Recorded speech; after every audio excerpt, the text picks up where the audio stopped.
The hero froze in front of his enemy, obviously not believing that the demon's words about intertwined fate were truth.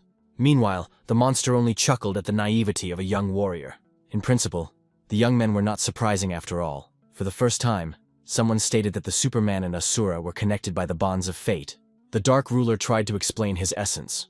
He did not belong to this world, being the king of Asura from demonic lands. It is thanks to his high position among demons that he could feel the invisible connection between himself and the warrior.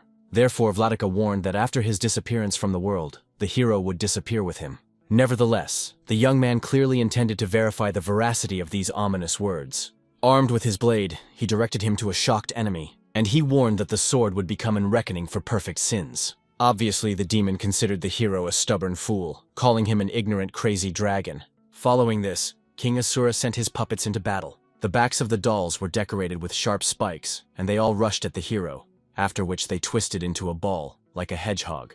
Now, each of the creatures was protected by dense thorns, which it seemed that it was impossible to cut with a sword. Having decided to try the defense of the opponents, the hero repelled the attack rushing against him.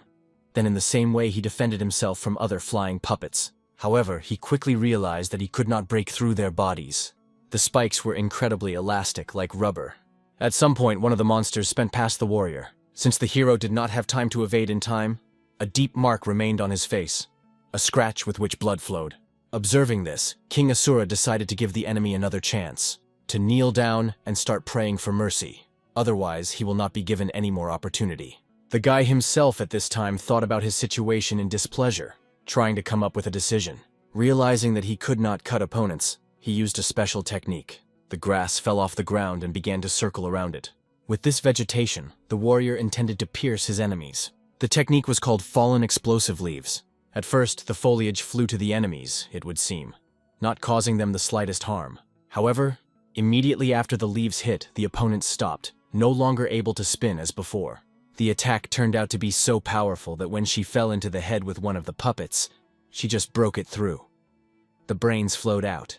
Only then did King Asura realize how strong a person came for his soul. Taking advantage of the moment, the hero chopped off the heads of the remaining puppets so that they could no longer rise. After that, he jumped up the mountain, where his enemy watched over the entire battle. Obviously, King Asura was outraged that the young man dared to resist him. But the hero did not react at all to his words, and immediately brought his sword behind his head, putting the maximum power there for a decisive attack. And in the end, he won. From that memorable event, they returned to Long 15 years ago. The young warrior came to his friend and began to crumble in thanks for inviting them to such a wonderful mansion. The boy only laughed awkwardly, explaining that this mansion belonged to his father. Of course, the young man was very glad that his friend was so lucky in his life. At that moment, a young lady sat next to the master, who also seemed to be in the future to live in a similar mansion. The hero only neatly acquired her by the shoulder, and promised that as soon as his father was engaged in the prey of fossils, they will be able to engage in and live in abundance. Obviously, the girl doubted. After all, a man could not work out. The warrior only promised that he would definitely come out, because he believed in his father, who was burning with this business. As soon as the topic was closed, the boy decided to ask his friend if he had a lover, and was very surprised to hear a positive answer. Of course, a friend did not reveal her personality, because they had just begun to recognize each other again, but he promised that he would figure it out later. Of course, a friend was amazed and happy for a comrade. In addition, he was offended that a close friend did not trust him with his secrets. However, the young gentleman only smiled, apologizing, after which he carefully looked at the mistress sitting next to his comrade. Then they smiled slyly, as if hiding the secret connection between them. After such a long-awaited meeting with friends, the hero, as if nothing had happened, returned home. He already wanted to relax when the warriors who intended to grab Khan and Yen suddenly burst into his room. After that, the warriors took the hero to a strict regime prison located on the island. 2 more prisoners arrived with him. When they reached their destination, they opened a new prison camera, running inside. There, the young man immediately paid attention to numerous men, curiously glancing in their direction. The prison guard warned that from this moment this camera would become a place where they would live. He demanded that the prisoners avoid trouble and try to get along with the rest. After all, if they create problems, it will only extend their conclusion here. After that, the jailer harshly ordered all the new prisoners to sit down. The jailer himself at that time threw a glance at the old man who was sitting in the corner. He sat in this prison for the longest time. However, no one understood what kind of crime he was concluded here. In addition, given that you need to have outstanding abilities in order to hold out for more than 5 years, being in such a prison, the outgoing jailer decided to delve into the records of this old man, and finally find out how he survived here for so long. At this moment, the third in seniority in a maximum security prison approached the new prisoners. He introduced himself on behalf of their elder, who wanted to know who they were and what they were. After that, everyone had to rise one at a time and introduce themselves. The first thing was the prisoner Sin In Ho. 2 weeks ago, he got into a fight and inflicted injuries to another person. Since the victim was a representative of one general family, he was immediately seized. However, the foreman only laughed, realizing that nobody was imprisoned in prison only for a fight in a drunken delirium. Indeed, the man hid that there was another reason. After all, he had an affair with the wife of the person with whom he had fought, so he went to a brothel in order to find an opponent. Of course, the foreman was really surprised that this guy was in such troubles. The time has come for another prisoner, Juice Chan Mun. Last year, he attacked some people, to put it mildly, not very good. The reason was that he heard about their plans to decapitate him. As a result, all that he did was acted with these people just as they planned with him. Therefore, he warned all the prisoners that if they want to live a long life, then it is better for them not to cause him any problems. After these words, even the foreman was slightly nervous. It seemed to him that in front of him the same killer who last year deprived the manager, a servant, and even a girl from a public house of the Midnight Pavilion. He remembered that at that time the murder in the pavilion made a lot of noise, and even in this prison, the prisoners heard the news of this incident. After that, obviously, questions were completely disappeared to this person. He was promised not to disturb him anymore. It's time to introduce himself to Canon Enu. He tried to explain that he did nothing bad. A couple of days ago, when he slept at his home, he was arrested and brought here. The future warrior himself would like to know if someone had heard for what crime he is here. However, the experienced prisoners only laughed, considering this guy truly strange, since he does not know why he was deprived of his freedom. The foreman only got angry, considering Kanin Yen a real idiot, and demanded to tell the truth. This was his last chance to admit his crime. The hero introduced himself again, but repeated his story that he knew no explanation of his conclusion.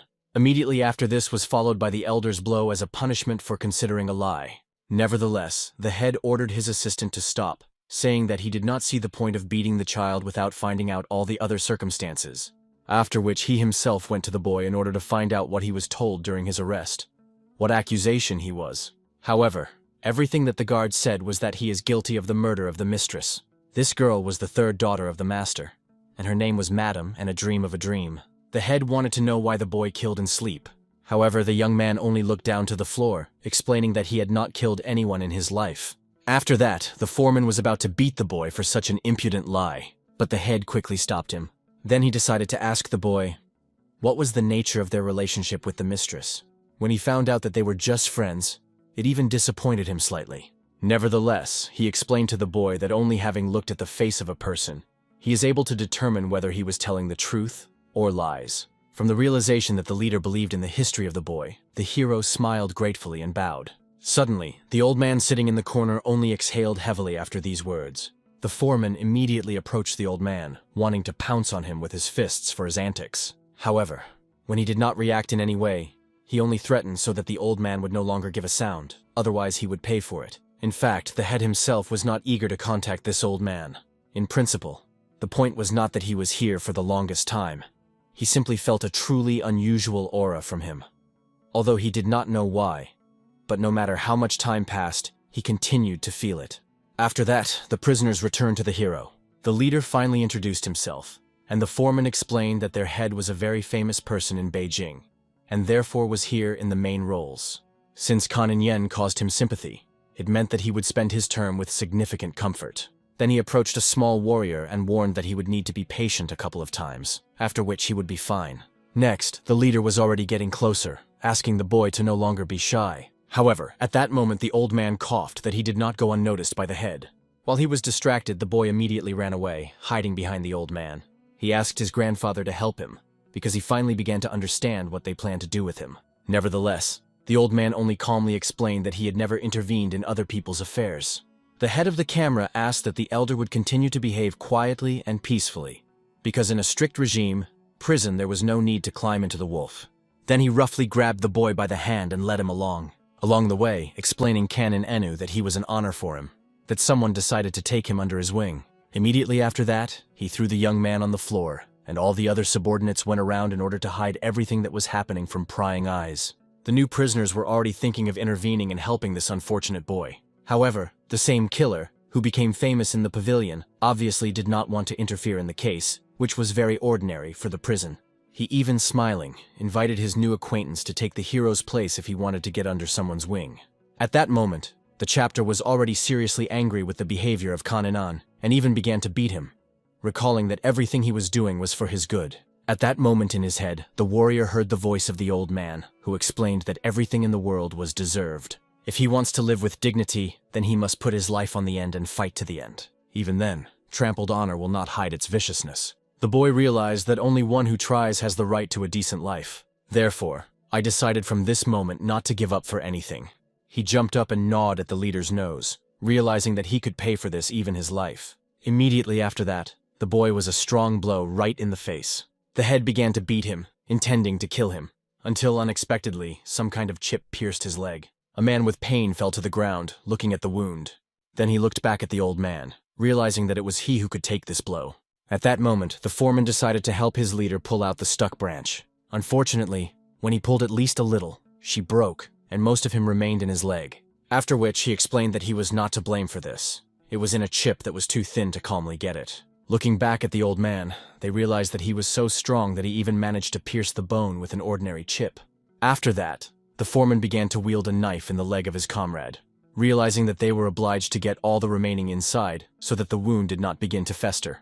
The boy at that moment ran to that old man. He wanted to understand why he heard his voice in his head. In addition, he noticed that everyone else, it seemed, did not notice him. The head himself was shocked by the fact that the old man who was sitting with them for so long turned out to be a master of martial arts and even knew the technique of explosion of fallen leaves. And in the future he decided to avoid contacts with him. Suddenly the same killer from the house of courtesans approached the leader. He considered this leader to be miserable, and, trying to break his leg, explained that he had come because he claimed his throne. Everyone perfectly understood that the leader could not be such a lame break that he appeared now. The future warrior sincerely did not understand why these people behave like animals. The old man knew very well that it was worth a person to show weakness, how he falls under the sight. That was the law of this world. Finally, having won the victory, the prisoner introduced himself as a new chapter and warned that if someone tries to argue with him, he would deal with him in the same way as with the person to whom they served. After which he looked around the boy and the old man, heading in their direction. However, he instantly fell to his knees, explaining that he wanted to serve this elder faithfully. Kan and Yen at that time ran to the bars and asked to approach the caretaker. Obviously, the man was very angry that the guy began to raise a noise in prison. Nevertheless, the boy pointed to the wounded, explaining that he became bad and needed help. The caretaker only shoved Kan and Yen away from the grill away. He also recalled that everything that happens in the chamber should remain in it without going beyond. It was an unwritten rule of a maximum security prison. He did not care. He was not going to help anyone, given that they would rot in this prison. However, Kan and Yen displeasedly recalled that where and when they rot, he would decide the court, and demanded that the caretaker attribute his fate to them. The man obviously was angry after the words heard. Suddenly, when the jailer was about to punish the boy, an imperious voice was sounding in his mind, ordering to shut up and send the victim to the doctor. The guard began to look in fright, looking for the one who uttered these words, and saw the old man. He warned, if the caretaker behaves too brazenly, he will also be lying with a broken ankle. For some reason, the jailer could not help as the sage of the sage. Therefore, he came up with the key, opened the grill, and went inside. A mysterious voice ordered the guard to take a young man with him, so that he helped to take the wounded. Therefore, the boy grabbed the defeated leader by the hand and carried him behind him. Soon they were already in the office of the prison doctor. He carefully examined the boy. He was curious who ordered the patient to bring the patient here. Suddenly in his mind, he again heard the strange voice of the Supreme Elder, who explained that this order belonged to him. He also demanded that this boy stay with the doctor.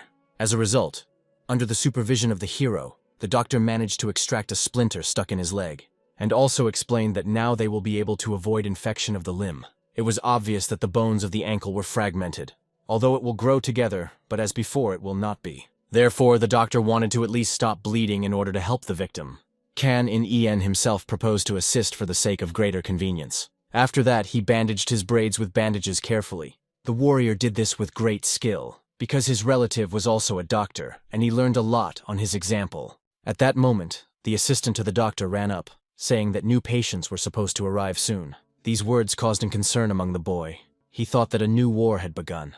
Meanwhile, it turned out that now was the height of the epidemic. It began among masons laying defensive fortifications. Kan and En understood that in this case, ordinary people were very unsafe to be here. However, the doctor understood that although they were concluded, they were still in isolation from the outside world, and there was nothing to worry about.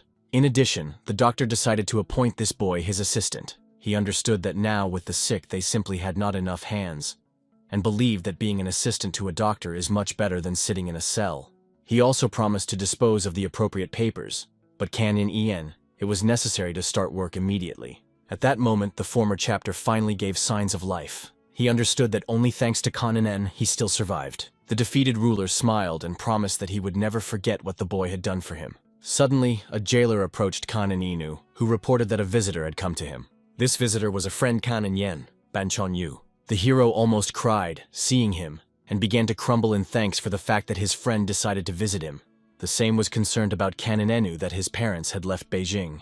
They said that they planned to return soon, but most likely the point was that Mr. and Dream, using his connections, greatly complicated his parents with Kaninan life. Of course, the boy recalled that he had never even thought about killing someone. Nevertheless, his words could not help. It was already known that the execution of Kan and En would take place in the fall. The young man barely restrained tears, realizing that it would be better if he had been executed right now than to live for so long in this prison. But Ban Yung asked him to think better that he was not guilty of murder. The true killer of the mistress is still free. The friend also learned from the guards that the boy was accused when their chambers were found in his chambers. However, he was interested in where the guards knew who to go to and whose room to search. It really looked suspicious, especially considering that the girl had many acquaintances. But they clung to him. For this reason, Ban Jung felt something was wrong. He decided to find out more about who was in the chambers of the hero that day. Then perhaps it will be possible to find a clue in order to remove the accusation from it. After all, Ban Jung was sure that someone set him up and deliberately accused him of a crime. Therefore, he asked Kan and En not to lose hope and continue to fight. Obviously, the hero was sincerely grateful to such selflessness of his friend, and he only promised a warrior that he would definitely clear his good name. After these words, Kan and En could no longer restrain tears, realizing that Ban Chan-u was the only one he could rely on, and he only laughed slyly, recalling that they were friends. Soon, the moon was already shining vividly over a strict regime prison, and everyone went to bed. The elder, having waited until everyone fell asleep, continued his meditation. Suddenly, something interrupted him. A strange sensation enveloped his whole body. After that, blood flowed out of his mouth. This meant that his time was running out. Kan In-yen, as if nothing had happened, slept in a new chamber allocated for him as an assistant doctor. Suddenly, the Supreme Elder decided to visit him. Kan and Inu was sincerely interested in how the sage penetrated here. Instead of an explanation, the man said that they had to leave. After that, with one light movement of his hand, he made the boy to Levite. Graving him in his arms, they immediately retired from the territory of the prison. Very soon, they were already on the sandy beach right near the prison of a maximum security prison. Kan In-yen admired that the rumors of the old man were true. He was indeed a master of martial arts. Nevertheless, the sage wanted to discuss much more how the boy's work in the hospital is moving. After all, he already looked much better than in the cell. The hero honestly admitted that joy was caused by the fact that a friend recently came to him. He also promised to refute the charges made to him and clear his good name from slander. So the warrior had hope. He also spoke about his comrade. They studied together under the leadership of one teacher who taught them a letter. In their friendship was the embodiment of Guan Jun, Chinese philosopher and politician, and Bao Shuya, the famous Chinese official. Just this same Ban Jung said that he would do everything possible, so Kan In-yen was waiting for good news from him. After all, he knew.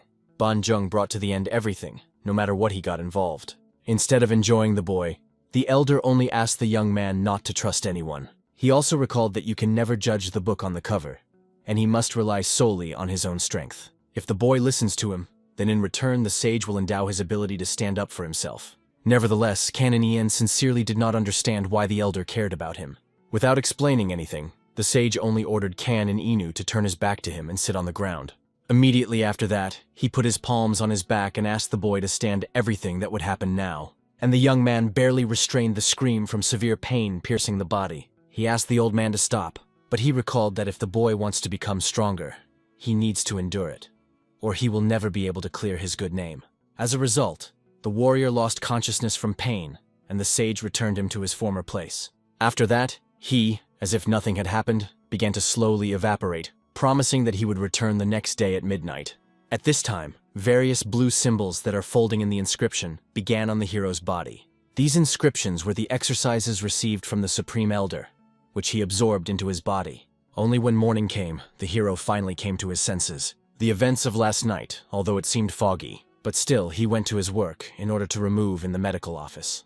When the doctor came in, he began to praise the boy. Since he began to help them, their medical office has become much cleaner.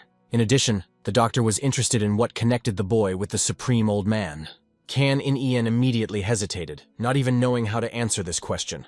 The doctor decided not to climb into the boy's soul if the answer was given so hard for him.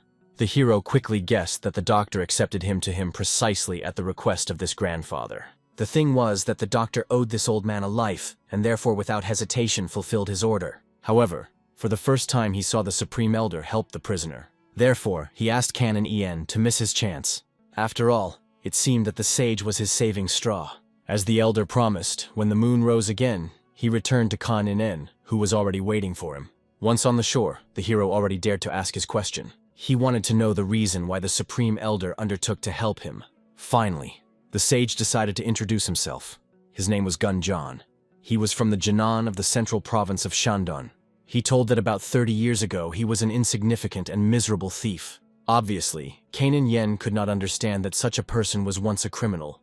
He was curious how then he managed to achieve the perfection of martial arts. As it turned out, many years ago he managed to steal a steel casket with the artifacts of the school Perfect Truths. Although the theft was not his initiative, he was very afraid of reckoning, fearing for his life and the lives of his loved ones. So he took the casket and took flight. Soon, rumors about his act began to spread and reached the masters of the highest fractions of other righteous movements. Those began to look for him, so he ended up here in a maximum security prison. It was the most suitable place in order to lie down on the bottom and hide from the close gaze of masters of martial arts. As you know, martial artists are never in prisons because government officials do not dare to contact them. Prison is a blind zone for martial artists. On the back of the mirror, which was in the casket, was the commandment of the founder of the school, Perfect Truths. She read, "Stirring in the void and not following thoughts and phenomena, but simply observing, be a witness." The sacred book said about maintaining equilibrium between yin and yang. Every day of imprisonment, the elder followed these covenants and far advanced in his teaching. He thought that he would soon be able to return to the family, which he missed so much. However, all his hopes and desires were destroyed when he picked up the infection, just when he was so close to achieving perfection in martial arts. Nevertheless, he was not upset.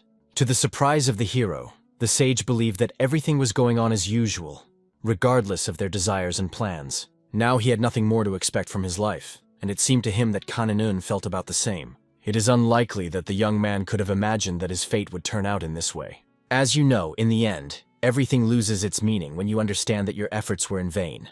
Of course, Kanan Yen asked the elder if he should give up. After all, he had the opportunity to heal. But, as it turned out, it was too late. This possibility was not. The sage has already seen many people in his lifetime. In this prison, they were all like wild animals. As for the hero, Goda-John did not care whether he was here in fairness or not, because he did not know how everything was really. He chose the boy because he simply had no choice left. Of course, the hero still did not understand what the old man was driving at. He explained that someday the young man would leave prison. When this will happen, he wanted Khan in En to fulfill his request in exchange for the knowledge of martial arts that John will give him. Kanan Yen tried to explain that he was sentenced to death, but for the old man, it did not matter. Because if the warrior learns martial arts, he will be able to live without looking at anyone. Then no one will be able to tell him what to do. Then the boy tried to object. Of course, he had no talent for the art of battle. However, this did not convince the old man, because 30 years ago he was also just a thief and also thought so. But if Kan in En seizes the skills of the school Perfect Truths, then it will easily reach the same level that the sage owned. Obviously, Kanan Yen could not believe that he would really become so powerful master. The elder believed the boy would certainly surpass him. After all, he began his training when he was over 30. Compared to the sage, the potential of Kan Inan was much larger. After that, the boy thought a little until his gaze was filled with determination. He decided to follow the plan proposed by the old man. However, for a start, it was important for him to know what John wanted to ask for. The boy could only hope that the elder did not want him to kill someone. The old man only cried, remembering how 30 years ago he had a wife, as well as a son and daughter of about the same age as Kan and Yen. He asked them to find. He also wanted his family to know why he could not return. And if his son wants to become a master of martial arts, he asked Kan and Yen to transmit his knowledge to him.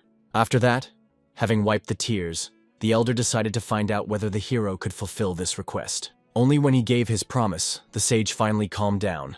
Therefore, he again put the boy in front of him and began the previous procedure. This time, the young warrior no longer shouted. He no longer wanted to run away. He suffered this pain, realizing that if he learned martial arts and could escape from prison, his life would become different. After some time, the hero walked around the prison, looking at himself in the mirror. He could not believe that in such a short time he was so mature. Despite the fact that he did not train for 2 weeks, the elder gave him his energy, so his body changed a lot. At that moment, a frightened doctor visited the boy. The case concerned the Supreme Elder. When the young man went to the walls of the prison, he saw that his teachers were already burning at the stake. He never had time to call him a teacher during his lifetime, but promised that until the end of his life, he would remember him that way. He remembered the words of the sage, because he wanted to teach the hero 2 things. The first is the knowledge of stay in the void, continuing to be a witness, as well as the ability to maintain the balance between yin and yang. The elder believed that having mastered these arts, the boy would be able to clear his good name and fulfill his request. When the sage's soul began to leave the body, the warrior heard his quiet voice and the promise to watch Kan and Enam from heaven. Therefore, all that remains the boy is only to bow, wishing the teacher the world in the afterlife. Soon after farewell, the hero returned to the healer's room, who was lying in bed due to poor health. Despite this, he seemed happy that Kan and En managed to take the Supreme Elder on his last journey. Immediately after that, the hero decided to find out how the man feels. He also touched his forehead and realized that the doctor had a strong heat. Of course, immediately after that he began to cook a cold decoction for him in order to make a compress on his head. The healer last reassured the boy, explaining that he was simply very nervous and overworking in the day. But as soon as the warrior put the compress on his head, the man began to cough very much, and soon the blood poured out of his mouth. For this reason, the hero immediately ran around the prison in search of another doctor who could help him. Nevertheless, when everyone came, they froze with fright. All the symptoms of the doctors indicated that he had the same dark plague disease. Obviously, everyone was very excited, realizing that the doctor was most likely infected with the disease when he took care of the sick. Kan and Yen, until the last, asked the audience at least somehow to help him. Frightened healers understood that it was already too late. After all, when the patient begins to cough with blood, even medicines will not save him. After that, everyone began to immediately leave the room. After all, they could also catch the infection and decided to isolate this room. The hero looked at a man who once helped him, not understanding how this could happen to him. Despite the universal fear of the disease, the boy continued to take care of the man. At this moment, he had not left his bed for 3 days. Even the doctor himself asked him to spend strength on him anymore, realizing that there was no medicine from his illness.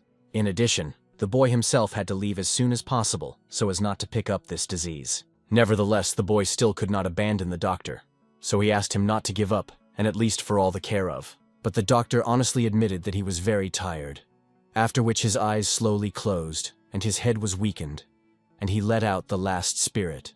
Soon after this, Kan and Yen was removed from the post of assistant to the doctor, so he and the former head decided to return to his camera. At this time, the foreman had already done a massage with his new chapter with might and main. Just at that moment, having stitched this picture, and old cellmates returned. The foreman was surprised that after such a long absence, they were again returned to their camera.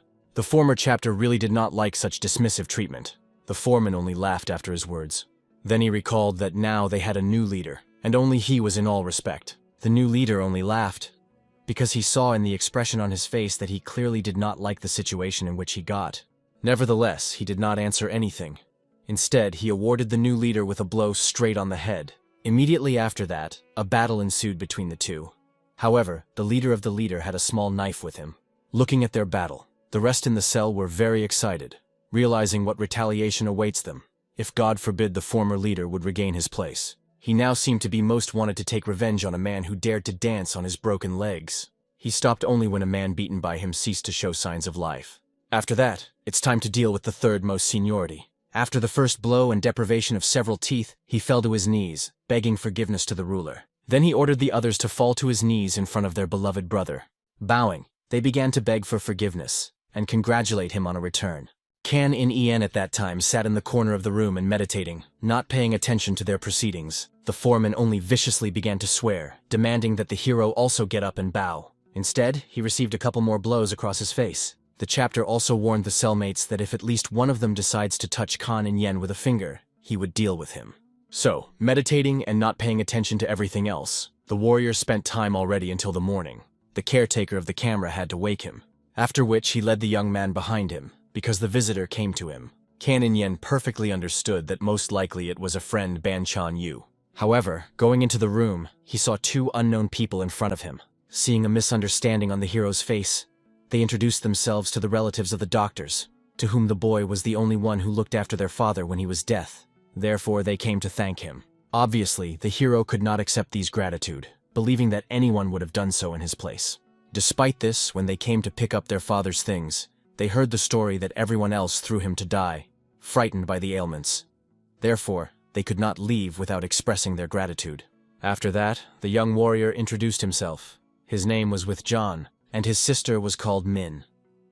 The girl said sweetly that her older brother also decided to become a doctor, walking in the footsteps of her father.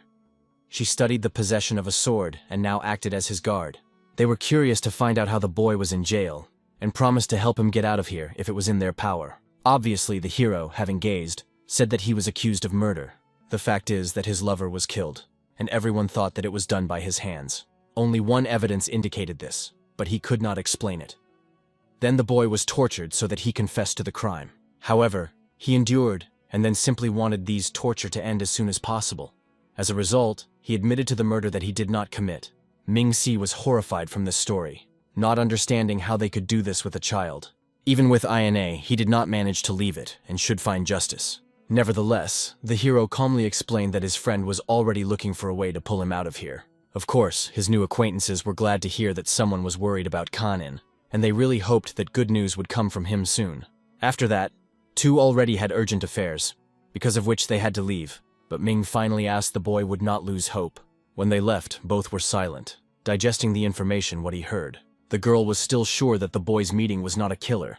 She saw that he had crystal clear eyes. Such cannot be an evil people. Of course, and with him he only advised his sister not to judge people only by their appearance. However, for some reason, this boy still seemed very noble to her. So after this meeting, the hero no longer had visitors, and it was even not bad. After all, so he could more concentrate on improving the skills received from his teacher. From that moment, 10 years have passed, and many of his cellmates left the prison one way or another. Someone was executed, someone was transferred to another place. But oddly enough, all this time Kanin remained here, while the seasons again and again replaced each other. So new, already unfamiliar guys were in prison with him. Frozen from the cold, they kept glancing at the hero, not understanding how he could sit in such a Buddha pose, as if not at all sensing the cold, making his way to the bones. After these words, the hero only frowned, and they sharply fell silent. One of Gromel warned that it was better not to contact this prisoner, and he told how a couple of months ago here, in this cell, there was one person who regretted it very much that he ran into trouble. Kanin immediately came out of his meditation when he realized that the conversation was about him, and did not understand why his cellmates whispered so quietly. Those were already scared, thinking in a hurry that Kanin would do with them after that. Nevertheless, nothing happened except that the jailer led a new cellmate to them. After which he bowed to Mr. General, apologizing for such pascular conditions of his stay. The man only angrily looked at the jailer, ordering that he no longer called him that. After what they heard, all the prisoners looked at each other, not believing their ears. And the man, as if nothing had happened, found his place where he calmly crouched. At this moment, one of the new foremen approached the man. He wanted to know the name of the master who joined them. The general did not even look up at him, immediately explaining that it was better not to disturb him. He believed that such people should not know his name, because he was not going to have any business with them. Obviously, after that, the foreman only became furious, not seeing the difficulty in calling her name. However, the general only literally seduced his interlocutor with a look. His gaze was so fierce that he literally took his breath, and the second most senior could not breathe. Fortunately, the general did not intend to kill him, so he immediately closed his eyes, and this sinister pressure immediately disappeared. All in a second understood the same thing. They were imprisoned by masters of martial arts. They were curious how he ended up here, in a strict prison for dangerous criminals. Prisoners who were in prison more than once and visited different places. but they saw this for the first time. Soon the jailer brought a prisoner a basket with food. Immediately after that, the foreman presented food to their new guest, but he did not show much appetite. The hero only laughed.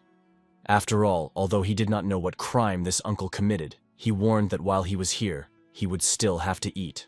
The man considered these words for mockery. Nevertheless, he was a student of the almighty school of the Northern Mountain, one of the schools of the martial arts faction, as well as the general, who became the local governor, and they dared to communicate with him as with a strong criminal. He literally did not understand why God suddenly decided to punish him like that, and began to burn with anger. Watching how a man literally glowing with rage. Everyone else was afraid of the camera in the corners of the camera. Canon En did not notice this, and only smiling, asked the general to try their food, which was not so bad. Realizing that this boy is not at all in knowing, the general interested the personality of this youth. He calmly introduced himself to the convict for the murder. After that, the general finally realized that he could no longer tolerate such a booth, and decided to get out of here even by force. But in this case, he could play into the hands of his enemy. Therefore, he simply asked the cellmates no longer to worry about him, because he was here for a short while, unlike them. After these words, Kanin Yen immediately realized that the man was also here on a false accusation, exactly the same as he was. Nevertheless, despite such persuasiveness, the general did not believe the hero at all. The warrior also asked the general not to lose hope. Although he was here and not so long ago and knew a little, he was sure that he could cope with his sentence. After these words, the general became really interested in how long Kanin Yen stayed in prison. However, the hero could not recall the exact quantity. It seemed to him that a month or two had passed. One of the cellmates asked the general not to listen to this guy because he was not in his mind. As far as they knew, he spent at least 10 years in this cell. Obviously, the general was convinced that he was really crazy. He was very disappointed in himself, since he took the normal one for normal and even talked with him. And soon night came in the prison. Nevertheless, although the general was meditated, he was constantly distracted by thought of Kaninen. He could not understand how the boy was able to be in this position longer than him. As for a master of internal energy technology, a pose with crossed legs often became a daily routine. But even he cannot be in it all day, not so much because the limbs are numb, but due to the lack of sufficient concentration. However, this madman was able to meditate all day at all without stopping. The military leader even began to doubt whether he was really crazy. The most amazing thing was that his breathing was almost soundless. As a master of internal techniques, the general possessed an exceptional hearing, but even he was not able to hear the breath of a young man. The man even thought that perhaps the boy independently improves internal energy. Although I soon realized that this was impossible, so I tried to forget about it. After a few more days, the prison career again came to them.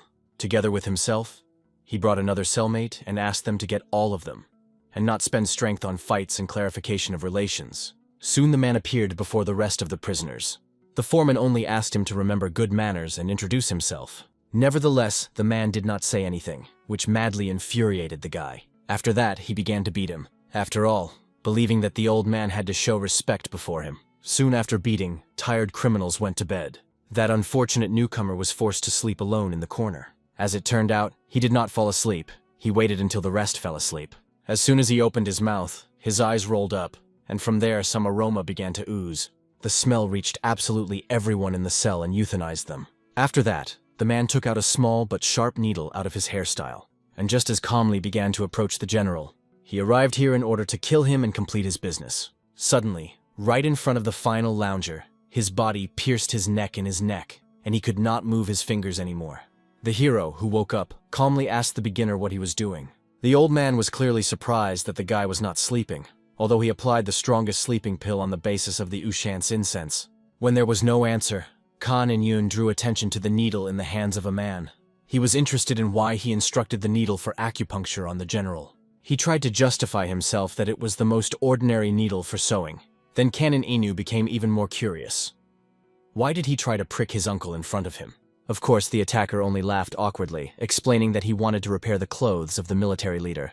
Soon the general himself came to his senses. Seeing a similar picture, he immediately discarded this mercenary from himself. Then he took up the needle that fell out of his hands. He immediately realized this needle was definitely a weapon. Approaching an immobilized man, he found out that it was a needle stealing life. The poison needle, which is properly made by the Tan clan. The villain also admitted that he was about to kill the general. However, this was not his personal will. He followed the instructions. This instruction was given to him by a person nicknamed Sword God Miles, head of the Bitchin' School. The general heard perfectly that this school belonged to the faction of the Dark Path. Nevertheless, nothing connected him with a man nicknamed the Sword God Miles. He wanted to know why they tried to eliminate him. As he understood, it was a task from a government official. Unfortunately, the mercenary did not know the name of this official, but believed that most likely the leader Juan was in the know. Only then did the general drew attention to the fact that the man does not move at all. Then he noticed a small sliver in his neck, which someone used in order to immobilize him. Even for the military leader itself, this was a difficult task, especially considering that it is necessary to block the right acupuncture point with a simple roll. No, it was outside his strength, and he wanted to know who managed to do this. Therefore, turning to the hero, he wanted to know if that technique of explosion of fallen leaves knew. Canon Yen calmly explained that for things like chips, it is better to use the flight of the golden oriole technique, also known as bloods of foliage. It was evident. After these words, the general was surprised. The warrior, seeing a misunderstanding, explained that this technique allows you to throw a sheet or stem over long distances, as during the flight of a bird. Only after that the military leader realized that the name of the technique was in honor of the bird called the Montenegrin Ivolga. Just about this bird, Kan in Enu was told by his teacher. It seemed to the man a very elegant name. Although he did not know who taught the boy, he understood that his teacher was definitely a subtle connoisseur of art. The hero could not argue. The teacher was really an extraordinary person. The general was very curious what this person was doing. The warrior restlessly made it clear that his teacher was a sage. Unfortunately, the military leader could not determine whether he told the truth or lied. Therefore, he decided to carefully ask what the hero's mentor is doing now. Remembering this, the guy only sadly explained that the sage's soul had long gone to heaven. After that, he drew attention to the attacker, deciding to find out exactly where the Bichun school was located. And as it turned out, she was not far from here, in Beijing. For this reason, the hero invited the general to make a small sortie in order to ask these people interested in questions. After that, the mercenary started, not believing what he heard. The warrior calmly looked at his uncle in front of him, because he saw that he was not able to tolerate ignorance, and therefore suggested that this leader visit the visits. It is better to personally ask him about everything. The general, obviously, made it clear that they could not get out of here of their own free will. The hero did not accept such a statement.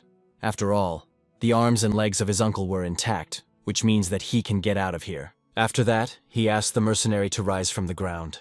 They needed a beginner in order to spend them to the very school, because it would be strange to ask the road from passers-by in the middle of the night. The spy only recalled that he could not move. His whole body was numb. Remembering the chip, the hero pulled out a small leaf, stuck in the neck of the man with a light blow of his hand. Immediately after that, he was able to move again, as if nothing had happened. The general realized how talented a boy was in front of him. Therefore, bowing, he apologized for behaving inappropriately before the venerable master. The hero tried to explain that he did not need to contact him so formally. However, the general considered himself a man of discipline, and could not be so mannerly treated by the master. Canon Yen had no desire to argue anymore, so he temporarily agreed to such an appeal. Only then did the military leader wondered, how can they calmly get out of this prison? This question seemed stupid, guy, so he calmly went to the block of camera. After that, barely touching the grate, broke the hanging lock on small chips, so they were able to get out, as if they were temporary guests in their own prison. Only then did the uncle realize that his training were mediocre in comparison with Kan and Enom. He wanted to know how great the internal energy of Kan Inan, since he was so easily broken by the castle. As a result, carefully looking around, they reached the very exit from prison. When the gates opened, they saw a soldier who, it seemed, only waited for them. The guards immediately realized that the escape was being taken, and instructed their spears on the escaped. The general only sighed heavily, because the least in the world he wanted to be a fugitive. At this time, the soldiers persistently drove them back into the cell. Kan and En calmly explained that they had an urgent business. They did not run away, but they would return soon, and asked them to wait a bit. It seemed that the guards did not believe a single word. Then Kan and En again recalled that they would return soon. Then he took the general and the spy by the hands and literally jumped to heaven. Then he disappeared, making it clear to the Junkers that they were fighters from Muram. Soon, the chief of the prison reported the names of the escapers, among whom were Chantai-san, Kanin Yen, and Mokbu Lin. It was difficult for the prison chief to believe that among the Trinity was a master of martial arts. However, the guard calmly recalled that the very Chantai-san was known in the world of martial arts as an eliminator of problems. As a result, everything looked as if he decided to escape, taking with him 2 more prisoners. The head of the prison only sighed noisily, thinking how to return the prisoners into custody. So far, the subordinate suddenly recalled the last words of the escaped. What they claimed will return when they decide some urgent matters. The head of the prison realized, since Chan the San took that newcomer to the IOC Bulina, which means that they were most likely heading to the Bichin school. Apparently, they planned to use this man to find out who was the true enemy of Chan the San. After that, the head of the prison asked his subordinate to leave. He also asked him not to worry about those who escaped, because they themselves said that they would return. The boss also reassured the restless guard, explaining that in the circles of the righteousness of Chan Tai-san is known for keeping his word. If he made a promise, he will definitely return. He is not one of those people who take flight. Therefore, all that they remained now was just to wait for their promised return, especially given that the guard simply was not able to stop them. Therefore, it was also impossible for them to return such a person by force, although he knew a person known as a gloomy guard who could cope with this task. At this time, the hero was still flying above the ground. When they moved away from the prison, he decided to find out the road from the newcomer, namely, how to get to the enemy's den, where they initially headed. Fortunately, their path remained short-lived. 2 more kilometers to the east. Soon they saw the bright blue roofs of the very school. The warrior immediately shamelessly landed behind the walls of the school, not bothering to knock on the gate. Then he explained that he did not want to wait until they opened it, and considered that it would simply be enough to fly over the wall. Now Uncle could do everything he wished and find his enemy. Before leaving, the general was only surprised at how calmly he behaved. Although even a person who is well versed in martial arts will be obvious that his skills are not amenable to any explanation. However, at that moment the students and guards of the school began to approach them. The first run-up immediately introduced himself to Bikun, responsible for safety at the school. He demanded that the uninvited guests introduce himself and explain how they got here in the middle of the night. Then the spy approached him awkwardly, introduced himself and recalled that he was there from the Red Dragon group. Obviously, the head of the guard was curious what happened to his brother, and why he looked so big. Having rubbed the back of the head, he explained that he had an urgent business to the leader. Nevertheless, the guard reproached him, because despite the fact that they worked undercover, he should have noticed in advance of his parish and not climb over the walls like a thief. In addition, it looked very suspicious that he requested a meeting with the leader at night. The attacker explained that it was the case. He simply hoped for understanding his friend. In fact, he was angry in his soul, because he understood that this guy should not worry at all what kind of task he had. This information was not for his ears. Nevertheless, the guard agreed to miss him, after which he demanded that he introduce those 2 that came with him.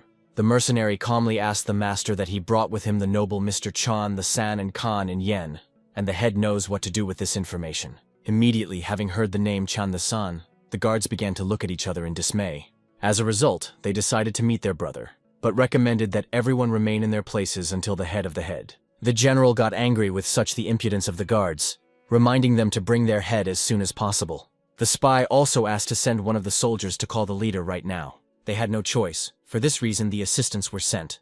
It was obvious to everyone that for ordinary guests was too late an hour. However, the name of Chan the San could have lifted God in the middle of the night. Therefore, everyone remained waiting, while unknown in dark clothes watched what was happening. Their gentleman gave everyone the order to stay in place and not to move, watching the situation. The thing was that since the leader became a reap, this was his first serious task. He understood that although his goal was Chan the San, Murim's master, to return him to prison, the ruler wanted to prove that it was not for nothing that he had trained for 3 whole years. Soon, together with the guards, the head of the Bichkon Sentinel School appeared. Having bowed, he explained that he did not know why the warrior Murim wanted to see their leader, but he came to escort him to the reception room. Of course, the general made it clear that they did not come as guests, so such official tricks were useless. Then he made it clear to the curious chapter of the Sentinels that he clearly does not want the military leader to call his name, and the reason for the arrival in the presence of subordinates. Then the man realized that the matter was probably very serious. He perfectly understood that the head of the school was his boss, and if Chan the San publicly give out his dirty deeds, then first of all, the head of the Sentinels would not be very good. At the same time, he could not allow these aliens to do what he wants. Suddenly he drew attention to that very chubby man from the Red Dragon, after which everyone stared at Khan and Yen, trying to understand who he was. Especially the head of the Sentinels, embarrassed that their spy looked so warily at the hero. In any case, he realized that the attacker had come here not of his own free will. Most likely, Chante-san made him indicate their path here. The head of the Sentinels did not know much about the situation, but he understood one thing. Perhaps they would have to kill Chan Tai-san right now. Otherwise, or later, they definitely will not be able to defeat him. Finally, the one whom they so wanted to see appeared. Turning to the master, the military leader decided to find out why he was looking for a meeting with him. Chan the San wanted to know whether their school really sent a member of the Red Dragon group to him to kill him. The man only laughed, as if he had heard about it for the first time, and did not understand how Chan Tai-san had his arrogance without an invitation, like a thief, to break to him to blame him istlessly. Of course, the general recalled that the proof of the crime was now with them, because the hired killer has already admitted everything. This only enraged the head of the school. Although Chan the San was a master, he considered him too arrogant.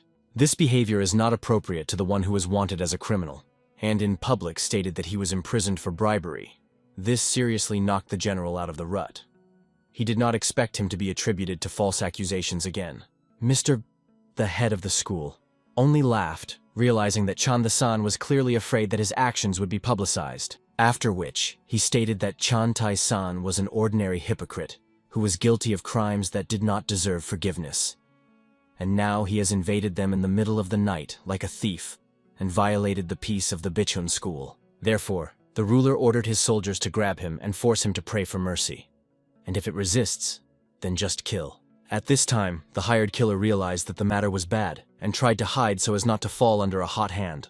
At this point, the first of the killers had already got a lot of Chan the Shana directly to the face. However, the general managed to easily discard the enemy. And also he even managed to grab the blade that had flown in the air. After that, he instantly rushed to the rest of the warriors, who had encouraged his life. Even the spy was shocked, because the military leader seemed to fought with people, but the scythe went through. Despite the fact that it was the Bikun school who unleashed the fight, he's still leader in this fight. Even the chapter himself contributed, because the skills of the eliminator of problems were much higher than he expected. Therefore, he realized that he would have to resort to the help of the master and his detachment of the flying dragon. Even the assistant chapter made it clear that if they do not retreat, all the warriors would die. But he still continued to insist on the continuation of the duel until their master arrives. Canon Yen, looking at this battle, only joyfully clapped his hands, encouraging his uncle, until suddenly the same flying dragon appeared. After that, the general stopped, introduced himself, and asked for an introducing man who came. His name was He Wu-Di, and he wore the title of Lunar Sword.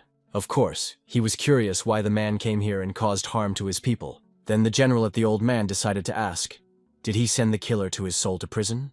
Looking around the situation, the old man immediately realized that the words of the spy himself were apparently. The warrior objected, because according to the hired killer, it was Huan Chun who gave the orders. Obviously, the Lunar Sword recalled that in this case there were no complaints about it, and recommended that the head of the Quan directly find out everything. Nevertheless, Chan Tai-san calmly explained that the leader insists that he was not involved in the atrocity. Therefore, the warrior decided to turn to the Lunar Sword. However, he did not give such orders to his subordinates, so he recommended Chan Tai to the rank to discuss everything with the leader directly. Unfortunately, now a man could not say with confidence whether this elder was involved or not. However, the hired killer received an order from the head of the hut. Therefore, without restraining himself, the military leader rushed to him in order to understand who was the original customer. At that moment, the old man ordered his warriors to join the battle and destroy Chan Tai-shan. Therefore, fighters in scarlet clothes rushed into this unequal battle. Nevertheless, even the members of this detachment were easy to cut into pieces. Then, looking at their shocked faces, he recalled that he was an eliminator of problems, and they could approach him as much as they wanted if they longed for their death. At this moment, the buildings hidden on the roof realized that they could already advance and intervene in what was happening. The Lunar Sword seemed to exhale with satisfaction that they had arrived. However, he did not understand why they walked for so long.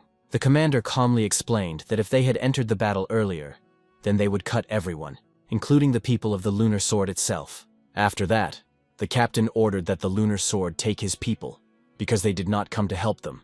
They had their own personal task. Then, as if nothing had happened, the captain turned to the general himself and invited them to calmly follow them. However, any sane person in his place would not obey after that. The warrior looked around people in dark masks. There were 7 of them in all, and the man felt powerful energy for each of them. He may have managed to defeat 2, but if they attack at the same time, he was literally doomed. At the same time, on his side there was a talented master. The abilities of Kan and Yen were incredible. No matter how many people stood in his way, it did not matter. Therefore, the man decided to join the battle with complete confidence in victory. Before that, he asked those who came to introduce himself. However, if they could name their names, they would not wear masks. Then the general at least decided to find out where they wanted to take him. And in principle, he received a logical answer, where they send the escaped criminals. They came from the department, but still asked that Chantai-san be in a good way with them. Obviously, the gentleman was outraged by this. Not only was they slandered and imprisoned behind bars, the Bichun school hired a killer to kill him, and they also forced him to carry out some ridiculous order. Those who came in dark clothes explained that it would be better for him to inform the department about this offense, and not to escape from prison. Of course, he was not very surprised that the martial arts master sought to solve the problem by force instead of following the law. People in black believe that such a position of Mira masters is what corrupts their world, and Chantai-san could agree with this. After he suggested that Mr. Dream intervened in the work of the ministry, he did not think at all to inform the authorities about him. Finally, the group introduced herself with gloomy reapers. They were the messengers of the imperial palace to capture criminals who own martial arts, and invited the warrior to surrender voluntarily. It became obvious if the highest authorities came behind him, then he finally lost to Mr. Sun. Now his hopes for the restoration of justice were literally defeated. Kana suddenly spoke, not believing in such nonsense. Obviously, this could not but offend the representatives of the Gloomy Reapers. Looking at Canon Yen, they recognized in him the same villain who was the main suspect in the murder case, which is why he was concluded. He was sentenced to death, which for some reason was postponed. Canon Yen also pointed to their lies. They reported that the order gave the government, although they would not ripen to arrive, given how long they sat in an ambush at the Bichon school waiting for them. In addition, he did not understand how to trust the government if it collaborates with similar secret organizations. Therefore, for him, it remained a mystery why someone like Chantai-san should spend the remnants of his life in imprisonment. The hero was sure that when they deal with the Reapers, they would again take some dirty trick. They would reinforce or observe everything from the side, because they had neither shame nor conscience. Chan-the-san seemed to believe the hero's words, and decided to find out if they were really true. He was curious how Gloomy Reapers recognized his whereabouts. They said that they received a decree from the department. But obviously there was a mystery. Where then did they have information that the murder was planned by the Bishin school? It turned out that they knew everything, but did nothing. So, without the intervention of Mr. Sun was not. So the Reapers could not complain that he relies only on their own forces, because having come here, they proved that they had violated the law. The Reapers were not at a loss, explaining that they would not discuss with him on a trifle topic, and agreed to take his complaints into account if he followed them peacefully. The hero only laughed at their proposal to satisfy the claims if he did not resist. Realizing that no one was going to act in a good way, the captain immediately ordered his people to immediately grab the violator of the law. Then, watching his guys, he asked the soldiers not to regret that they did not listen to them. Canon Yen has infuriated this because such promises never work. This has been proven on his personal experience. When the first opponents rushed to him, he immediately immobilized one of them. And he did the same with others who tried to attack him. Only then did everyone understand that not only Chantai-san owned secret martial arts. The general only smiled, realizing that he was very lucky to meet this guy. And the head of the Gloomy Reapers warned that after Canon Yen he was harmful to one of them, he was waiting for death. Therefore, he asked his guys not to restrain himself and kill him. Immediately, bypassing the hero on both sides, two armed fighters immediately attacked him. However, with these two, the warrior figured out literally in an instant. The captain could not believe it, because the fighters sent to the battle were masters of their craft. Even the captain had difficulties in a duel with them. Literally for a moment he saw a bright flash of light, and when he blinked, they were already in such a deplorable state. Obviously the captain wanted to know what Canon En is from himself. The hero only laughed at his desperate words, approaching closer. Then he punished the man who dared, condemned him for not respected by their government power. When he put the discharge into his head, he completely stopped moving. He wanted to free himself and direct the sword into the hero, but the feeling was as if the forces had left his body, and he could not even move his fingers. Then the captain tried to somehow justify himself that he acted according to the decrees of His Imperial Majesty. Canon recalled that according to the law of Murim, the government and the world of martial arts should not come into contact with each other like river and spring water. Of course, the man tried to justify himself that he could not stand up as an officer who was following security. And then he simply began to beg for forgiveness, not seeing no reason to make excuses. As a result, everything that the hero is left is just throwing a man away like an unnecessary toy. Following Khan in and already turned to the very Mr. Khan. He wanted to know if the man admits that he contributed to the lunar sword.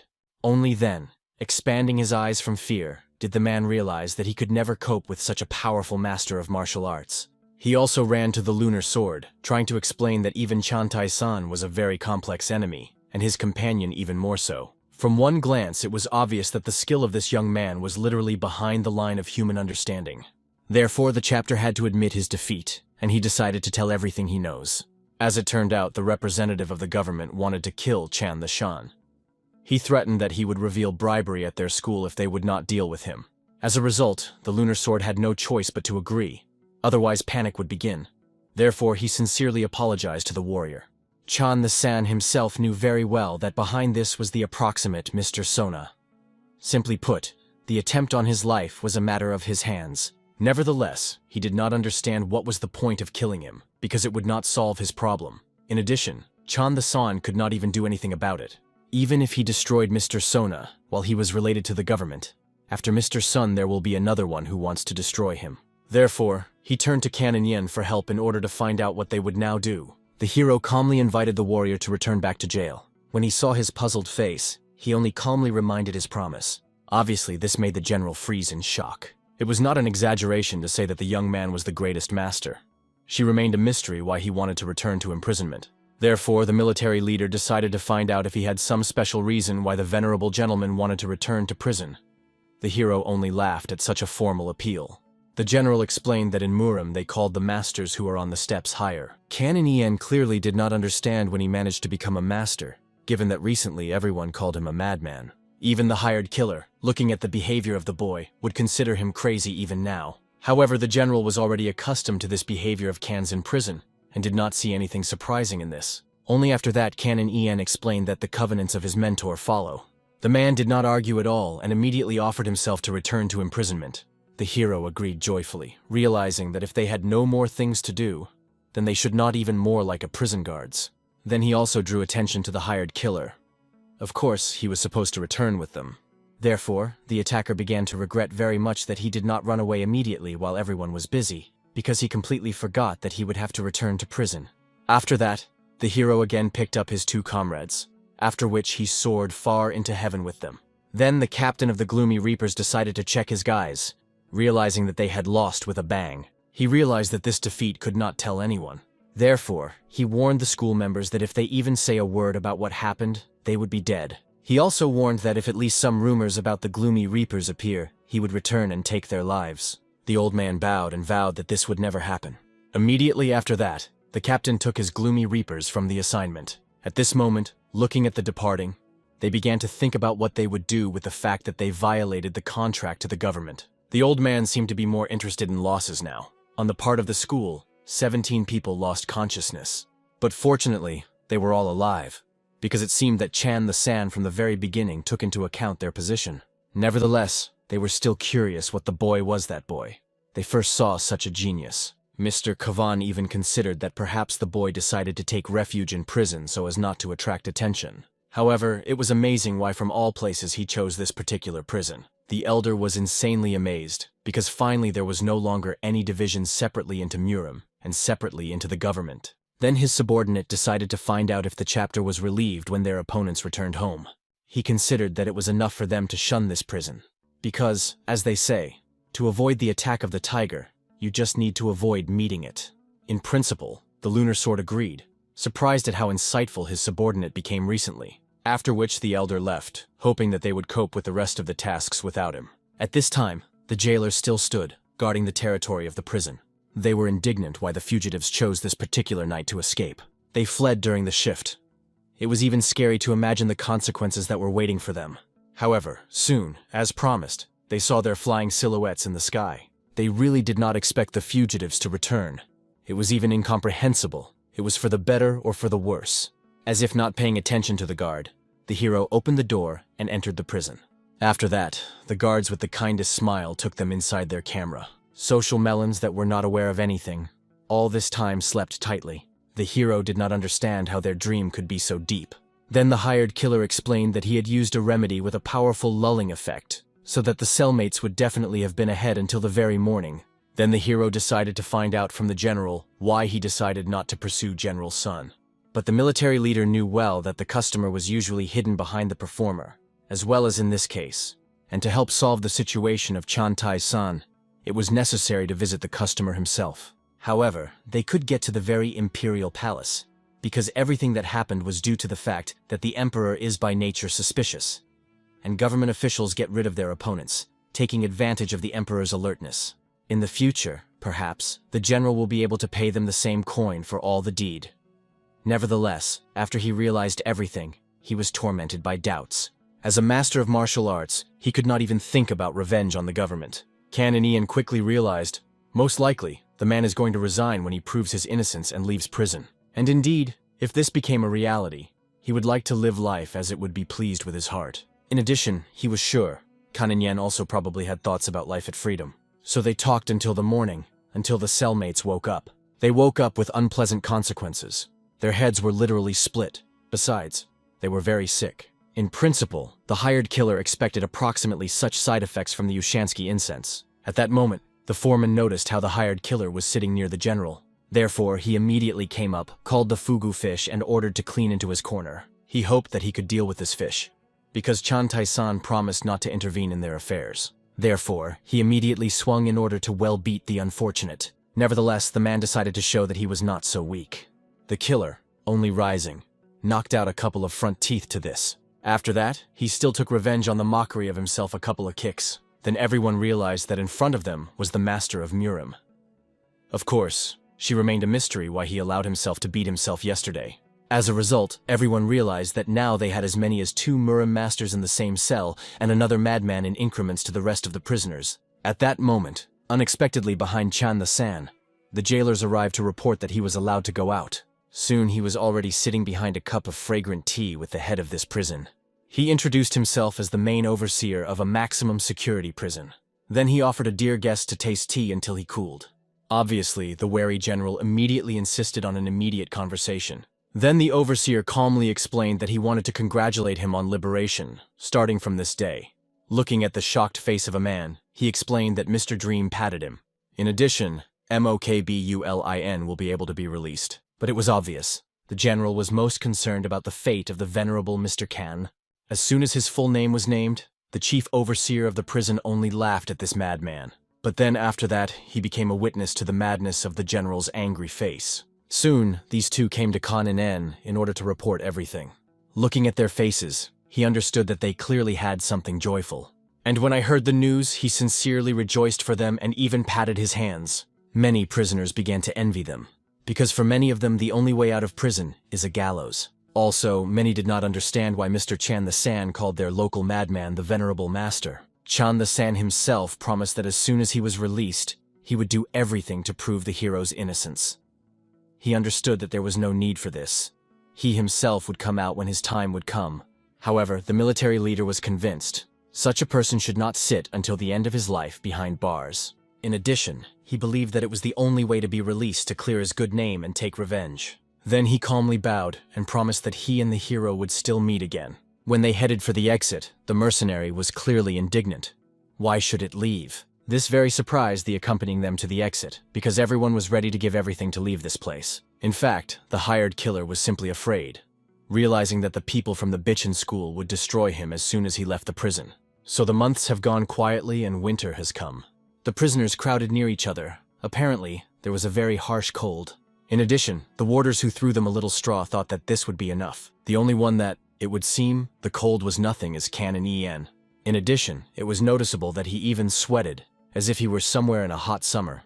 Therefore, everyone began to whisper that he could really be a master of Murim. Soon, unexpectedly, the jailer came for the hero to lead him to a special guest. From the moment they were the last time they saw Chan the San, some time has passed for which Chan Tai managed to restore his military status. He also tried to restrain himself, despite all the intrigues of Mr. Sun. Obviously, Kanen was surprised, because he believed that the general would immediately avenge him after returning home. But as expected, in addition to revenge, the man had other things. He recalled his promise to withdraw accusations from the Honorable Mr. The military leader knew that there are people who are very opposed to his liberation. It seemed that the hero was completely all the same, but nevertheless Chan. The San called the name of this man. It was the approximate emperor and prime minister, Ho Su Rome. Although the hero first heard his name, this was surprised by Chan the Shan, especially given that this person behaved very strangely. For such a person, it was normal not to take part in some small cases, but it was he who stopped the death sentence, but did not justify the hero. Perhaps the hero was the main suspect in the murder case, but there was still something very strange. He still could not understand what was wrong, but he felt that there was some kind of catch in the case of accusing the hero. Kan and Ian sincerely did not understand why the uncle was trying so hard for him. Even the closest people, his family and the best friend, absolutely stopped contacting him. Nevertheless, Chante-san still did not give up, and he even promised that if he manages to find something worthwhile, he would definitely inform the hero about it. Although the boy was grateful, he asked the man not to hope much. On this, their conversation ended and everyone went out about his own business. Soon Mr. Sleep also visited prison. Obviously, the chief overseer of the prison understood that most likely he came with the same purpose as the last time, and was right. He arrived due to the defeat of the Gloomy Reapers. However, he could not do this as such an important and official. The fact is that the Gloomy Reapers are a special organization created with the support of the imperial family itself, and they failed their first mission. In this case, both the reputation and the very existence of the organization may be at risk. Then the high-ranking officials involved in this matter decided to leave everything in the shade. In addition to involved people, no one knew anything about them.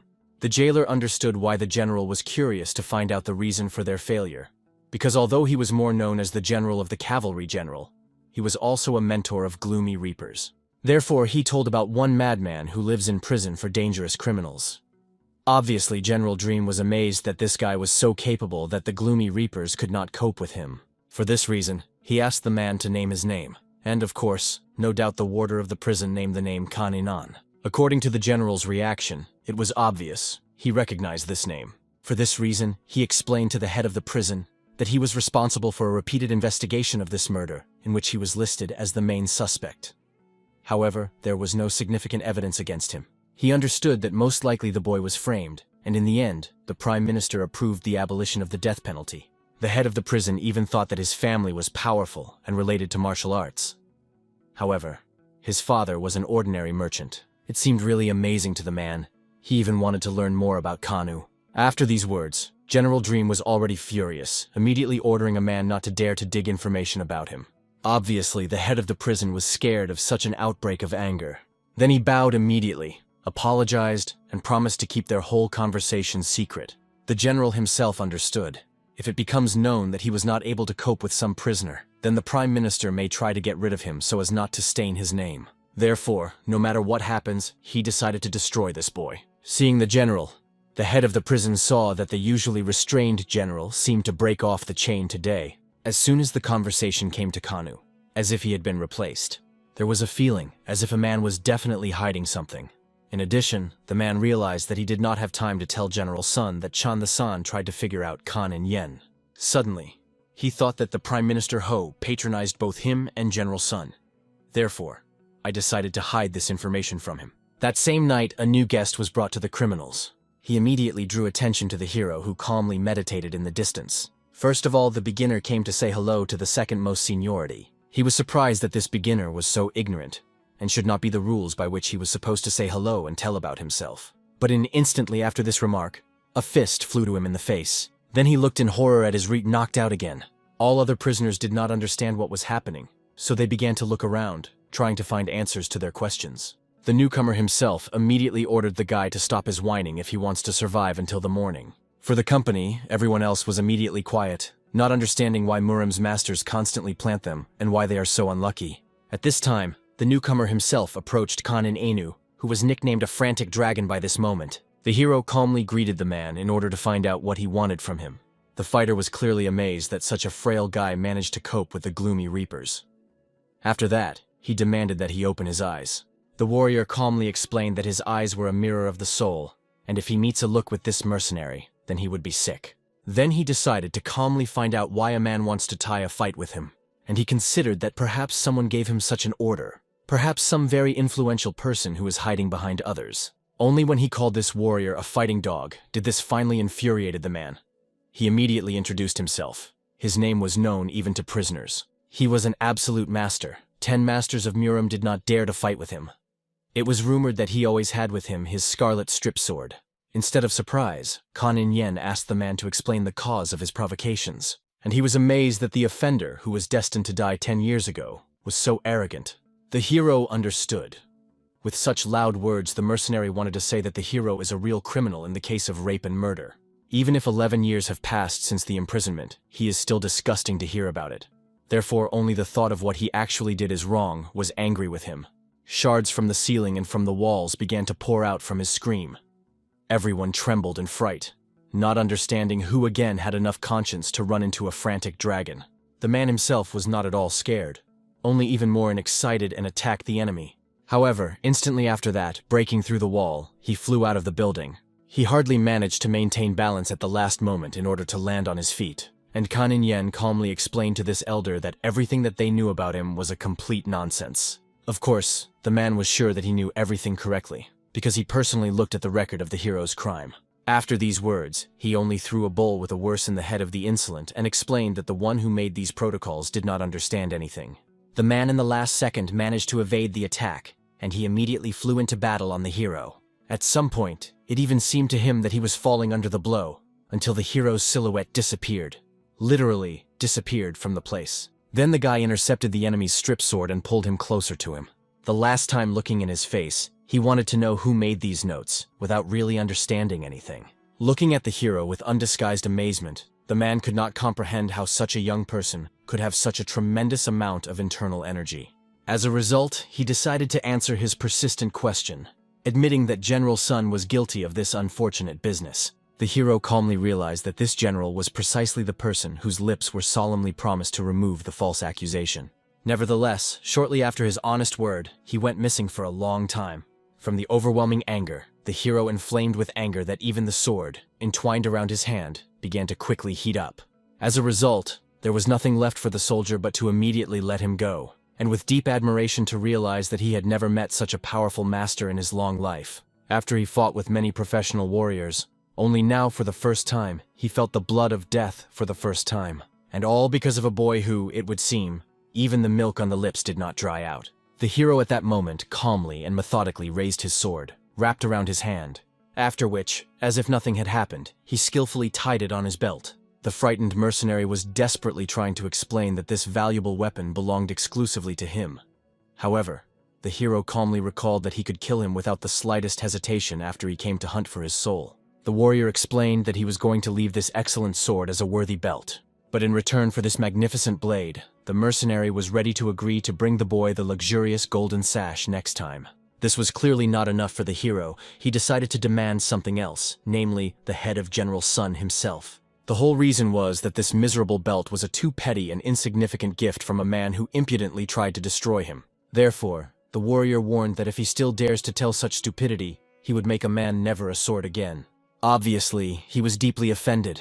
How appropriate to such a puppy to dare to talk so impudently with older and more experienced people. Nevertheless, in the next second, a deadly blow felt, rushing directly to his unprotected throat. After that, panting and grabbing the air with his mouth, began to rapidly fall on the cold ground. At that moment, Kanin Yen calmly and carefully examined the elegant sword, sincerely surprised at the pleasant impression of the possession of such a perfect weapon. However, he decided to take advantage of it just as it is appropriate for a real warrior, in order to finally deal with his insidious enemy. In this critical second, a man, frightened to death, realized that he needed to flee as soon as possible. The hero decided not to chase after him, only calmly and meaningfully glancing at the jailers. Those only scaredly took their alarmed glances, realizing that perhaps they would have to hide somewhere away from this dangerous place. To their considerable surprise, the hero only smiled kindly, realizing that they probably were very curious to look at this truly spectacular competition. After which he, as if nothing had happened, was serenely returned to his usual conclusion. Only after this significant event, the guard was finally able to exhale calmly, now fully and finally realizing why Kanin Yen is called a frantic dragon with such respect. The escaped attacker himself took refuge in a safe, secluded place in order to thoroughly take a breath. He could not comprehend in any way, as it turned out in a fatal way, that he had so shamefully failed an important task. He did not lose to any battle, even the best and most skilled masters of Muram, but still this mysterious guy managed to completely overcome him. The warrior understood that if he wanted to be absolutely confident that everything would be in order with his precious life, he needs to destroy either Kanan himself or General Sun. He obviously would not want a completely innocent government official to suffer because of this filthy and worthless criminal. Nevertheless, he could not disobey the direct order of the Prime Minister Ho. Somewhere at the same time, the official calmly and thoughtfully examined important government papers in his spacious office. Suddenly he felt anxious approach of an uninvited and undesirable guest. As if nothing had happened, he decided to courtly find out why he granted him at such a late and inappropriate hour. Then the mercenary resolutely opened the massive door and explained that he had come to finally deal with the master. He only in amazement opened his mouth in surprise, even considering that perhaps the mercenary confused him with someone else and made a mistake of the house. However, the man accurately and unmistakably knew that he had come to Colonel General Cavalry. He also strongly explained that he would not depart from his sacred duty, even if his goal was the commander of the Imperial Army. Therefore, he persistently asked that the man would not show unnecessary resistance, because it would really be much easier for everyone. Instead of submissive submission, General Dream waited a suitable moment in order to resolutely grab his reliable blade. Looking at the rapid approach of a dangerous enemy, he was sincerely surprised, because he was amazingly and incredibly fast. As a result, the enemy still managed to successfully attack him and forcefully discard him. Nevertheless, he at least managed to keep a safe distance and get his sword. After that, a fierce battle ensued between these two experienced warriors. However, as soon as the general's sword was seriously injured, he flew away again with the next powerful attack. The blows were truly crushing. If everything continued at the same merciless pace, he would definitely be dead. All that he had left was only fleeing, hoping for the great mercy of the gods. After all, he never in his life had previously met such powerful and formidable people. Obviously, the hired killer ruthlessly chased him. In addition, he tightly squeezed the stump of the sword in his hands. General Dream at least wanted this mysterious man to be respectfully introduced, but he understood that there was no much point in calling his name to the dead man. Obviously, the general understood that if he was truly destined to die, then he should at least know the name of the one who kills him. Only after hearing the famous name of the mercenary, he immediately realized that it was the very legendary master, and even considered that he had come to alertly avenge on a long and non-consulting resentment. However, the old resentment did not always serve the only reason for someone's cold-blooded murder. After that, he instantly and without the slightest regret aimed at General Sun's unprotected neck. Only finally making sure that his lifeless body fell on the damp ground, he deigned to leave away. Of course, in the end, he sincerely apologized for the fact that the life of a worthy official in such a tragic way approached his sad end. In the same place in the late evening, a young woman walked slowly. She accidentally noticed a dead body and carefully approached, realizing that it was completely fresh. Seeing a gaping hole around the official's throat, I immediately guessed that nearby was a skilled master of martial arts, with a rare ability to use internal energy in the form of a deadly projectile. On wetland, she also saw a strange inscription with blood that proclaimed Ho Yurim. The girl did not know what kind of mysterious name it was, considering simply a dying message. After that, she began to rummage methodically in the clothes of a dead man, because the murders between the masters of martial arts were completely inevitable and very frequent, so she was not at all surprised. The only thing it seemed quite strange to her that the victim left some name before her painful death. Soon she already deftly pulled out a valuable medallion from his breast pocket. Then she hid him to her secluded place, realizing that he would probably come in handy in the future. She also began to scour diligently, which was still reliably hidden in his clothes. Soon she discovered a weighty bag of money, which clearly did not belong to some kind of miserable thief. She left quite satisfied and happy, rejoicing that she tore off the real jackpot on this successful night. Only the next morning, the general's lifeless corpse was discovered by the Imperial Guards. Based on the random situation and the complete absence of his personal valuables, it was finally concluded that he was brutally killed during the usual robbery. Events in a strict regime prison moved as much as a month after his tragic death. The entire composition of the jailers was in a joyful anticipation, because they heard amazing news that the generous emperor was about to declare a large-scale amnesty. They also respectfully approached the hero, explaining that thanks to the special call of the deceased prime minister, they would first remove all the accusations from those prisoners whose serving were long-term, of those whose guilt was not finally confirmed. Kan in Ien was really surprised by such a sharp and unexpected turn of events. Now the jailer solemnly arrived at Kan in Anu, because they had to enter his important data on the official list, which they carefully compiled. Nevertheless, he very restrainedly asked, so that the man would not think of doing this. The warrior understood that there was no urgent need to make his modest name into this register. All other prisoners did not understand why the hero acted so idiotic. categorically refusing the long-awaited liberation, and now they were completely convinced that he was indeed incurably crazy. The jailer already persistently asked the hero to carefully think about this situation again, because the government itself officially admits that he was completely innocent, and he would be completely free to go anywhere. It is unlikely that such a successful chance will ever fall out again. However, Kanen was not going to leave until the guilty general's son would come to personally ask for sincere forgiveness. After that, the guard only laughed bitterly, because if we are talking about this specific person, then there is more definitely nothing to worry about him.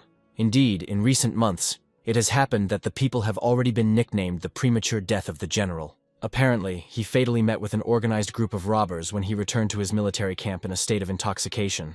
The killer was so skillful and professional that he carefully covered absolutely all traces, up to the fact that even the expensive medallion of General's son took with him. Kan and Yen only angered such a flair, bordering Rander's neglect towards the late general's son. He considered that perhaps the general sinned in front of him something seriously. Nevertheless, it was categorically like that, so the hero was deeply indignant that he was called just by name, and not the commander. After all, even if a person died, then you cannot treat his memory disrespectful. Immediately after that, reverently bowed in prayer, the guard began to earnest his forgiveness diligently, but the hero persistently asked to remove his food, because he completely disappeared. Immediately after that, the worried jailer, like a humble servant, hastily retired, and the hero only with sadness thought that General Dream met his untimely death, and sincerely hoped that he at least managed to repent of his sins in this mortal world. After all, first of all, he was supposed to sincerely and deeply apologize to him.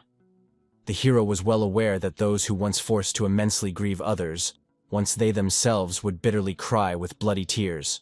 At this time, the rest of the frightened prisoners by all forces tried not to cross with the hero, otherwise they could become the next unhappy victim. So, after this significant day, sinister rumors that it was not worth finding himself up to a frantic dragon, otherwise he will find you even after your painful death, quickly spread throughout an extensive prison. Soon, the news that Khan in En categorically refuses to accept a special amnesty reached the chief manager of the prison. The reason was that he was not going to go anywhere until the former imperial commander came to personally ask him for sincere forgiveness. The surprised chapter thought that perhaps his subordinate simply did not tell the guy that the general was tragically died. Nevertheless, even after he became reliably known to him, Khan in En still stubbornly abandoned the long-awaited amnesty. It seemed that the head of the prison could not understand the true reason for such strange behavior, but simply did not know how to say it correctly. The point was that the only reason that comes into his alarmed head was that Kan in En was mentally unbalanced. As they knew perfectly, Kan in Yen was usually a calm and restrained person.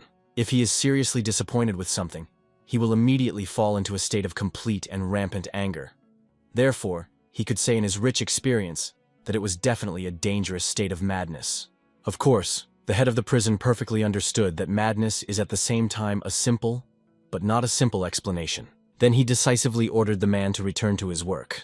Then the man quickly rushed at his desk and began to methodically sort out the found papers. He exactly saw that there was a distinctly written name of the hero, from which all the accusations were finally removed. Since the application was officially approved by the higher imperial court, he was supposed to immediately release Kan in Yen. He even thought about the possibility of sending him, since he categorically did not want to leave. Suddenly, he saw an interesting snag in a document that he could use. Somewhere at the same time, hard-working workers continued their daily work on the picturesque bank of the river. Girls diligently repaired a fishing mesh, which went hopelessly. One girl suddenly noticed that the young man was persistently spying on her friend again. Therefore, she immediately turned around and met with a look with a young man. He looked at her obviously in love and admiring gaze, not even taking his ardent eyes. The rest of the friends only persistently asked the girl at least once to smile affably at him, realizing that if she marries him, her family will not have to work hard, especially given that until this time they did not see a single man who would look at their girlfriend so delighted. It would seem that only this persistent fan likes her. However, in fact, the girl simply did not think that she was obliged to get married. Girlfriends desperately tried to explain that if she nevertheless collected to create a family, it is better to choose a good and wealthy man for herself. And it's better not to find this noble gentleman, given that he was already rich and influential since birth. The girl did not argue with this reasonable argument, only wisely advised her friends to charm the guy if they liked him so much. Nevertheless, they doubted that he could at least somehow like this bold idea. It was thanks to his work that they earned money and their families did not starve. That's exactly why she considered it very profitable for her friends to marry him, given that they lived very modestly in their families. In fact, the true reason was that she did not trust men, because her good older brother raped and brutally killed an innocent woman. Father lost his fortune, desperately trying to save his son. The shame at that time was too great for the whole family. Suddenly, a guard decisively came to them, who respectfully introduced himself to this woman. He also explained that the head of the branch personally ordered her to bring her, so he politely asked the girl to go with them. Obviously, she did not understand why the most high-ranking person in the city came for her. Nevertheless, they came with good news, which were not worth scared. This concerned the older brother of this girl. He was completely exempted from accusing the murder and officially justified by the mercy of His Majesty. It was difficult to believe in it, but still she led the guards to her modest house. Stepping closer, she saw that an unfamiliar man was already sitting there, slowly drinking alcohol and talking lively with someone. He already mentally thought about how the girl would hold a family visit and will console her brother, and safely return him home. At that moment, a sergeant who brought a resident of the village approached him respectfully. She decided to find out if the truth is that her family should go and bring her brother. In principle, the girl understood everything quite accurately. It seemed very strange. The brother kept the distance for more than 10 long years, but now he was suddenly released, and she had to personally come to him. So that the girl did not worry in vain, the head of the branch even generously invited her to take reliable accompaniment, with whom she could safely meet her brother. The man himself persistently asked the mistress not to resist this order, and really follow with him, because a man in front of her could take her life according to his command. She should not have acted so recklessly and categorically refuse. The ruler himself only smiled restrainedly, explaining that he did not want to order the mistress. He simply courtly asks her to help. Obviously, she could not fully understand why people of such a high rank treated her so kindly. Nevertheless, she had no choice, so she went to a strict regime prison. All this time she spent in a comfortable carriage, and finally she was solemnly informed that they had driven up. When she looked through the window, she saw many men in a front uniform meeting her with respectful bow, as well as the head of the prison, who cordially thanked the girl for making such a long way. Soon she was carefully brought into the hero's imprisonment camera. She could not believe her eyes when, after long 11 years, she saw her brother. After that, holding back tears, she explained that they could finally return home. Canon Yen only restrainedly asked his sister how their dear parents lived. Everything was fine with his second brother. He left home because he wanted to become a teacher. Then Canon Ian decided to find out about the youngest in the family. Nevertheless, the youngest was just his sister, which the hero managed to forget about during his long prison. Looking at her anxiety, the head of the dungeon quickly explained that after a long imprisonment, her brother had serious memory problems. The hero, looking at her tears because of this, gently asked the girl not to cry. She was ashamed that she had never come in all these years. She apologized and explained. It was very difficult for their family to earn a living. Canon Yen was not at all angry, only affectionately hugged her and offered to go home. And obviously the head of the prison was glad that his cunning plan worked. After that, as a sign of the deepest respect, all the jailers immediately bowed respectfully with the prisoners, in order to solemnly say goodbye to the master. They continued their long way along the dark, barely lit corridors in a gloomy dungeon. So far, the head of the prison suddenly did not offer to stop in his spacious office before the final departure. There was already a small, elegant box with expensive blue clothes. General Chan the San carefully sent these excellent clothes for a hero released from prison. Of course, Canon Ian already felt quite convenient in the usual prison clothes. Nevertheless, the sister gently recalled that walking in the clothes of the convicted person in the wild is inappropriately. Not wanting to argue with his beloved sister, the hero soon put on his new exquisite outfit.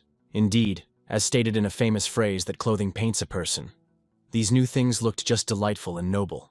After that, the jailer finally personally led the hero to the luxurious carriage awaiting him.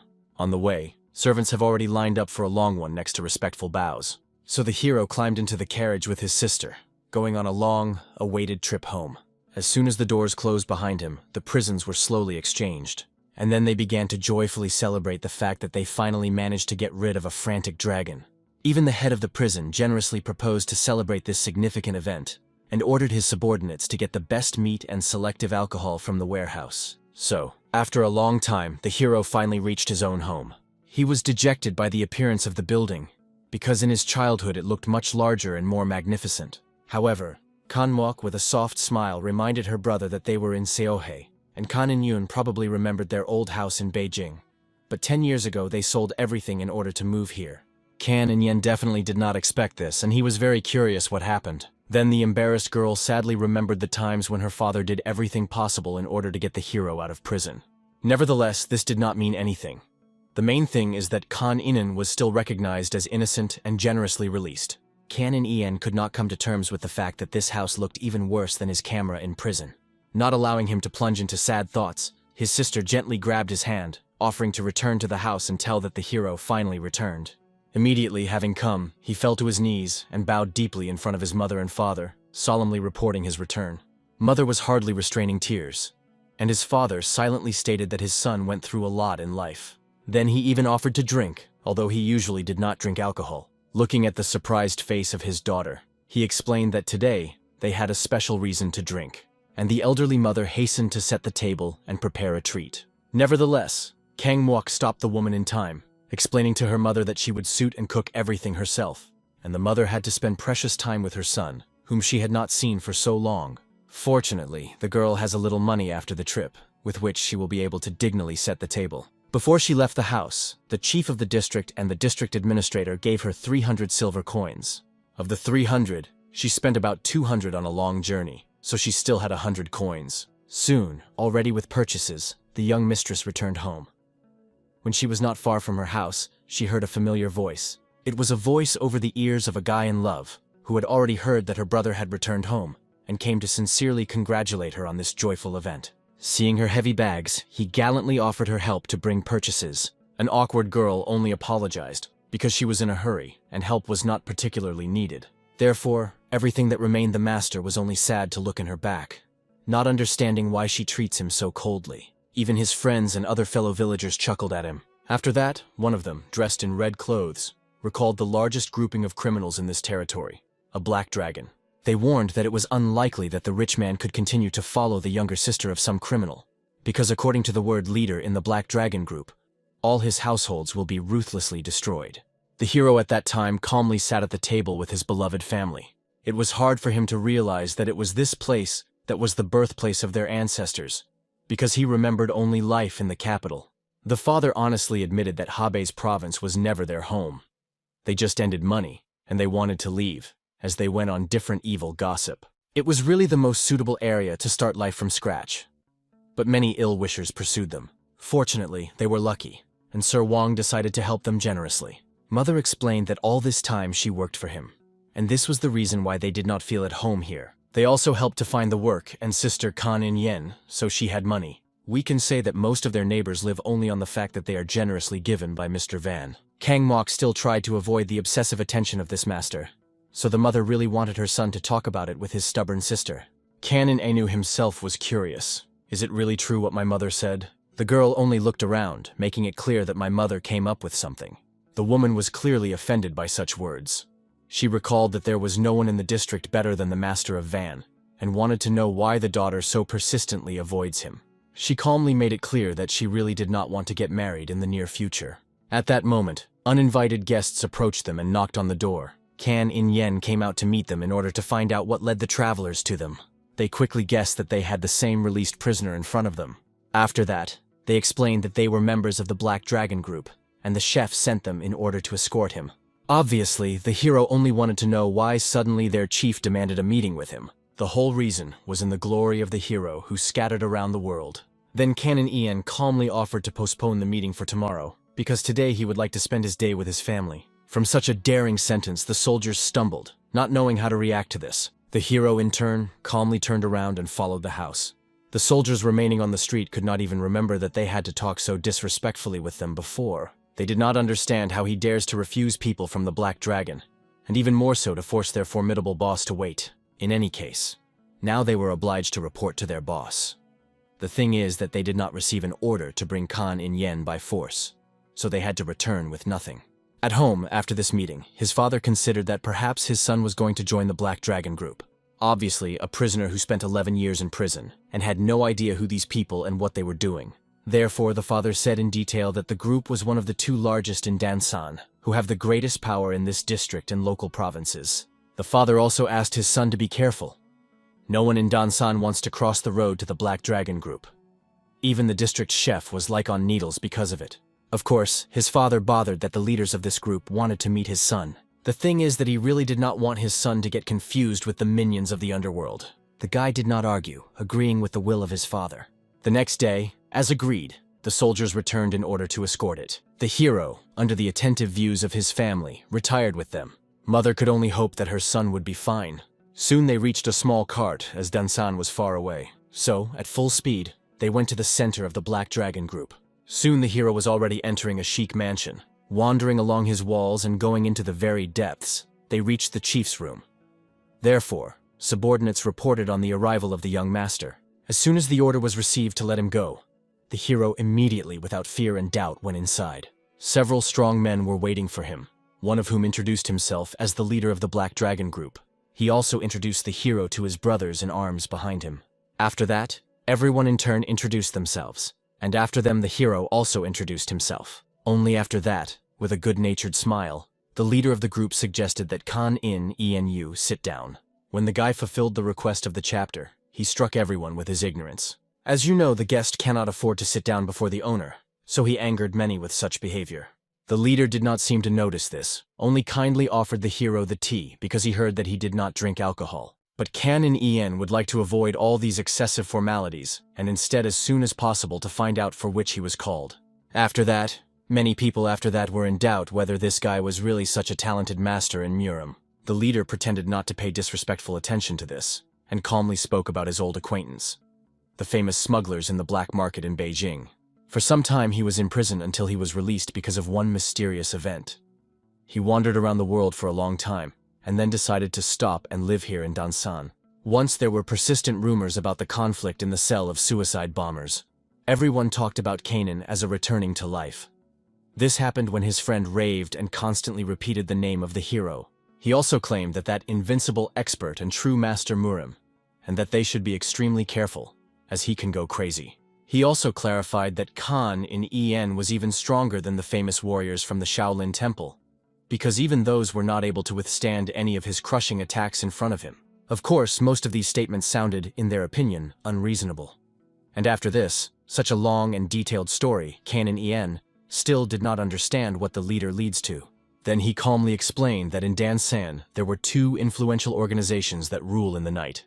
The first is them, Black Dragons, and there was also a group of the Dead Sea. Nevertheless, their old enemies from the Dead Sea group tore the secret pact with them about hiring a martial artist abroad. This put them in an extremely difficult position. Therefore, they would like to invite Khan in Yen to their group. The hero immediately remembered the wise words of his father and said that he did not want to join their ranks. Many were deeply shocked by such a daring statement. It seemed to some that he might be frightened because of his weakness. However, the leader of the group immediately strictly reported his brother, who was too rude with their guest. The leader himself actually already considered that he was mistaken, because he was too different from the description of his friend. So there were two options. Either the story was greatly exaggerated, or this guy had exactly the same name.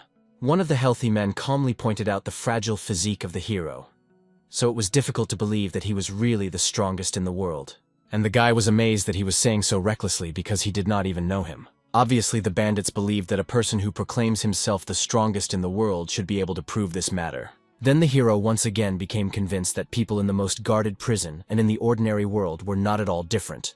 They chose the weak in appearance and forced them to obey the strong. Soon everyone was silent only after the young girl spoke. She recalled that the older brother invited this man here as an honorary guest. Therefore, I did not see any problem that he simply said that he did not want to join. Nevertheless, many believed that there was a huge difference between the phrases "I do not want" and "I can't," and they were sure that Khan and En simply could not join. Nevertheless, all those gathered here were not idiots.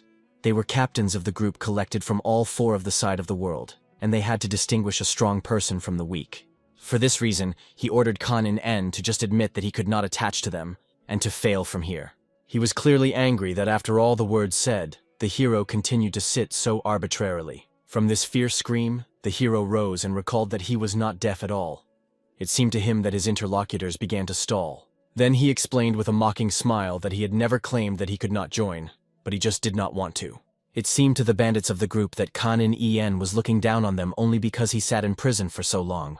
They also recalled that despite what he possessed by force, he contacted not those people with whom he would fight. Suddenly, One of the bandits suggested chopping off the hero's ear to the hero, and then throw his lifeless body. It was a literally great idea that many present liked. After that, one of them also decided to engage in the language of such a bastard, so that he would not tell out anything to outsiders. Kan In-yen only laughed, deciding to find out if someone else wants to grab some part of his body. Then the leader spoke. He wanted to make sure that Kan In-yen would not tell anyone, so he chose to save him by hand. They understood that they should kill him here, in the very heart of the Black Dragon group. And if it doesn't work out, then at least leave it cripple for life. The only one who did not make an order for the part of the hero's body was a young girl, whom he asked about her order. Nevertheless, it seemed that she was sincerely sorry that the conversation went along such a gloomy channel, and asked nothing. Kan In-yen realized that he had fallen into a situation that was supposed to resolve radically. For this reason, turning to this lady, he explained that he would leave her a rule with a group of a black dragon. All that was required of it was to make sure that they will no longer interfere with him. Hearing these arrogant words, the leader realized that apparently the only thing that was true about the hero was that he had serious troubles with his head. Therefore, he immediately ordered his robbers to stop standing still and deal with this dangerous madman immediately. Immediately, the first of them rushed to Kan In-yen with his sharp blade in order to cut his ear. Observing him, his brothers learned special techniques, many swords cutting flowers that can crush any enemy. At this critical moment, the cut of the sword was already directed straight to the enemy's neck. Nevertheless, Kan In-yen stopped this attack in time, putting the block with only 2 fingers of his hand, after which he closed his opponent beyond his wrist and broke his hand in front of everyone. Then, as promised, he also tore his ear with his own hands. After that, he looked at the man who so wanted to cut his tongue. However, the talents of Kan In-yen were not afraid of that, because he was not a coward and was ready to fight the enemy. The hero seemed to not pay attention to such arrogant words. By lightning speed, approaching the enemy, he promised to get rid of his tongue. At that moment, a defending bandit applied a disseminating attack all over the hero's body. But he literally evaporated from his attack, being a couple of centimeters from him. Then the hero hit the bandit with a fist on the jaw from the bottom up. From this, he lifted his head and his tongue fell out of his mouth. Then the hero intercepted the blade of this unfortunate and, as promised, chopped off his tongue. After that, he looked at another man, urging him to give up. And he really, frightenedly stumbling, ran away to the door, hiding away. The leader of the group was clearly angry, ordering his people to immediately kill Kan In-yen, whom he called the inhuman monster. Although the warriors followed the order of the master, they understood that they had not the slightest chance against the master of Murim. Soon, making sure that this man was really a frantic dragon, they immediately decided to flee. The hero seemed to be only happy that they acted so reasonably. Otherwise, they also could not be concerned. After this bloody battle, only the lady and the leader of the group remained ahead. The man finally got the feeling that his acquaintance knew Kan In-yen clearly not well enough. After all, a frantic dragon did not just have problems with his head, he was insane from head to toe. The thug that attacked him was the 3rd most powerful in their group, but still suffered a crushing defeat and paid his life. Realizing the seriousness of the situation, he immediately asked Kan In-yen to forget about this annoying misunderstanding. He was even ready to personally give him a group of Black Dragon. Kan In-yen did not need this miserable group, and only reminded the leader that he was about to cut off his hand. To avoid future problems, this could not be left without consequences. Of course, the leader tried to laugh it off that it was only a stupid chatter. Obviously, he could not do something similar with the hand of a frantic dragon. But the hero recalled that when a man told him such words, he probably had to be ready to say goodbye to his hand. When Kan In-yen, who was a moment ago, approached the distance of 1 step, the leader almost lost consciousness from horror. Nevertheless, he did not have time to do anything, as the hero had already grabbed him by the right hand. Then an instant blow followed, and soon the hand flew to the floor. Kan In-yen, looking at the leader who was shaking with pain, promised that soon the people devoted to him would surely take care of this injury. And he asked him any more not to be mistaken about the capabilities of other people. Then he gave an attentive look at the girl who did not want to harm him. Turning to her as a new leader in the group, he explained that he would like to return to his home. The girl only opened her mouth in amazement, not understanding why Kan In-yen called her a leader. The smile appeared on the guy's lips when he suddenly reminded the recent words before the battle with the masters of martial arts. And the girl could not believe in the seriousness of Kan In-yen's intentions when he announced the appointment of her new leader of the Black Dragons.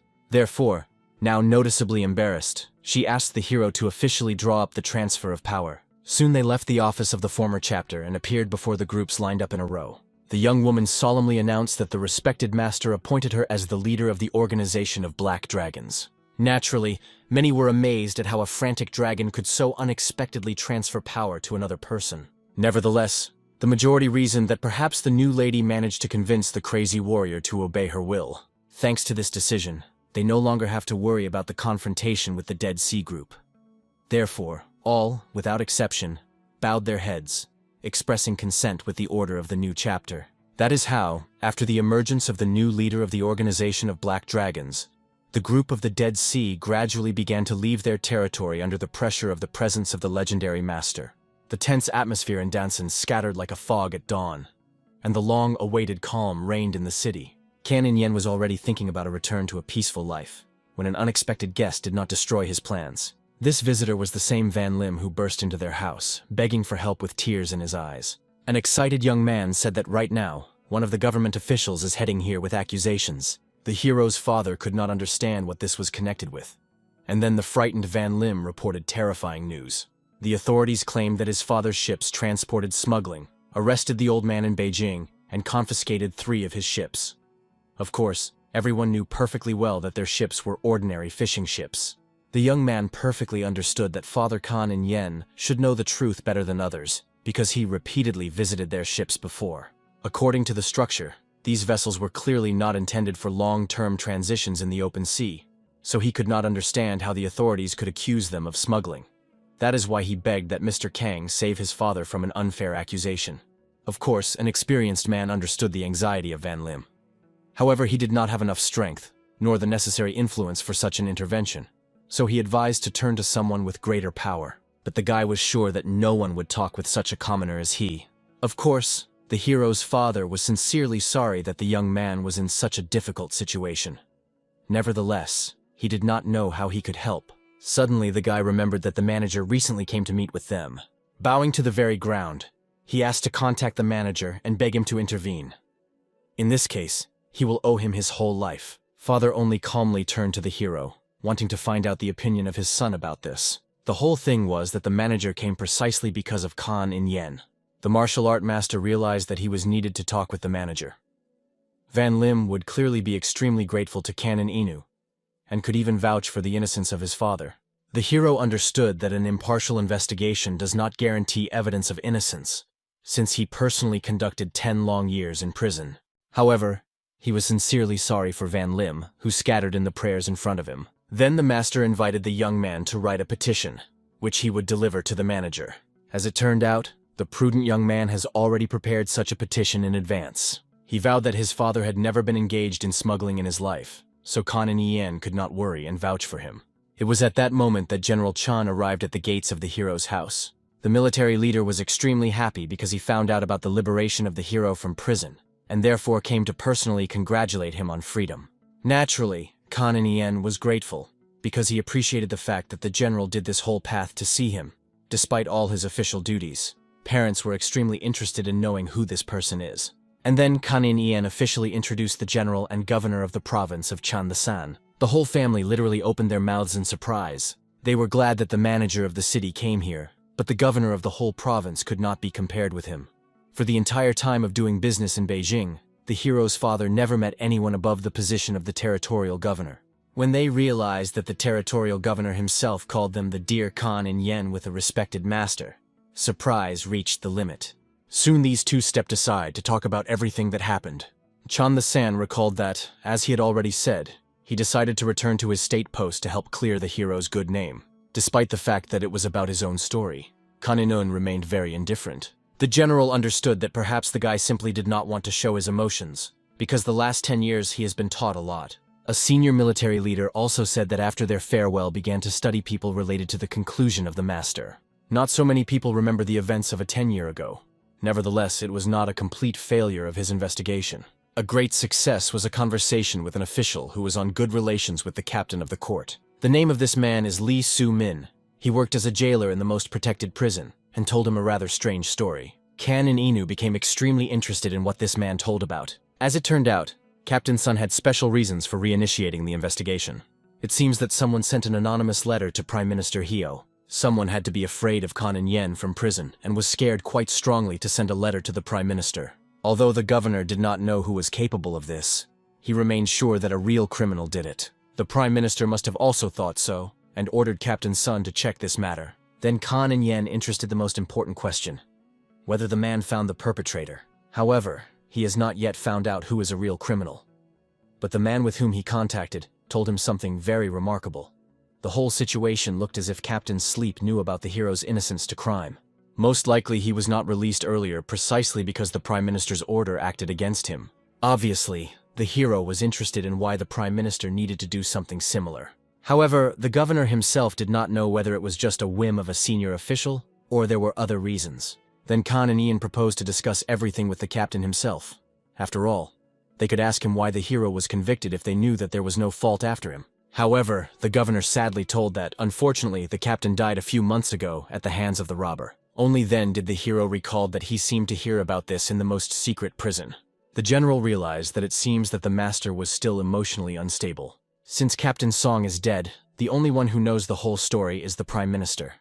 It is not so easy to get closer to him, or to accidentally collide for conversation. Nevertheless, he understood that perhaps Khan in En would somehow break through and talk to him personally. At that moment, thinking about something of his own, Khan and Yen proposed to return back to the house. Along the way, the governor decided to find out what the hero plans to do after his departure. Upon learning that he was going to leave Dansan, a senior official wanted to find out the reason. However, the hero calmly explained that there is someone in the city who suffers from injustice.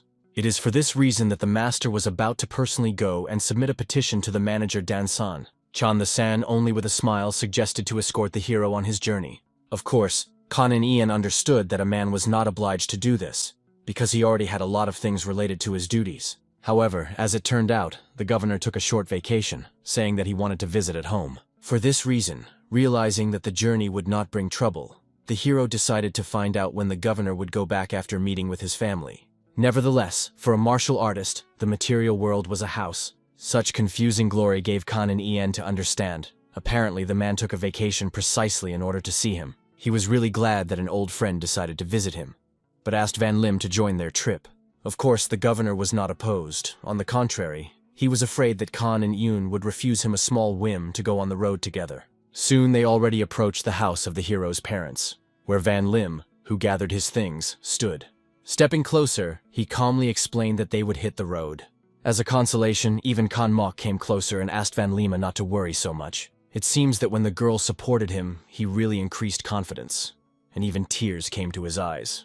Nevertheless, Canon Yen immediately gave a slap in the impudent, who dared to take his sister by the hands, after which the travelers retired in turn. Everyone promised to return soon. Seeing them around, the woman admired the wonderful son of them. Father understood this even when their son independently figured out the grouping of black dragons. However, the woman was completely at such things. She admired the son, who brought the manager to their village, besides a sign with the general. It seemed that all these influential people looked after him. Father only smiled because he understood. When men meet like-minded people, they are not afraid to accompany each other until the end of their days. This means having self-esteem. Of course, the woman was puzzled, but she, it seems, did not quite agree with his words. Nevertheless, the father was sure that the general, who was devoted to their son, who was only 20 years old, did this from honor. However, the woman noted that the general behaves cautiously next to their son, but his father did not notice this. He considered the military leader rather noble, because even among senior officials there are those who demonstrate the difference not only with subordinates, but also with those who are younger. Naturally, the woman recalled that their son was also excellent in martial arts. This was understandable to parents without words. As it turned out, when his son returned, his father even wanted to invite him to open a martial arts hall here. Nevertheless, the woman understood that they hardly had money for such an undertaking. To begin with, he could just become an instructor somewhere. Therefore, the spouses decided to discuss this with Khan and Enam when he will return, because the work as an instructor should be better than work in the fields or by the sea. In addition, they could not let their son lose so much time. He had to choose a suitable job in order to find a good wife. At this time, 3 travelers continued their way. However, the general even began to dizzy because the summer became mad at madness. The young man apologized because he did not even think about taking several horses for such a long road. Fortunately, ahead they saw a nearby village. Before the continuation of the path, the general suggested dining the respected master there, because all 3 were already hungry, and soon they found a calm family restaurant. However, when they intended to enter, they were warned that the restaurant was closed, so they could leave. This was stated by a company of men similar to bandits, so the general immediately decided to find out what happened at all and why the restaurant was closed. As it turned out, in front of them was the boss of the Dead Sea Group, and since the restaurant worked with the group of black dragons, they came to teach him a lesson. That is why the bandits invited travelers to leave in a good way. When it came to the group of black dragons, the hero remembered the girl whom he helped to take the leader's place. The leader of the Dead Sea himself warned that they could go further along the road and stumble upon an institution called Three Taste. If they say that from the leader of the Dead Sea Group, they will be well served. The general was angry. He would like to teach this person a lesson if he crossed the line. Nevertheless, the governor was madly polite. Therefore, turning to the hero, he decided to find out what to do with them. However, Kan and Yen was only interested in whether that restaurant was really so good.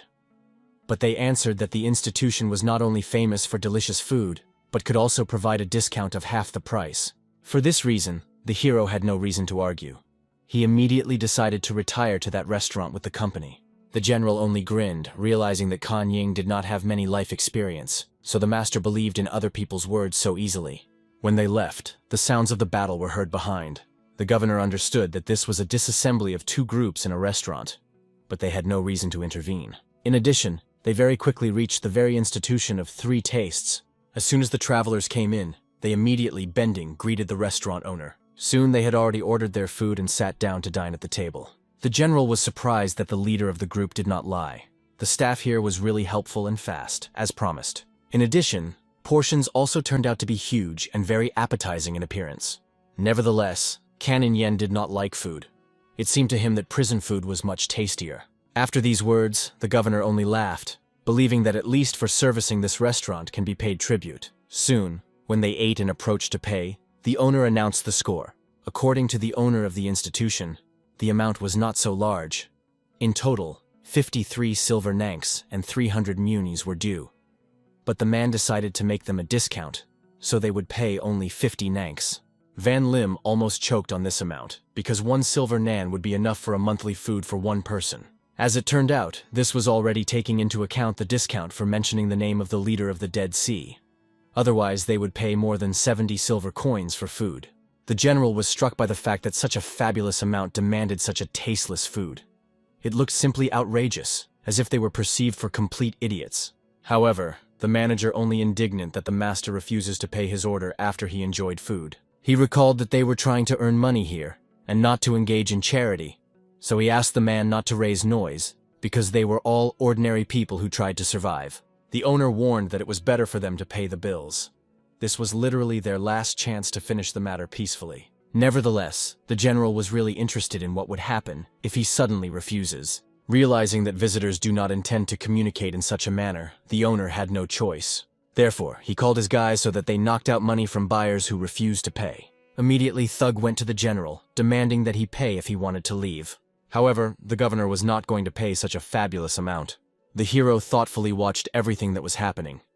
He had a foreboding that today was not a very good day to start a fight. Van Lim believed that for Mr. Chan, the San, this battle could not end very well. Nevertheless, Kan and Yen quickly made it clear that he was not worried at all for the general. At that moment, a bandit tried to explain as polite as possible at that moment that this restaurant was under the auspices of the Sea of Defense. However, this did not frighten the military leader at all, so he ordered to call him a boss. After that, out of anger, the general broke the table standing nearby and made it clear that until they bring his leader to him, he would not leave this place.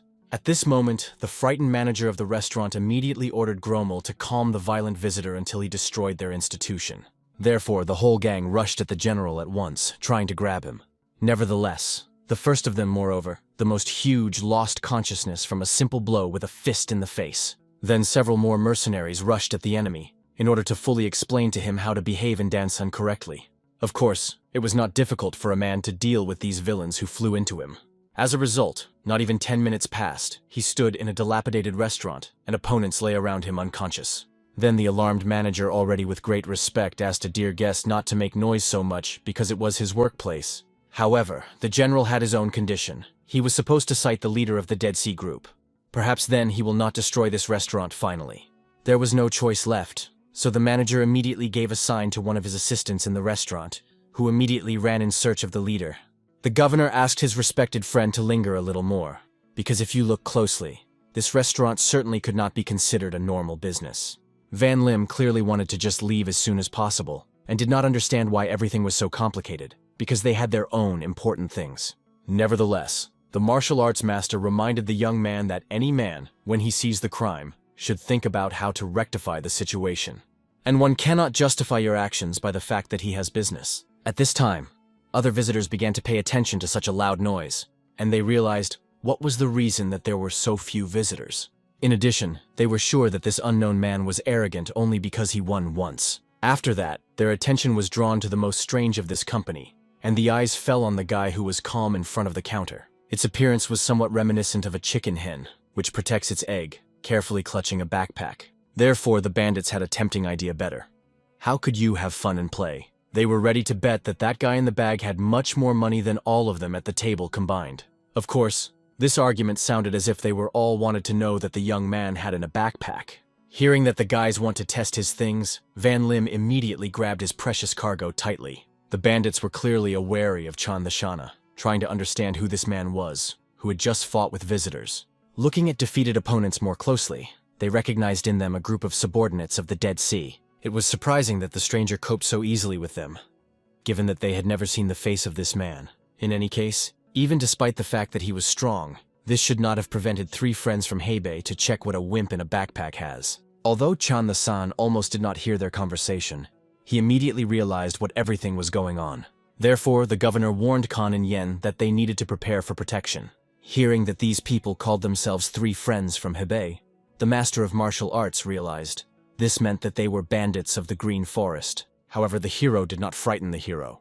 He simply thought if Chan the San knew their names, then they were very famous. Fame was due to the fact that their mentor is called a lonely mountain boss and is one of the 10 strongest masters of the Green Forest. Obviously, the young man did not know what this means, because it was almost his first journey in the real world. Nevertheless, the approaching bandit explained that there are a lot of experts. At least 36 naval and mountain syndicates under the sky, and combat experts are in each syndicate, so there are a total of 360 of them. Among all these 360 people, their master entered the top 10. Obviously, the hero was amazed, because he could not even believe that there were so many thieves in the world. From his naivety, the bandit only laughed and explained that he considers himself a valiant knight. They did not take the money just like that, only if they accidentally found it, and did not earn fraud, like government dogs. Of course, Canon Yen could not understand what corrupt government dogs mean, but did not understand that the robber had in mind by some random money. As an example, they brought money that lie in a bag, like random funds. If the owner of this money is not confirmed, they call such money random or ownerless. From their logic, the hero laughed and loudly slammed his hands. He was amazed that this thief made so much effort to explain everything. The feeling was as if he looked at some gorgeous performance in Beijing. Nevertheless, the rest was clearly very much infuriated by what they were called some thieves. They threw a chair and warned that they could allow the hero to express his last desire before death, because he should pay his life for considering the Green Forest with something ridiculous. Immediately, a small chair rushed straight to the face of a young man. However, he easily stopped his free flight with only 2 fingers. Only then did these masters realize that in front of them was a supermaster of martial arts. Frightened, they immediately apologized to the respected master and tried to pretend that they did not try to attack him. Just the bench was too light when they touched her. Even the manager of the institution could not believe that having lived for so many years, he first met such a strong person. He never even heard that someone is able to stop a flying bench with such ease. He especially began to worry, given that he sent for someone from the Dead Sea group to deal with violent visitors, but was no longer sure of their victory. At that moment, the general spoke. He wanted to know what they were talking about random money there, and was ready to listen to their more detailed story. One of the Trinity immediately began to apologize, explaining that he realized, do not take money from the owner. The rest realized that if the fighting spirit of their older brother disappeared, the enemy used a very unusual equipment. As you know, their older brother never gave up so fast even before the most powerful rivals. However, suddenly they noticed that he was holding onto his ear, which means he was planning something. Last year, when he fought for his life against the elder of the Volcano sect, he also acted and eventually killed the elder with one sudden movement. As if hearing their thoughts, the general warned that these people from those who would definitely put the knife in the back as soon as possible. The hero himself perfectly understood this, because the prison taught a lot in 10 years. Of course, The bandits insisted that they never do this, because such behavior was worthy only of the thug without any concept of honor. After that, the robber tried to get Canon Yen and carefully pushed the cup on the table. Canon Yen immediately turned his eyes to the fallen vessel, and it was a literally perfect moment for the eldest of the three brothers to attack. Nevertheless, Canon Yen easily stopped the sword flying into it with one hand. However, then the bandit was not at a loss, and having accumulated saliva with all his might, Canon Yenu grunted right in the face. Obviously, this could not but offend the hero and caught Chan the San. The governor did not understand how such dirty geeks were not only ambushed, but also dared to spit the master in the face. However, at that moment, while everyone was distracted, this man suddenly swallowed some kind of pill. At this time, the hero wiped his face. The sensation was obviously disgusting. He remembered that this happened to him about 10 years ago. After these words, the bandit laughed even louder. The hero, in his opinion, looked as if he had studied skill in the mountains and got into society only now. The robber was sure that he would send the hero to the Lord Hell faster than he could do something. The rest of the two brothers only laughed, because their elder has already used the secret technique of a quiet murder of a green forest. They expected that now Khan in En would cover this fear. In fact, that spit contained poison, so they expected the hero would die for 15 minutes, and after 10 seconds, he will stop standing. The general himself was amazed. He once heard that the killers were storing capsules with poison in their mouth, but it seemed to him that it was just fiction. He first met this. Obviously, Chan. To the rank seemed illogical that if the killer kept the poison in his mouth, he himself had to be poisoned. So be it. The man said that the poison used was the pride of the Tang school, which was called a bead of a pounding pill. It is in the root tooth. It just needs to be broken and used at the right time. Nevertheless, obviously, this still did not explain how the man was not poisoned, since he himself kept it in his mouth. The reason was simple. At the moment he swallowed a pill, it was an antidote that he carried with him. So, since he used the antidote, then Kan Inen had no chance to survive at all. He would die soon. However, Kan in En only laughed. He really did not know what kind of school it was, but they created literally terrible products. The master was seriously disappointed with their behavior, if they distribute poisons to everyone who asks for this. Nevertheless, the scoundrel of the Green Forest only laughed at the ignorance of this fool. He explained that he had paid very expensive for this poison. The antidote cost him 10 gold coins for each tablet, and he really paid dearly for the death of Khan in Yen. Then Khan in En realized he needed to get to this school of Tan if they sold poisons to such bandits only for a high fee. After that, he came closer to the eldest of the brothers who had tired him and hit him on his throat. Only at that moment the man realized that the breath of Khan in Yen was still in perfect order. However, very soon Ken and Yun finished him down on the head, and in the end he lost consciousness. The rest froze with fright, not understanding why the poison did not work. They even doubted that they sold a real pill. At that moment, the hero took a small wand for food, and he threw her so quickly and so accurately that he pierced the hands of 2 more bandits through. Then they were convinced that in front of them is a master of martial arts, which the world had not yet seen. It was not clear where he came from. Kan In Yen, turning to the general, decided to find out how it is better for them to do with them. The man was sure that the best decision was to put them to the police, since the authorities were ready to pay a lot for the heads of such bandits. Since these were famous thieves, their price was about 100 silver for each. Nevertheless, it seemed to Kan and Inu that the fee was too large for such miserable opponents. Nevertheless, the reason was simple. Not many people like the hero went on the ground and could withstand it. Since there were almost no Murim experts among the officers, it was necessary to collect entire troops to capture such bandits. Thus, the total cost of military operations was much higher than paying a decent reward to the one who can overcome them in martial arts. At this moment, the bandit gave his voice and began to beg for mercy. He was ready to raise the price and pay 200 silver coins for each, so that they would be released. Especially considering that the authorities were also bandits, even worse than them. Therefore, the robber did not understand why it was worth paying attention to some small thieves when there are such serious problems with corruption. Kan In Yen perfectly understood the hatred of these people to the government through their fault. He just spent 10 long years in prison. Of course, the bandits immediately felt their similarity with the hero, realizing that he probably also suffered from such experience. As a result, the hero agreed that they would pay him, after which they could get away. However, as it turned out, 600 silver are not the amount that they constantly carried with them. The hero was clearly whipped that he dared to lie and promised money, which they did not initially had. He was clearly angry that these bandits tried to deceive him, using the fact that he had not had much life experience, and decided to punish them for it. Nevertheless, as soon as he kicked the eldest of the brothers, he immediately stirred, and the hero realized that the robber had only imitated a fainting, and all this time he was conscious. The master was finally angry with the fact that the robbers consider all the rest more stupid and naive than they themselves. Immediately after that, the elder fell to his knees and began to pray for mercy, even swore that he really woke up just. Then Kananien decided to find out if they really have money, and the elder swore that he could bring him 600 silver coins until dawn. For this reason, the hero decided to leave the elder as a hostage here while his two brothers go for money. However, he warned, if they suddenly do not bring money, then he will hand over it to the authorities. After that, he also made an eyes for two who escaped and warned that if they try to hide, they definitely could not get to Nada Concise. Obviously both, frightened, immediately ran for money, promising to return as soon as possible. Immediately after their departure, the leader of the Dead Sea group arrived, looking for those who ate in the restaurant, after which he left without paying. Kan and En quickly realized that these were the same people whom they saw shortly before. Nevertheless, it seemed that no one wanted to fight with such bugs. The eldest of the brothers immediately caught a hint, and decided instead of these venerable gentlemen to deal with such idiots. He decided to show them how the world of masters of martial arts actually works.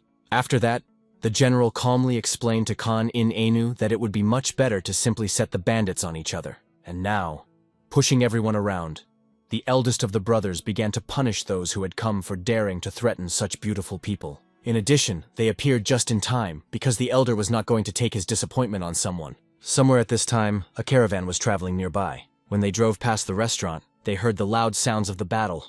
At this time, a representative of the Golden Dragon Transport Company was driving at his horse. The charioteer explained that the restaurant near which they stopped belonged to a group of the Dead Sea, and here 3 or 4 fights took place here daily. The guards did not pay attention, because the grouping regularly paid them so that they were not worried about such trifles. Obviously, the man considered this a sign of difficult times. However, the manager made it clear that the influence of the central government has long begun to achieve even external regions, such as this. Then he decided to ask the master how things were now in Beijing.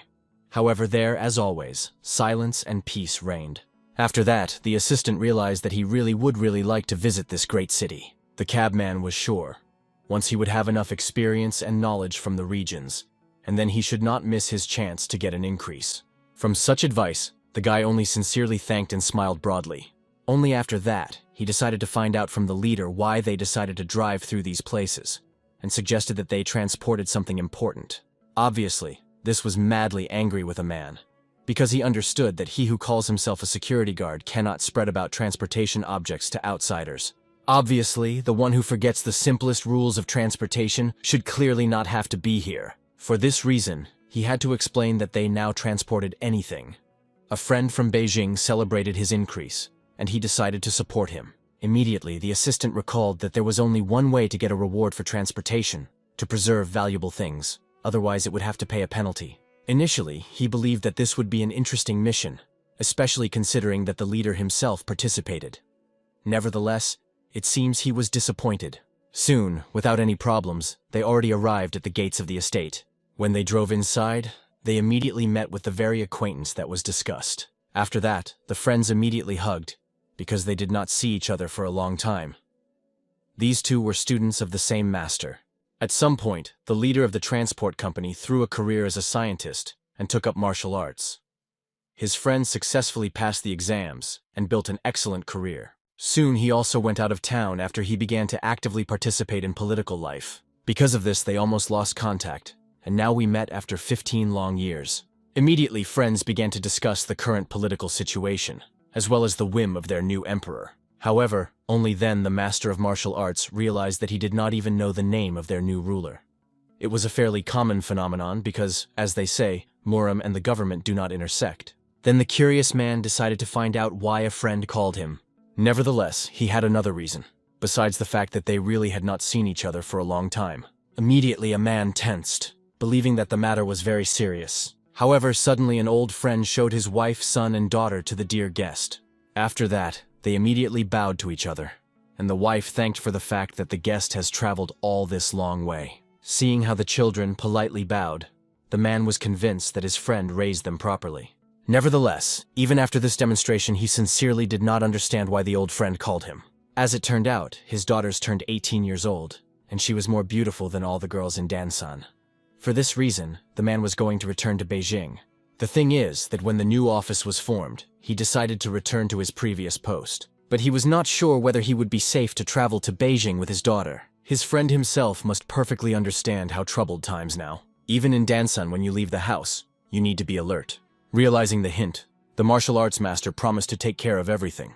He was also glad that his old friend appreciates his family above his career. He would also act in his place. Now it was important to find out how their preparations for moving and when they planned to go. However, it seemed that they had already collected all their things and were ready to leave at any moment, because they did not have particularly heavy cargo. These were excellent news, because only 2 carts were allocated, so he was a little worried whether all the luggage would fit. A friend was amazed, as so few carriages could give the leader himself, but it was in some events, after which they restored the entire transport network, so he had no choice. After that, the head of the Golden Dragon explained that there were quite a few bandits in these places. After which he proposed going on a trip tomorrow from the very morning, and promised to give one of the wagons completely for the baggage of his family. Having thanked, an old friend decided to bring his guest into the house in order to drink and discuss a bit that happened to them in about 15 years of separation. The hero at that time finally reached the manager with Van Lim, who was solemnly provided with a pre-prepared petition, although the official carefully read it. But such help was not included in his immediate competence, and he did not even know what he could tell them on this delicate issue.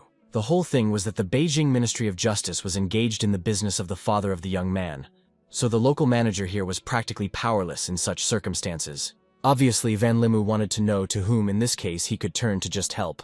Therefore, an experienced man urgently recommended that he meet with the head of the Ministry of Justice, which the only one could clarify the true reason for the initiation of this mysterious case. The meeting with him really could help, because he is the only one has the greatest authority in such trials.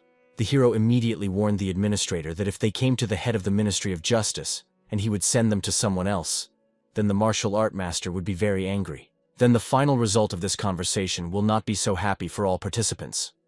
Nevertheless, the man persistently claimed that he told them the pure truth. If this high-ranking person could not help, then no one could more than solve such a problem. Hearing this categorical statement, Kan Inen understood how much he hated the local sales power. Once he knew exactly the same corrupt man, and now he was dead. However, the head of the department only got angry even more. After all, if he advised to turn to another, more competent person, then this does not mean that he must lie or try to get rid of the petitioners. As a result, since they had no choice, they still decided to leave this place with a heavy heart. Along the way, the concerned Van Lim persistently interrogated the hero about what is best to go in such a difficult situation now. Nevertheless, Kanan Yen made it clear that now they at least knew for sure. The head of the Ministry of Justice is definitely one of the main culprits of his unfair arrest. After that, he met with a patiently waiting for the general, who was waiting for fresh news outside the building. The hero made it clear that he once wanted to leave everything behind and forget the past. Apparently, fate is again not going to let him go far from previous problems. But until the final continuation of the trip, he still had to go to one important place. He was heading to the restaurant Three Taste, because they needed to pick up the promised fee from their random fellow travelers. When they arrived there, they immediately worshipped them, respectfully, met the quivering administrator of the restaurant. Since the travelers were pretty hungry and were looking for a suitable place for night rest, they decided to provide several spacious guest rooms on the second floor of the institution for free. Also, the head of the Dead Sea Group specifically ordered first class to take care of their respected and influential guests. Therefore, the general decided to stay with faithful friends here, warning that they were going on a long way tomorrow at the very dawn. They needed to carefully prepare 3 hardy horses and sufficient food on the road. So, after a few more pleasant minutes, gorgeous, skillfully prepared dishes were beautifully on their table. And this time the food was really just excellent to taste and quality. Nevertheless, it seemed that the hero had no appetite at all. He would like to seriously talk to Chan the San. Many important thoughts constantly skipped in his restless head. Since they began to learn more about each other with Van Lim, the master understood that the general was much older by age, but he sincerely wanted them to communicate on equal terms, like real friends. Each time, when someone older respectfully turned to him as a respected master, he felt literally not at ease and extremely embarrassed. Since the road to Beijing was quite long, and he would like to feel as comfortable as possible. This was the main reason why he sincerely asked the governor to call him a younger brother and nothing else. The general could not believe that the legendary master of martial arts himself asked to call him a younger brother.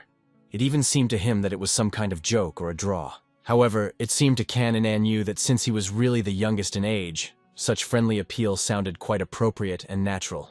As a result, since the hero himself asked about this, Chan the San decided to call him the best younger brother. It seems that the hero and this some formal appeal was not to his liking, so he suggested simply calling him by name without any titles. Immediately, after these unexpected words, the general sharply jumped from the place and began to take a solemn oath to heaven that, as the elder brother of Kan In Yen, he would keep him absolute fidelity and will be fair until the very end of his days. Kan In Yen also ceremoniously rose and brought a response solemn oath as a younger brother, uttering the same sacred words. It was such a noble act that could be called true respect between real men. After that, the embarrassed Van Lim, who did not seem to know whether he should have joined this serious oath, stood awkwardly from the place. He did not understand the intricacies of martial arts and possibly too cowardly, but also vowed that he would remain deeply respect for the brothers. From these sincere words, the governor almost laughed, realizing that Van Lim would hardly have said so easily and carefree if he really knew what the cruel world of martial arts really. Chan the San understood that usually people who swear in a similar way are ready to go through a serious crisis of life and death together. In any case, the sacred oaths were brought, and therefore the general began to carefully fill their bowls with strong alcohol. Then he invited everyone to drink for their newly born indestructible fraternity. As soon as the bowls were completely drained, the general immediately swore that their friendly company would never break up, exactly like a broken bowl would never get into their original state. At this solemn moment, while they enjoyed a special moment of unity, 3 familiar robbers burst into the restaurant door. They raised all the money that they could get out. There was a fairly impressive amount. Immediately, having accepted it to his place, Van Lim gently hid precious coins in his small, reliable chest. This time he looked much calmer and more confident when meeting with dangerous bandits. All because he was now strong and reliable brothers. Finally, one of the bandits dared to respectfully approach the respected master, asking for something to do something with a painful chip in his wounded hand. The hero immediately easily touched his hand, gently squeezing the sliver deeper into the muscles. After that, he also gently touched his tense shoulder. Despite the fact that the man had blood from the nose from internal exposure, the pain in his damaged hand instantly disappeared without a trace. In the same way, he then graciously acted with his comrade. He removed the splinter and touched his body to rid them of painful pain. After such an unexpected mercy of the master, everything that remains is to begin to crumble in thanks and delighted praises. In general, after which they decided to run away in fright from this place. The general only giggled cheerfully, because he could not believe that the 3 famous friends from Hebei ran away from them like frightened girls. The restaurant administrator hardly restrained the all-consuming fear in the whole trembling body, because he understood, if he tells someone this incredible story, it is unlikely that anyone would sincerely believe him. At this moment, the curious Van Lim decided to find out about his powerful fellow travelers, whether they accidentally have any famous pseudonyms in the world of martial arts. The general immediately proudly introduced himself as his illustrious pseudonym, a solving problem. Immediately after this unexpected revelation, the restaurant administrator of the restaurant literally dropped to the floor from what she heard. Chan the San himself modestly explained that his superiors were rather gambling in his youth. Because of this, he quickly rose to the high rank of Master Muriam. At that turbulent times, he was slightly wild and slightly quick, tempered in nature. After that, having learned about some kind of pseudonym of the hero, he calmly remembered that he was previously called a crazy dragon. As it turned out, even this formidable name was well aware of the manager of the restaurant. It has enjoyed a bad glory in the criminal world, especially among the group of the Dead Sea. At a minimum, he defeated captains from 3 of the side of the world, and also left absolute power behind the Black Dragons, their sworn enemies. Now he has another impressive achievement. The elusive crazy dragon who was able to stop 3 friends from Hebei without any visible difficulties. It was surprising that such a famous and dangerous person was disguised as an ordinary, simple traveler. But in reality it seemed, he wanted to completely destroy the group of the Dead Sea. In principle, the manager himself has long been tired of constantly deceiving gullible people who come here. Nevertheless, even more he was frightened by the real opportunity for brutal reprisal from such a cunning and ruthless monster. He decided to immediately tell all the followers of the Dead Sea group about the imminent invasion of the crazy dragon, so that this time they certainly do not lose so simply and stupid. So soon, as was agreed in advance, this friendly trinity was provided with 3 hardy, well-fed horses and high-quality provisions on the road. When Kan and Yen asked the value, the manager immediately respectfully explained that all this was provided as sincere gratitude for the fact that the frantic dragon chose their modest institution. Kan in Inu was embarrassing to accept such generous gifts. Nevertheless, it seemed that the manager was ready to give him anything else, if only he had gone as soon as possible. The thing is that he was simply panicky, afraid to take money. After all, no one knew. Perhaps the price for this will be his own precious life. Then, bowing respectfully, they spent this formidable trinity, and the assistant manager, only with a polite and a joyful smile, asked these people to go to them again. Immediately after that, he received a couple of painful kicks from the control restaurant, because it was impossible to say such people who arranged a real pogrom here. This friendly trinity on her leisurely path ran into another impressive caravan, and it seems Van Lim sincerely admired, because never in his life he had seen such a powerful armored convoy. The general was well acquainted with them, because the armored protection of the Golden Dragon Transport Company was widely known in the vicinity of Beijing.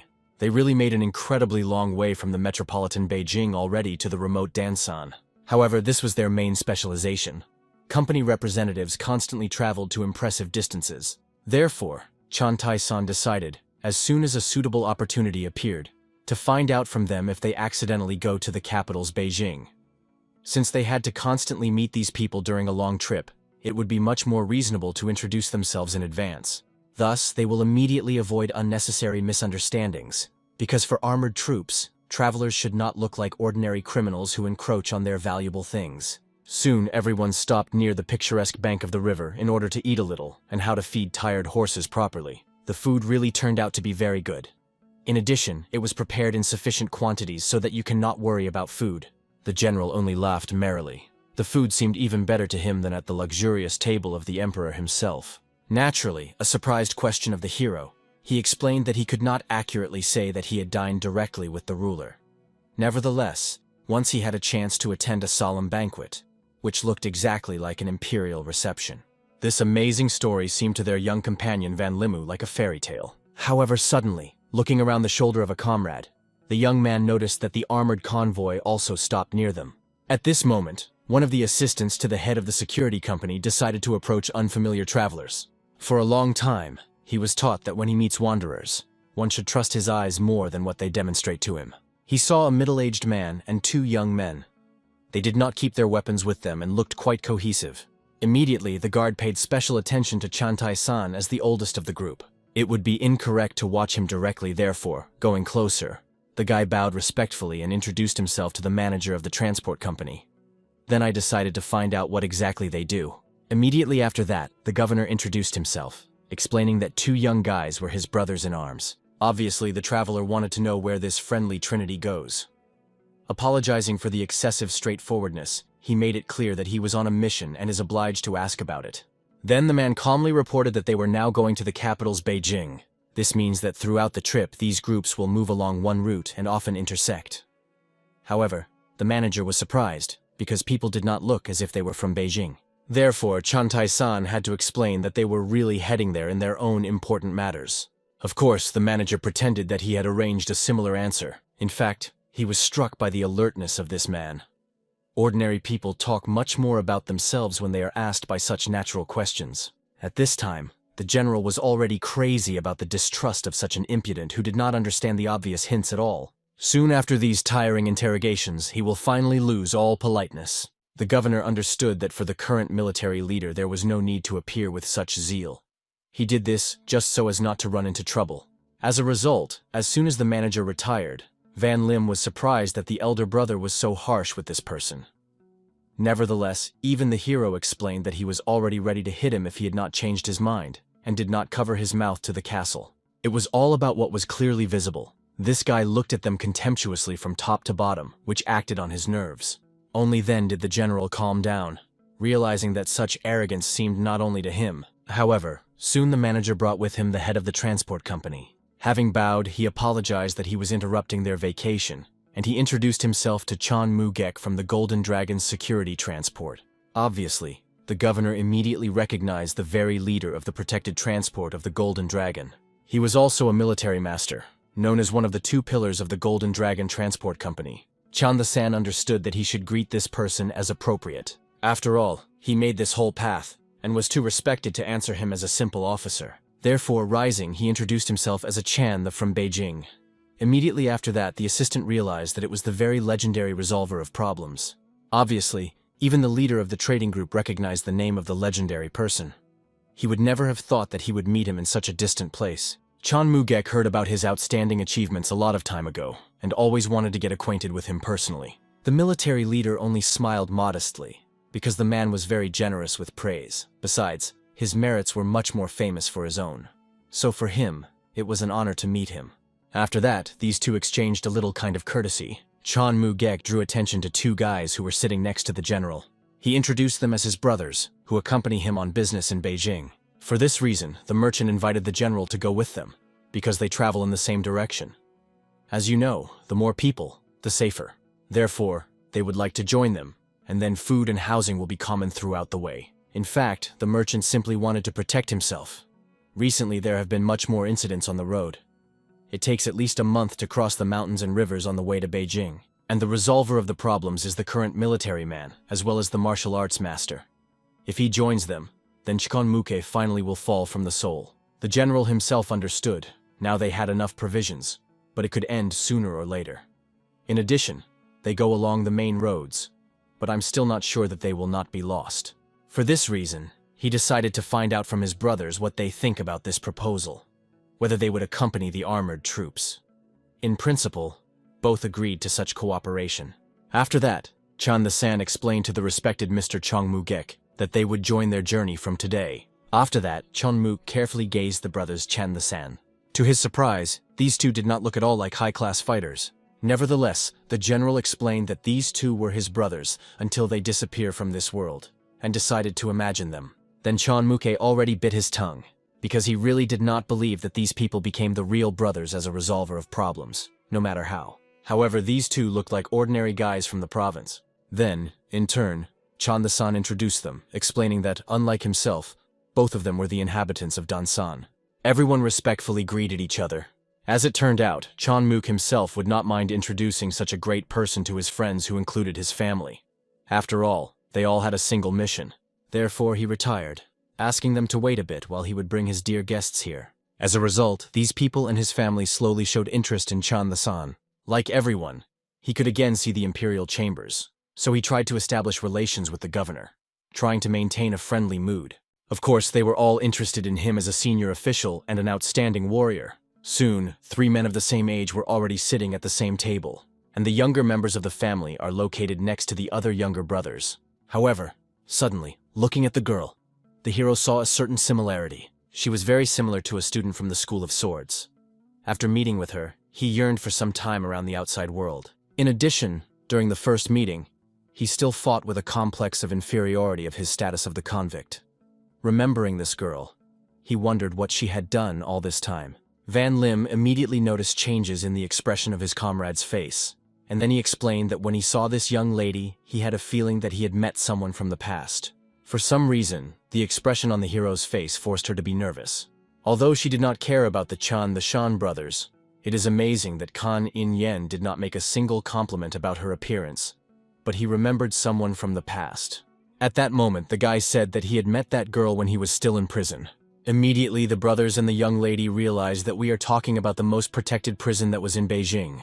When he confirmed their suspicions, their faces changed in the blink of an eye. Then Van Lim stood up for Kan In Yen, who explained that he was put behind bars on false accusations, and after evidence of his innocence, he was released. Obviously, it was difficult to believe that the brother of the general in blood was a former prisoner. It seemed to them was madly ashamed to be in such a company. Nevertheless, soon, when it began to darken, the cabman began to set up tents. Despite the fact that the assistant tried to work hard, he was actually worried. He kept glancing at Kan In Yen and his company, not understanding why they decided to shelter such dubious tramps. The young manager experienced increasing irritation. In the end, he did not sign at all to serve these random fellow travelers. Suddenly, Chan Mook himself inaudibly approached him from the back, who sincerely thanked his subordinate for his tireless work. However, an experienced warrior clearly saw that his assistant clearly bothered something, and therefore delicately asked the reason for such an obvious discontent. The manager explained without problems that he considers what was happening a real overcoming. Of course, he could understand the Mr. S decision to travel along with the mysterious Chan the San, but he could not come to terms with the fact that they divide their food and blood with such two villains. Chonmook only smiled softly in response to these words, after which he firmly demanded that the young man no longer allow his own statements. After all, it was an integral part of his promise given to the respected Chan, to the rank.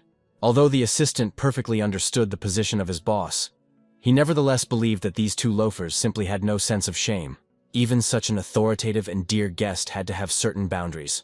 Their company was ready to show hospitality and provide protection, but these people did not even attempt to help them on the road.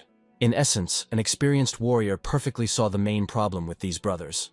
They simply loomed, relying exclusively on the status of friends of a powerful master. That is why the manager was extremely curious why this mysterious gentleman chose these two dubious personalities of all the worthy companions. In addition, the assistant was very interested in another mysterious moment.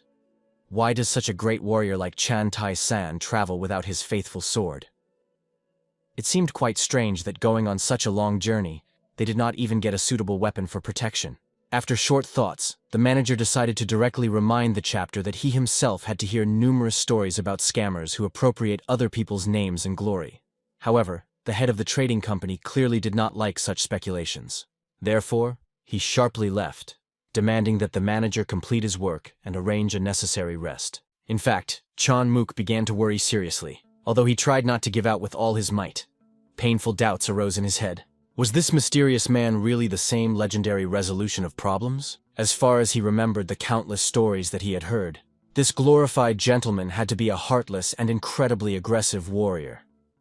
Nevertheless, the current behavior of the satellite was strikingly different from all these legends. Chonmook Hek was afraid that he was simply deceived, and blamed himself for being too hastily believed in the stories told. It was really strange that he, being an experienced merchant, so easily believed the words of a man whom he had seen for the first time in his life. For this reason, the head of the company decided to visit the carriage of his old friend. Fortunately, he did not sleep at that time and cordially invited his comrade to drink. However, as it turned out, Chonmook did not come for this at all. He wanted to know if Chan-the-san looked in the eyes of his friend, whom they recently met as a real master of military art. Then the interlocutor instantly realized that in the soul of his friend, serious doubts were clearly originated. Otherwise, he would not ask such straightforward questions. It soon became clear that Chonmook doubted the authenticity of the personality of Chan-the-san because of his more than strange satellites. As it turned out, so that he no longer had painful doubts, the merchant would like to finally verify the truth of the situation. So he decided to take it a rule to draw up written agreements. In fact, his assistant could not say anything definitely. Despite the fact that the mysterious Chan Tai-san told about the imperial place, everything he said was widely known facts. However, the merchant expected his friend, who was also well-versed in martial arts, had to feel something from this person. However, in fact, if the forces of the mysterious satellite were really the same as in legends, this would not give them the slightest chance to find out who they really are. The only thing that could help in this situation was to deliver an unexpected blow from different sides. Then opponents will be forced to disperse attention, and a similar situation will help them get out of control. Now they both understood how difficult the situation was with their mysterious companion. He could well be an unsurpassed master in battle, but they did not have any evidence of this fact. Chonmook perfectly understood why his friend, as a responsible accompaniment, is the most nervous. In addition, obviously the mysterious man would probably be very angry if they asked him to present documents confirming his personality. At that moment, the merchant had a cunning plan. He will once again introduce the guest to his family members and close friends, and after that, he will delicately ask about the documents. Nevertheless, the comrade tried to console the Chonmook, explaining that it was better to follow a wise saying, "Keep friends close, and enemies are even closer." Thus, they will be able to carefully observe these suspicious personalities. For this reason, Chonmook warned a comrade for the last time, and he solemnly promised that he would be extremely neat and vigilant. After that, the head of the transport company left to teach the guards an important lesson about how to behave with strangers who wander near them. As it turned out, we were talking about several suspicious people who have been in the vicinity for some time, and were dressed as ordinary hunters. A dear friend also noticed them, so Chonmook only remained to calm him down in the hope that everything really was exactly the way they thought. At this very time, a small company of several men is already comfortable near a bright bonfire, fried a small pig. Their leader quickly brought to the rest important information that now their main goal is on the way with a golden dragon and an armored cart. They were absolutely sure that the head of the transport company decided to take mysterious companions with them, since these people really looked strong enough. However, for the successful fulfillment of their insidious mission, there was one serious obstacle: the leader of the Golden Dragon, Chon Muk himself. This person was widely known as a brilliant lightning, Odic general, and many heard that his hands were simply excellent and almost irresistible. Nevertheless, the bandits were firmly sure that despite all the skill of his technician, he definitely could not cope with their organized group. According to approximate calculations, he had to withstand at least 30 serious blows, and then inevitably fall. And in principle, it was a completely adequate amount of time to start their hunting. Before going into battle, one of the newcomers decided to ask a question to his respected elder. Everyone called this beginner the spirit of the devil of the Green Forest. And although he himself considered himself a beginner fighter, his formidable name was literally synonymous with indescribable terror in the Green Forest. Since he was a 40 descendant of the legendary kind of spirits of the devil of the Green Forest, he was already regarded as the future candidate for the post of head of the whole society. Even the very famous three friends from Hebei were the same age as the spirit of the devil, but they were at a completely different level of combat skill. After all, while this trinity was killed by 3 people, this outstanding warrior dealt with 10 opponents over the same period of time. The whole thing was that this trinity was known in fact only within Hebei, while the name of the spirit of the devil of the Green Forest thundered around the world.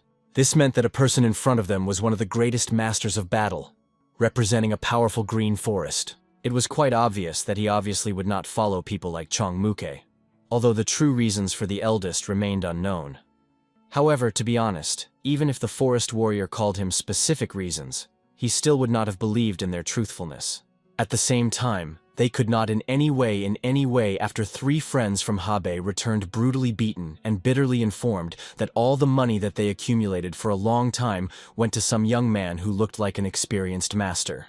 It was extremely humiliating to realize that his best students became victims of some kind of arrogant moron. At this tense moment, the very spirit of the devil spoke. He heard that the elder before reaching the current heights rose from the Beijing gateway. Obviously, the middle-aged fighter was extremely interested in who had dissolved such an intriguing rumor about his past. However, this was completely unimportant in comparison with the fact that 3 friends were literally talking about the guilty of beating for a day, and he was absolutely sure that the elder would not refuse this tempting task. Nevertheless, an experienced warrior only asked that the spirit of the devil would not tell anyone about what happened here. Few knew how painfully heavily he was given to his life path, and he simply could not stand it if humiliating rumors crawled about the fact that his famous students beat some despicable scum. The young warrior promised that he would no longer talk about this painful question, but it was extremely interesting to him whether the mentor had some kind of reliable information about the native of the Beijing Gate, whom they so persistently searched.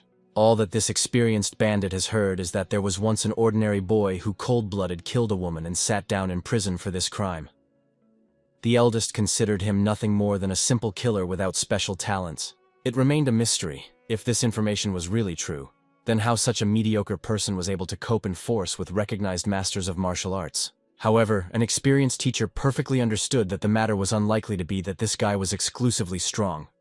Most likely, his woe scientists turned out to be complete idiots and weaklings. Nevertheless, the eldest of 3 friends stubbornly tried to explain to his mentor that this despicable geek really had incredible power. It moved so fast that they could not even imagine such a speed. However, immediately after these acquittals, he received a painful blow with a pork bone on the head, because he did not know how to distinguish true skill from primitive tricks. An experienced warrior reminded this unlucky trinity that if they really managed to win, then it was exclusively their own fault. Their skills and abilities were not sufficiently developed for genuine battle masters. After all, he repeated this more than once from the very beginning of their training. At this tense moment, he spoke the second of the defeated students, desperately trying to explain to the mentor that the enemy was really exclusively strong. These were not some cheap tricks or deception. However, the teachers have infuriated such excuses even more, and he bitterly reminded them that they could not understand with his own meager mind at all should be a manifestation of true skill. At this critical moment, the young newcomer delicately tried to reassure the angry elder, wisely realizing that any in the place of 3 friends would certainly be scared and confused when he saw such sophisticated tricks. He reasonably believed that they should simply severely punish that impudent person, and suggested taking advantage of the presented chance and destroy everyone. then there would be simply no one to dissolve the rumors about the failure of the three brothers. At this very time, hard-working workers have already finished erecting numerous tents.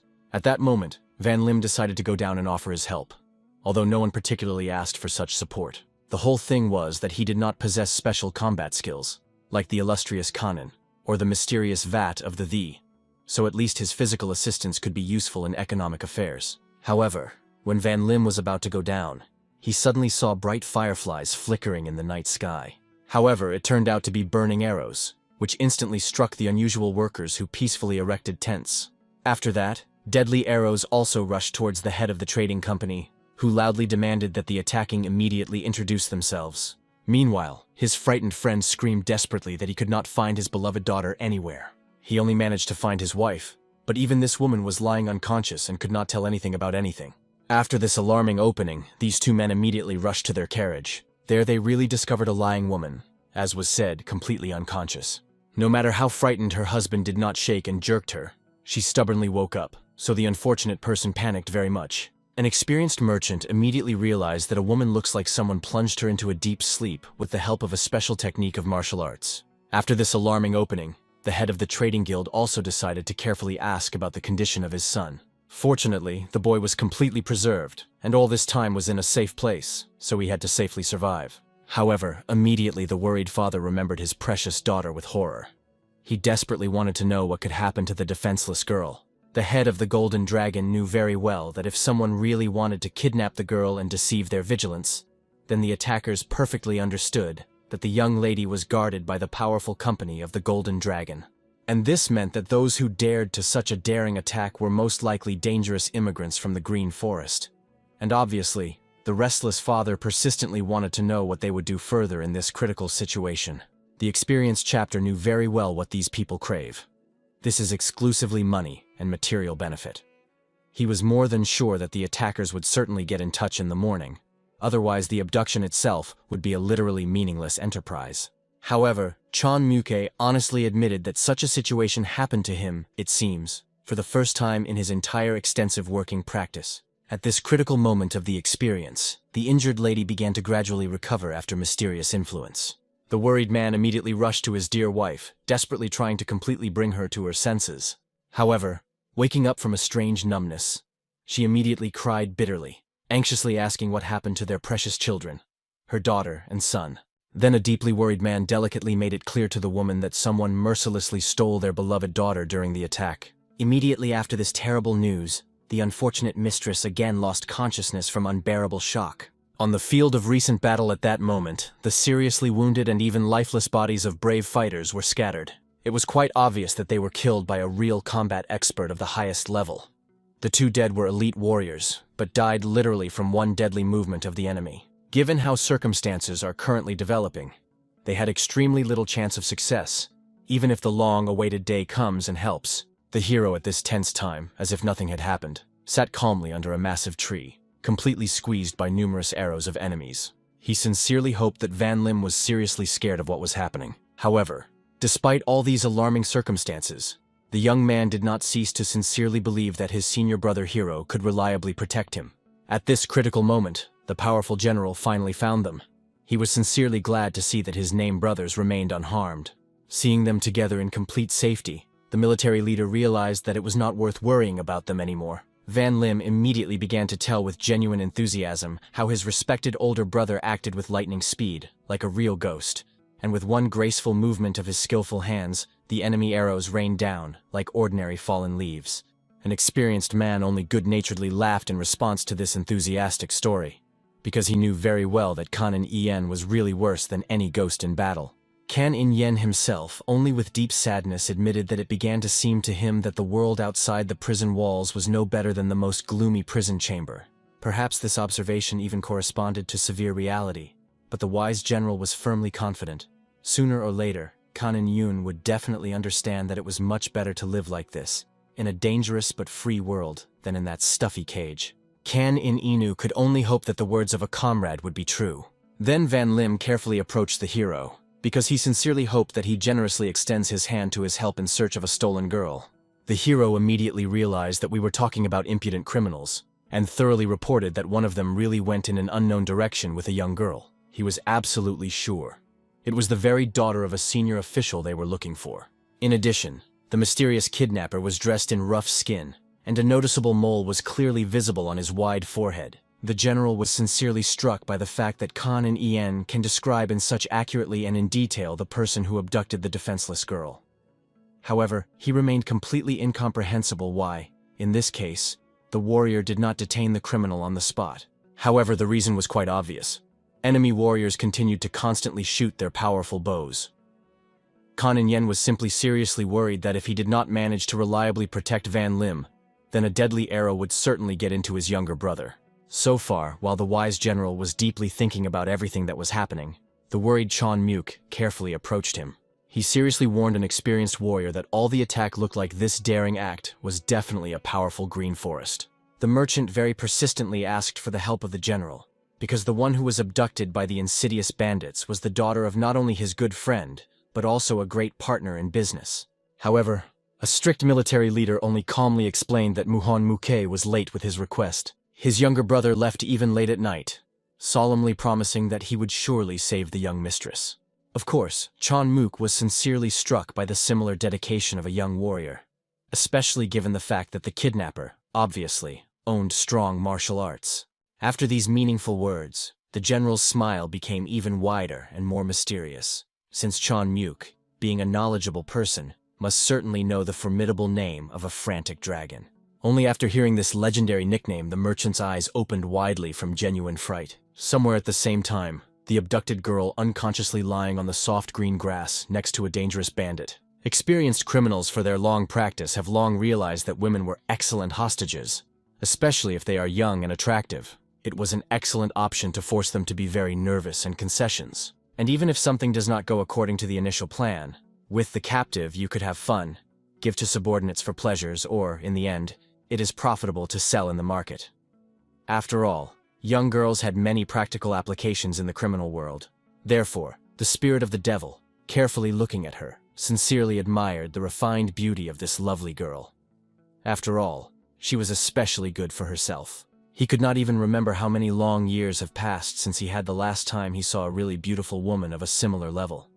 He did not just like the captive, he was literally ready to break the chain from the surging desire. However, at the last decisive moment he reasonably stopped, because nevertheless this exquisite lady was with him as a valuable hostage. For this important reason, the criminal was angry with himself, because he simply could not believe that he really had to sit next to such a beauty and at the same time inactive. However, suddenly he heard someone's unfamiliar voice in the night silence. This mysterious voice was not at all like the voices of Chan the San or Chon Muke, because it sounded too young and impassive. The bandit vividly remembered last night when he boldly took the mistress with a battle. After he deftly dealt with two inexperienced guards, the offender heard some kind of quiet sound, as if an annoying mosquito buzzed in the dark. This mysterious voice calmly informed him that he would not particularly hope that he would not be found or punished. Then the kidnapper considered that he simply heard something in the night silence.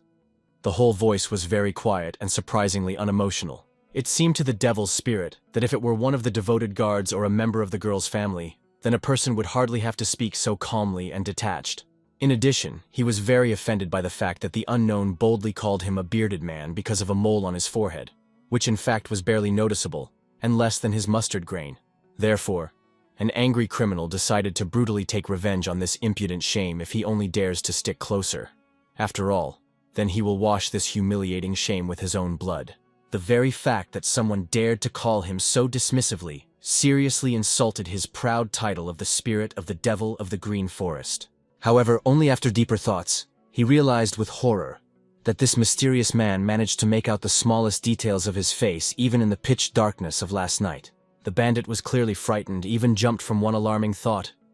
What can this be for a supernatural person? He perfectly understood. For sure, the pursuer was already following his trail, so he shouted loudly and defiantly that he was looking forward to the long-awaited meeting. Shortly before this impudent call, the hero silently landed on a thick branch of a tree. Initially, he simply methodically followed in the same direction as the mysterious criminal. But unfortunately, while he stubbornly followed the trail, he did not even notice how hopelessly he got lost in an unfamiliar area.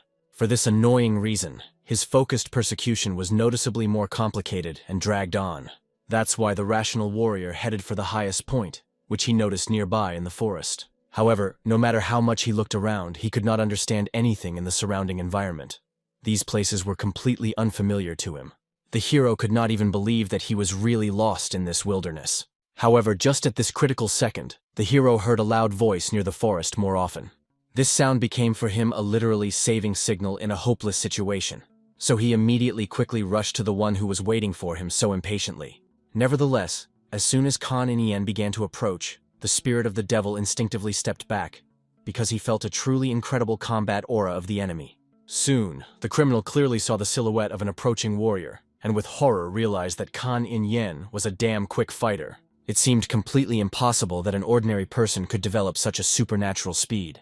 Realizing that he definitely could not cope with such a formidable opponent alone, the bandit hastily grabbed an insensitive captive on his shoulder. However, when the offender tried to retreat rapidly, he realized with horror that the hero was literally hung over his head like a predatory bird. Therefore, the desperate man had no choice but to simply unceremoniously drop the girl, like a bag of potatoes, from his own shoulder to the ground. After that, he with a challenge introduced himself as the spirit of the devil of the green forest, and persistently wanted to know what kind of group Kan In Yen belongs to, and who was his venerable mentor. But instead of answering impudent questions, Kan In Yen wanted to find out who was standing in front of him, an ordinary thief, an impudent robber, or a disgusting rapist. Instead of a direct answer, the offender proudly called himself a noble knight of the green forest. Obviously, Kan In Yen was extremely annoyed, because this vile freak, which stole a defenseless girl, still had the impudence to call himself a man of honor and dignity. The bandit himself was amazed that this daring young man was not only a frank rude, but also dared to openly condemn his noble actions. No one else would say such insulting things after pronouncing the sacred title of the spirit of the devil of the green forest. Therefore, angry, the criminal wanted to sarcastically find out if his respected master taught that such impudent speech in an ordinary world is brutally punishable.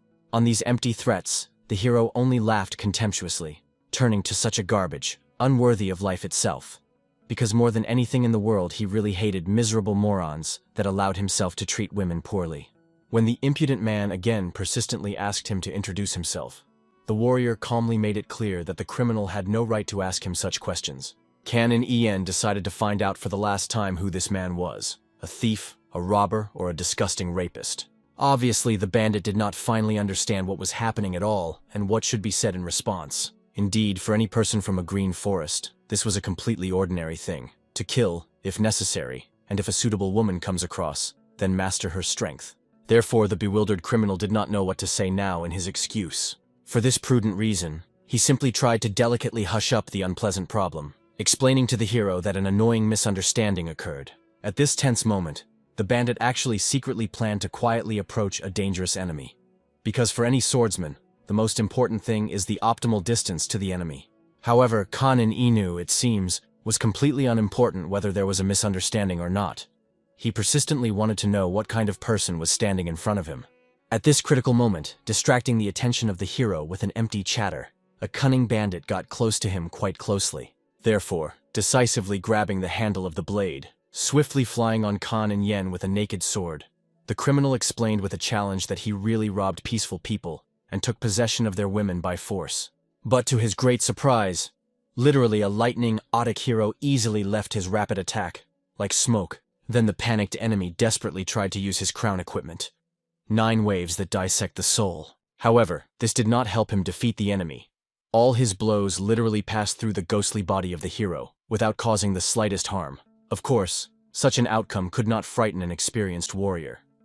The spirit of the devil was absolutely sure that Kaninan touched his blade, but did not feel the characteristic resistance of the sword that dissects the flesh. At this decisive moment from his leather belt, the hero took out his trophy blade. The criminal immediately saw his red flexible sword and was frightened. However, Kan In Yen did not answer his outraged exclamation, because he was not going to fight with someone like his bare hands. Of course, from such an obvious attack, an experienced man immediately deftly dodged his own sword. However, not only Kan Yen had incredible internal energy, he also had a truly incredible blade. Literally, in the blink of an eye, he cut the enemy's weapon into 2 useless parts, and then the hero already thundering for the next crushing blow. As soon as a desperate man tried to defend himself desperately, the warrior immediately deftly wrapped his sword with his flexible blade. After that, not giving the slightest opportunity to budge. Kanin Yen pulled him closer to himself, and then a simple but powerful blow of his palm in an instant broke his nose. Obviously, the spirit of the devil simply could not believe that someone managed to take his faithful sword and put it on the shoulder blades for only 3 elegant movements. And all this time of the battle, the hero had an absolutely calm, unflappable face, as if he was engaged in ordinary everyday work. Obviously, the proud criminal could not allow his own humiliating loss, and desperately reached for secret weapons. After which he quickly threw him towards the hero and tried to shamefully escape from the battlefield. Of course, for his high status, this was extremely humiliating. But the main thing was at all costs to maintain its own precious life. However, such a primitive tool like a throwing knife could not harm the true master of martial arts. He calmly stopped him, picked up and carefully looked around the escaping enemy. After that, the cold-blooded warrior attacked the fugitive with his own weapons, accurately falling into a vulnerable place. And in the end, he could not continue to move at the same pace due to the fact that the blade was firmly stuck in his ass. At this time, Kanin Yen drew attention to the insensitive girl lying at his feet. He did not know what he should do, to save her or continue to pursue a miserable fugitive. Somewhere at the same time, 3 friends from Hebei calmly sat next to their respected master. The eldest of them decided to delicately ask what kind of mysterious person this spirit of the devil of a green forest is. It was extremely interesting to them because they, with their own eyes, saw that this guy was strong enough. They clearly understood it. And after he respectfully took off to leave for half a day, it became obvious that he needed exactly so much time in order to finally deal with the Chanmu Gek. Trinity would like to know what kind of insult he hid in his heart. However, the master only strictly reminded his curious students that they should not poke their nose into other people's dangerous affairs. However, it seemed to them that they already went far in this story, and have every right to know more details. However, the teacher with undisguised anxiety only shouted at them menacingly, categorically ordering not even to think about interfering in the personal affairs of this person, and pretend to be not heard at all, and did not know about what was happening. Then this inquisitive triple became extremely interesting. Was the spirit of the devil of the green forest enough to fight on equal terms with the legendary frantic dragon? Of course, no one could know this with complete confidence. However, everyone was firmly confident in one undeniable fact. The frantic dragon certainly cannot be compared in true skill with their unsurpassed teacher. At this very moment, just clumsily picking, the battered spirit of the devil of the green forest came running. All those present were sincerely surprised. He walked somehow strangely and looked as if something sharp was stuck in his ass. Even an experienced master could not believe that he really shamefully lost to some Chanmu Geku. At that moment, while the victim tried to catch his breath, everyone noticed a throwing blade that stuck straight between his buttocks. Therefore, sympathetic comrades helped him quickly extract a painful metal and properly process an unpleasant wound. 3 friends from Hebei barely restrained the uncontrollable laughter, not believing that it was really one of the 10 best experts of the green forest. Even their harsh master was extremely interested in what happened in that forest. Then, without really explaining anything, the injured man persistently asked the master to generously lend him his loyal students. They had no choice, so the students had to implicitly follow the spirit of the devil of the green forest. However, they still chuckled at a guy who really ran here with a stuck knife in the ass. It seems that the teacher wanted to know why the uninvited guest was going to use his dear students, and he decided to tell this person the whole truth about his past. As it was widely known, he already perfectly mastered the mysterious technique, Souls of Souls in 9 steps. This was a signature technique of a legendary expert woman, who was respectfully called the Beauty of a Green Forest. 50 years ago, she suddenly appeared like a bright comet, and majestically swept throughout the area of the South River. And in those parts, it was still treated literally as a living goddess of the south of the river. Of course, the spirit of the devil of the green forest perfectly understood that hardly anyone knew the true story of how his master had gained the legendary Souls of 9 steps. Also, few knew about the innermost fact that the spirit of the devil was her only chosen student. Then he thoroughly said that the husband of his master used to be a pious monk, and before he died from a painful chronic disease, he handed her what was known as the true performance of 3 jhana. While the master stubbornly improved in the complex technique of the true performance of 3 jhana, she reached a fundamentally new level and independently created a deadly shower cutter at 9 steps. The husband of his master suffered from the serious consequences of the cruel torture, which was subjected to a corrupt official.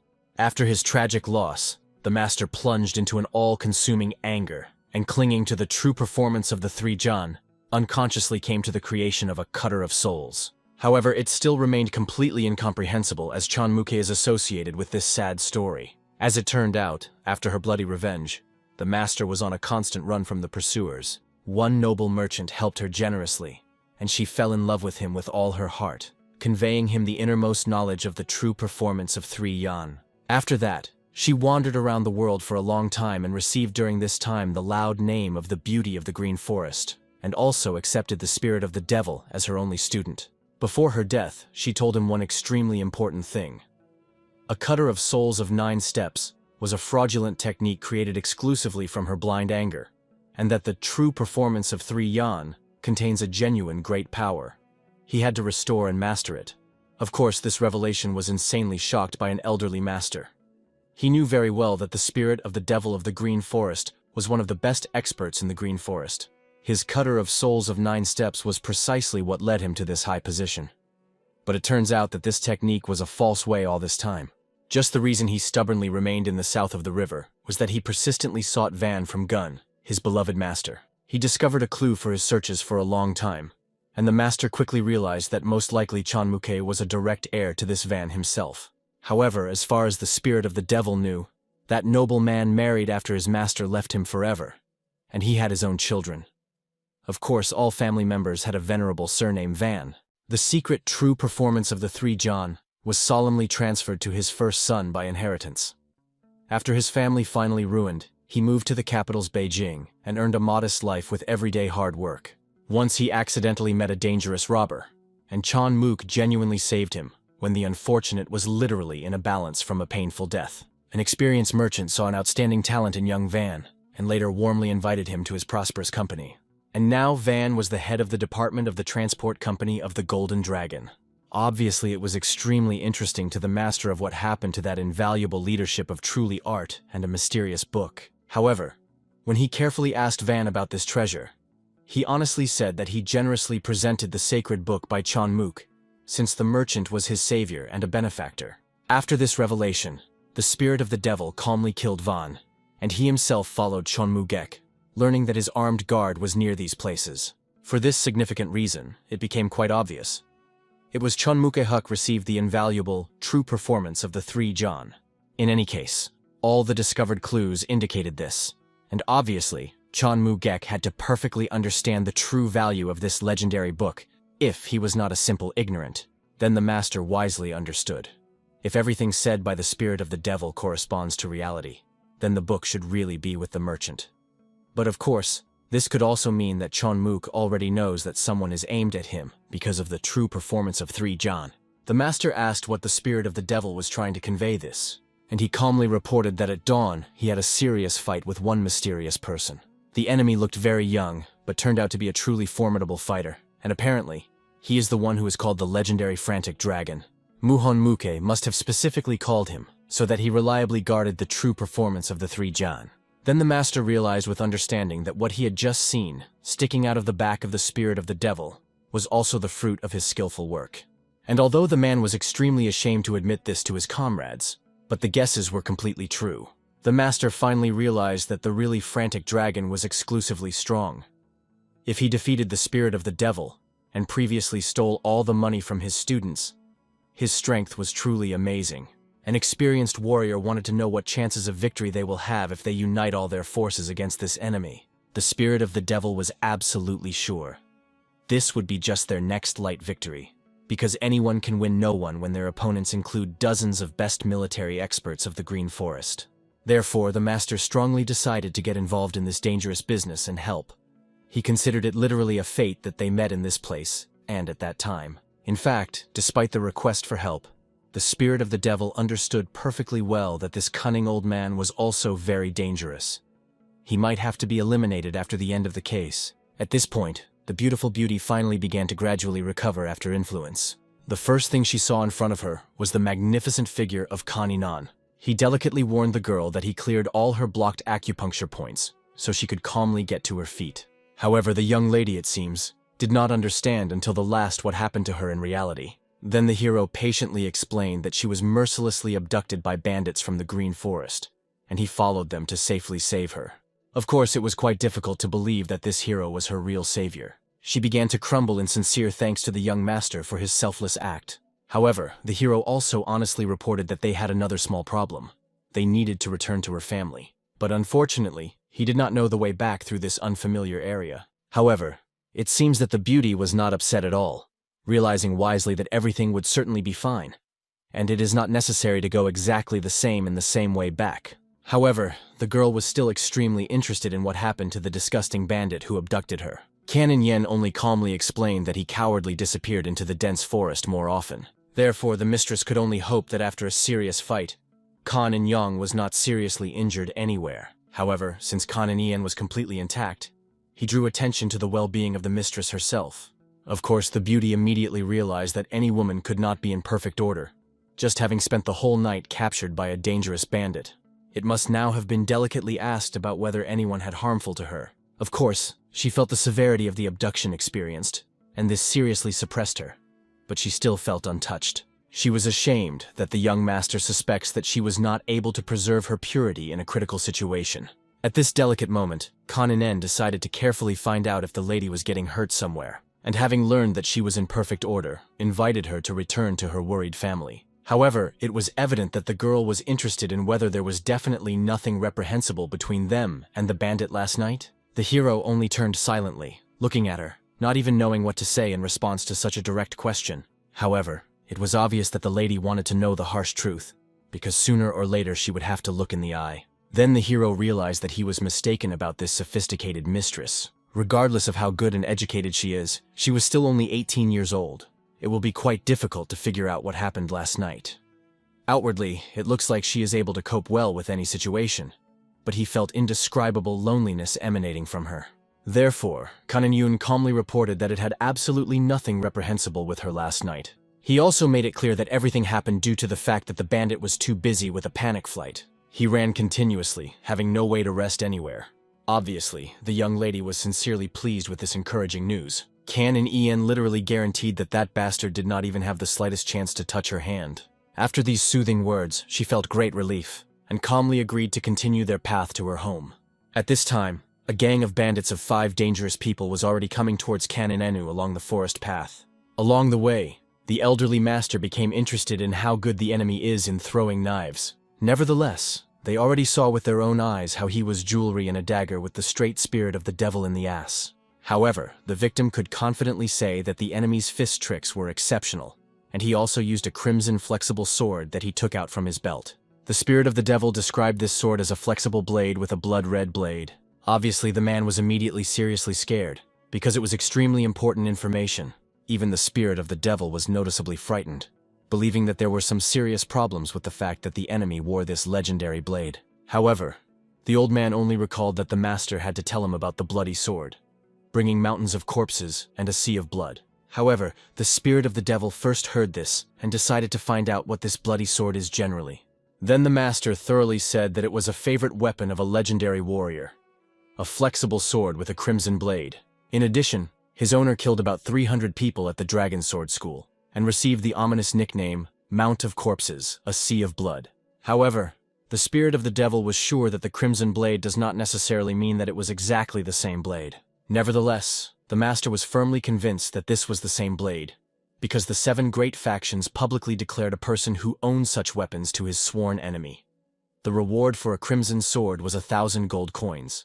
They could simply be killed for carrying a flexible sword with them, just like that, for nothing. It is hardly possible to find a person who used a flexible weapon, since few will take care of such a rare and dangerous thing today.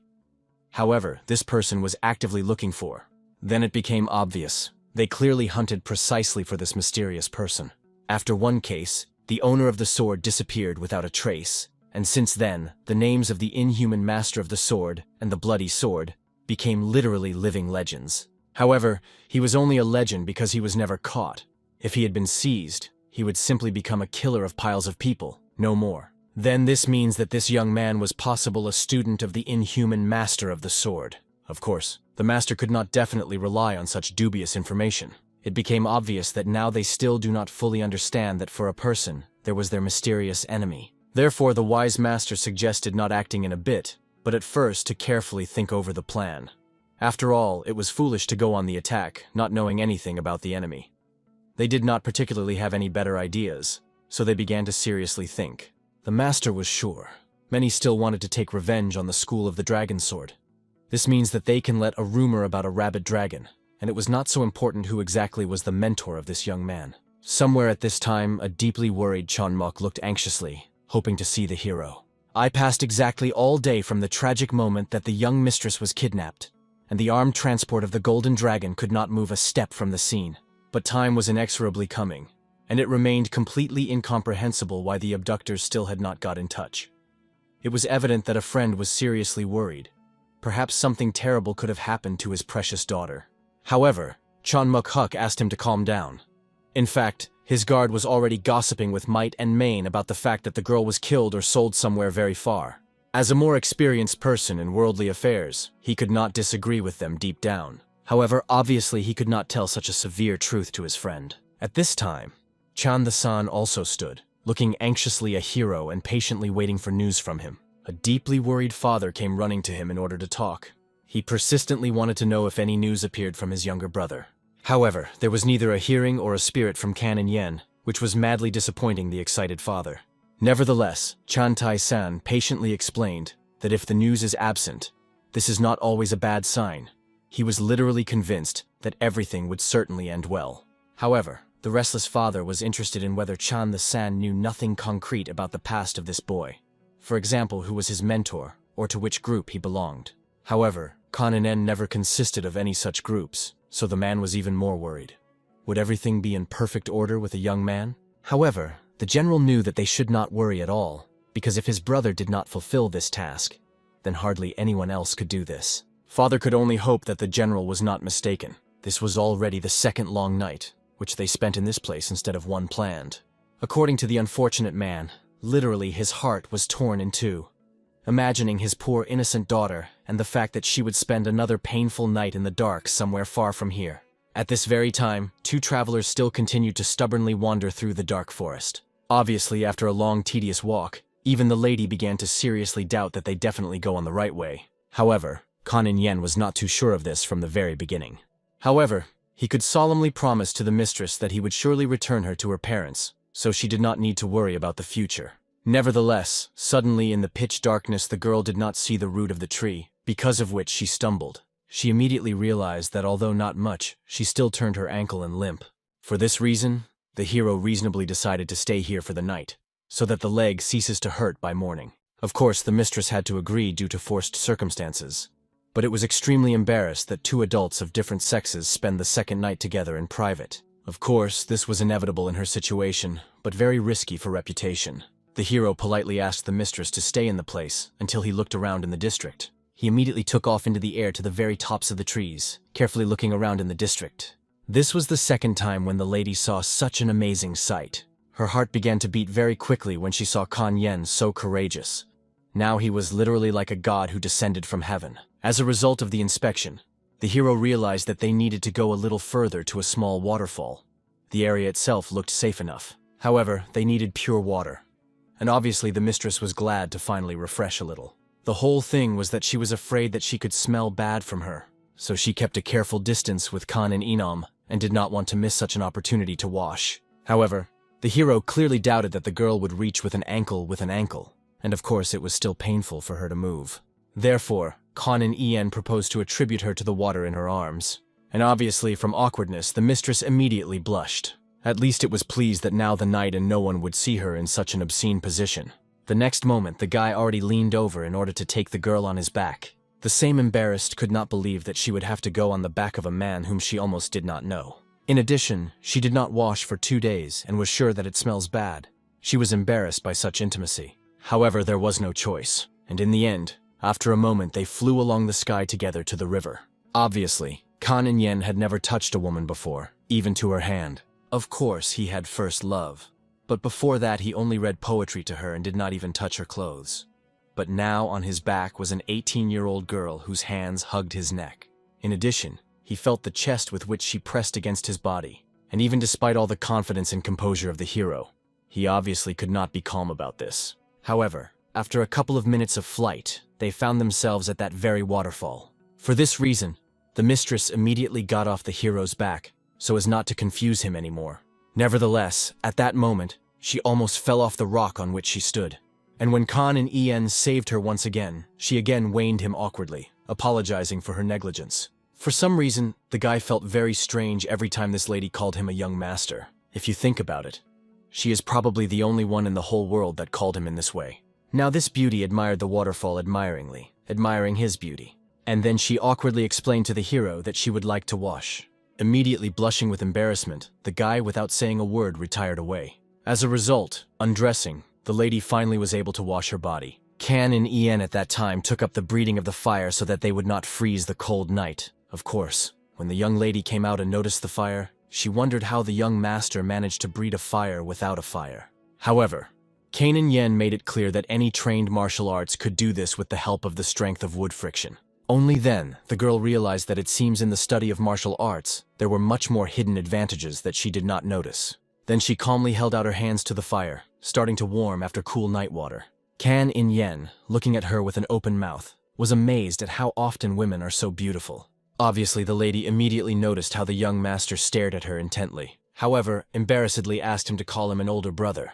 Kan and En quickly remembered that his younger sister and girl, who he liked before, addressed him so much. And now this lady wants to call him so. However, despite this, when the young lady called him so, all the sensations were completely different. The girl even considered that it is possible Kan and En do not like this appeal because of his late answer. Therefore, she suggested calling him an older brother, if only when they were alone. Obviously, the hero politely agreed to such a persistent request of the lady, and she only approached his face closer, wondering that Kan and En was so polite with someone who was younger than him. She asked her older brother not to hide if he did not like her, because she was not going to intervene in his life if he did not want to. Kan and En, it seems, sincerely did not understand why the mistress made such conclusions. However, it was obviously abducted by bandits and discredited. Even if nothing happened, most people consider that what happened to her was her fault. However, Kan and En was convinced no one would think for anything in this way. The girl was only surprised at the naivety of the hero, because many in this world considered otherwise, and she was sure that even Kan and En would begin to think about her so over time. However, the hero realized that he could not console her. Therefore, I decided to find out whether it repels it to the fact that he spent for a long time in prison. He also left there and was a former prisoner. However, this did not bother the mistress at all. On the contrary, she did not want to deliver Kan and En in the future in connection with the incident. Nevertheless, the hero calmly made it clear that in this case she had nothing to worry about. He will be the one who will protect her. Since he is her older brother, it does not matter what will happen in the future. He will not refuse her. These sincere words caused joyful tears on the face of the young virgin. Therefore, she immediately hugged the hero by the waist, rejoicing that he was so good for her. At this time, the worried father sat with his longtime friend, realizing that at the end of this night, there would be 2 full days with the disappearance of his daughter. Of course, he doubted whether everything was really all right with the girl. Chonmugek could only apologize for the fact that everything went completely wrong as he conceived, after which the man fell silent awkwardly, not knowing what to say to him. Father already understood that Chonmuke decided to offer him just to forget about his daughter and continue his path. Looking at his silent face, the man realized what was the matter. Therefore, he promised that if they did not hear any news by morning, they would follow his solution. After all, he could not allow him to endanger everyone else because of his hope. Of course, everything that was left to do Chonmuk is only to apologize for the fact that everything happened. The man understood that this was part of his guilt. He should not leave his hometown. From the very beginning, he understood that he could endanger his family, and still did it in order to rise in society. But of course, the head of the Golden Dragon understood that it was his fault. A friend trusted his abilities, but they were in the worst of the possible scripts. At that moment, General and Van Lim also rested at their fire. Obviously, Van Lim looked very restless, and did not understand how Chantai-san could remain so calm. The point was that there was no good reason for concern. The general knew excellently the true abilities of the young man, and had unlimited trust in him. That is why the military leader was firmly convinced that soon the young warrior would bring the girl back to Italy. It only remained to hope that his assumptions would be true. Meanwhile, a senior officer also solemnly promised that the boy's father would soon be released from imprisonment, while removing all the charges from him. Therefore, it is extremely important to maintain good relations with people from the arms transport company, since their favor may be needed to return the parent home. Then Van Lim realized something important. It seemed that Chantai-san could not go back with them to his native village. In principle, such a development of events did not seem strange. After all, a man also had their own important things that require immediate attention. The traveler recalled that Kan Yin was behind bars on false accusations, and he was eager to find the one who set him up. Obviously, the young guy really wanted to help in this difficult matter. Nevertheless, they could not drag him into a similar dangerous adventure, since he did not own martial arts at the proper level. Among their opponents were people who could easily kill even experienced martial arts and scouts of the Royal Guild. However, the young warrior asked Van Lim not to worry about this, because he was sure that he would deal with this matter on his own, and everything would certainly be fine. Obviously, knowing the true abilities of his younger brothers, he did not doubt them at all. But in fact, despite all external confidence, the general was deeply concerned. The military leader perfectly understood that in the future it might encounter people who control the fate of the whole nation, like the Prime Minister. Now they literally entered the world in which there were cruel rules. Either you or you. It was a world that was filled with real monsters to the brim. However, with a slight smile, he remembered that Kanan Ian was also a real monster. When morning came and the young hero and girl did not return to the wagon of the family, a serious quarrel began. Obviously, the worried woman was not ready to budge, until she finds out exactly what happened to her beloved daughter. However, her husband patiently explained that such delays put themselves and people from the transport company in an extremely dangerous position, especially given the fact that the family is threatened by enemies, about whom they know almost nothing. If they do not leave this place now, they can expose all mortal danger. As a result, after some time, the man ended a difficult conversation with his wife, and then Chon Muke asked for a way to hit the road, because he managed to persuade his wife with great difficulty. Obviously, the leader of the guard again began to repent of his sin. Nevertheless, the man perfectly understood. His friend did everything in his power. Now they had to immediately leave, if only for the safety of his son. After all, if something happens to him, the father will not be able to look into the eyes of his ancestors in heaven. Suddenly, a woman saw someone's silhouettes. Then she joyfully screamed with happiness. It was her daughter, walking next to the hero. As a result, the whole family reunited, and parents could not believe that the girl returned alive and healthy. The general, of course, praised the hero for excellent work. Even Van Lim was happy that everything was so well resolved. However, Chan Tai-san understood that this was not the end of history. Now, everyone was worried about someone else's grief, and tried to console the family, because they knew what tragedy it was possible to avoid. Meanwhile, he also informed the young man that in life there is such a pity that accompanies a person to the very end. And although it seems that the girl has returned to the whole and healthy, she will definitely encounter such thoughts. After all, the guards of the armed transport of the Golden Dragon know that the girl was abducted by bandits and returned only on the third day. In addition, she was a frantic dragon with her, a man from the underground kingdom. Therefore, for sure in the future, the young lady will face serious skepticism. It was obvious that even the soldiers of the transport company believed that their second brother made some kind of deal with a green forest in order to return the mistress. And all because the absence of witnesses allowed their imagination to take a joke in earnest. As planned, the armed transport of the Golden Dragon rode all day and arrived in the residence of the Yi clan in Bongvan.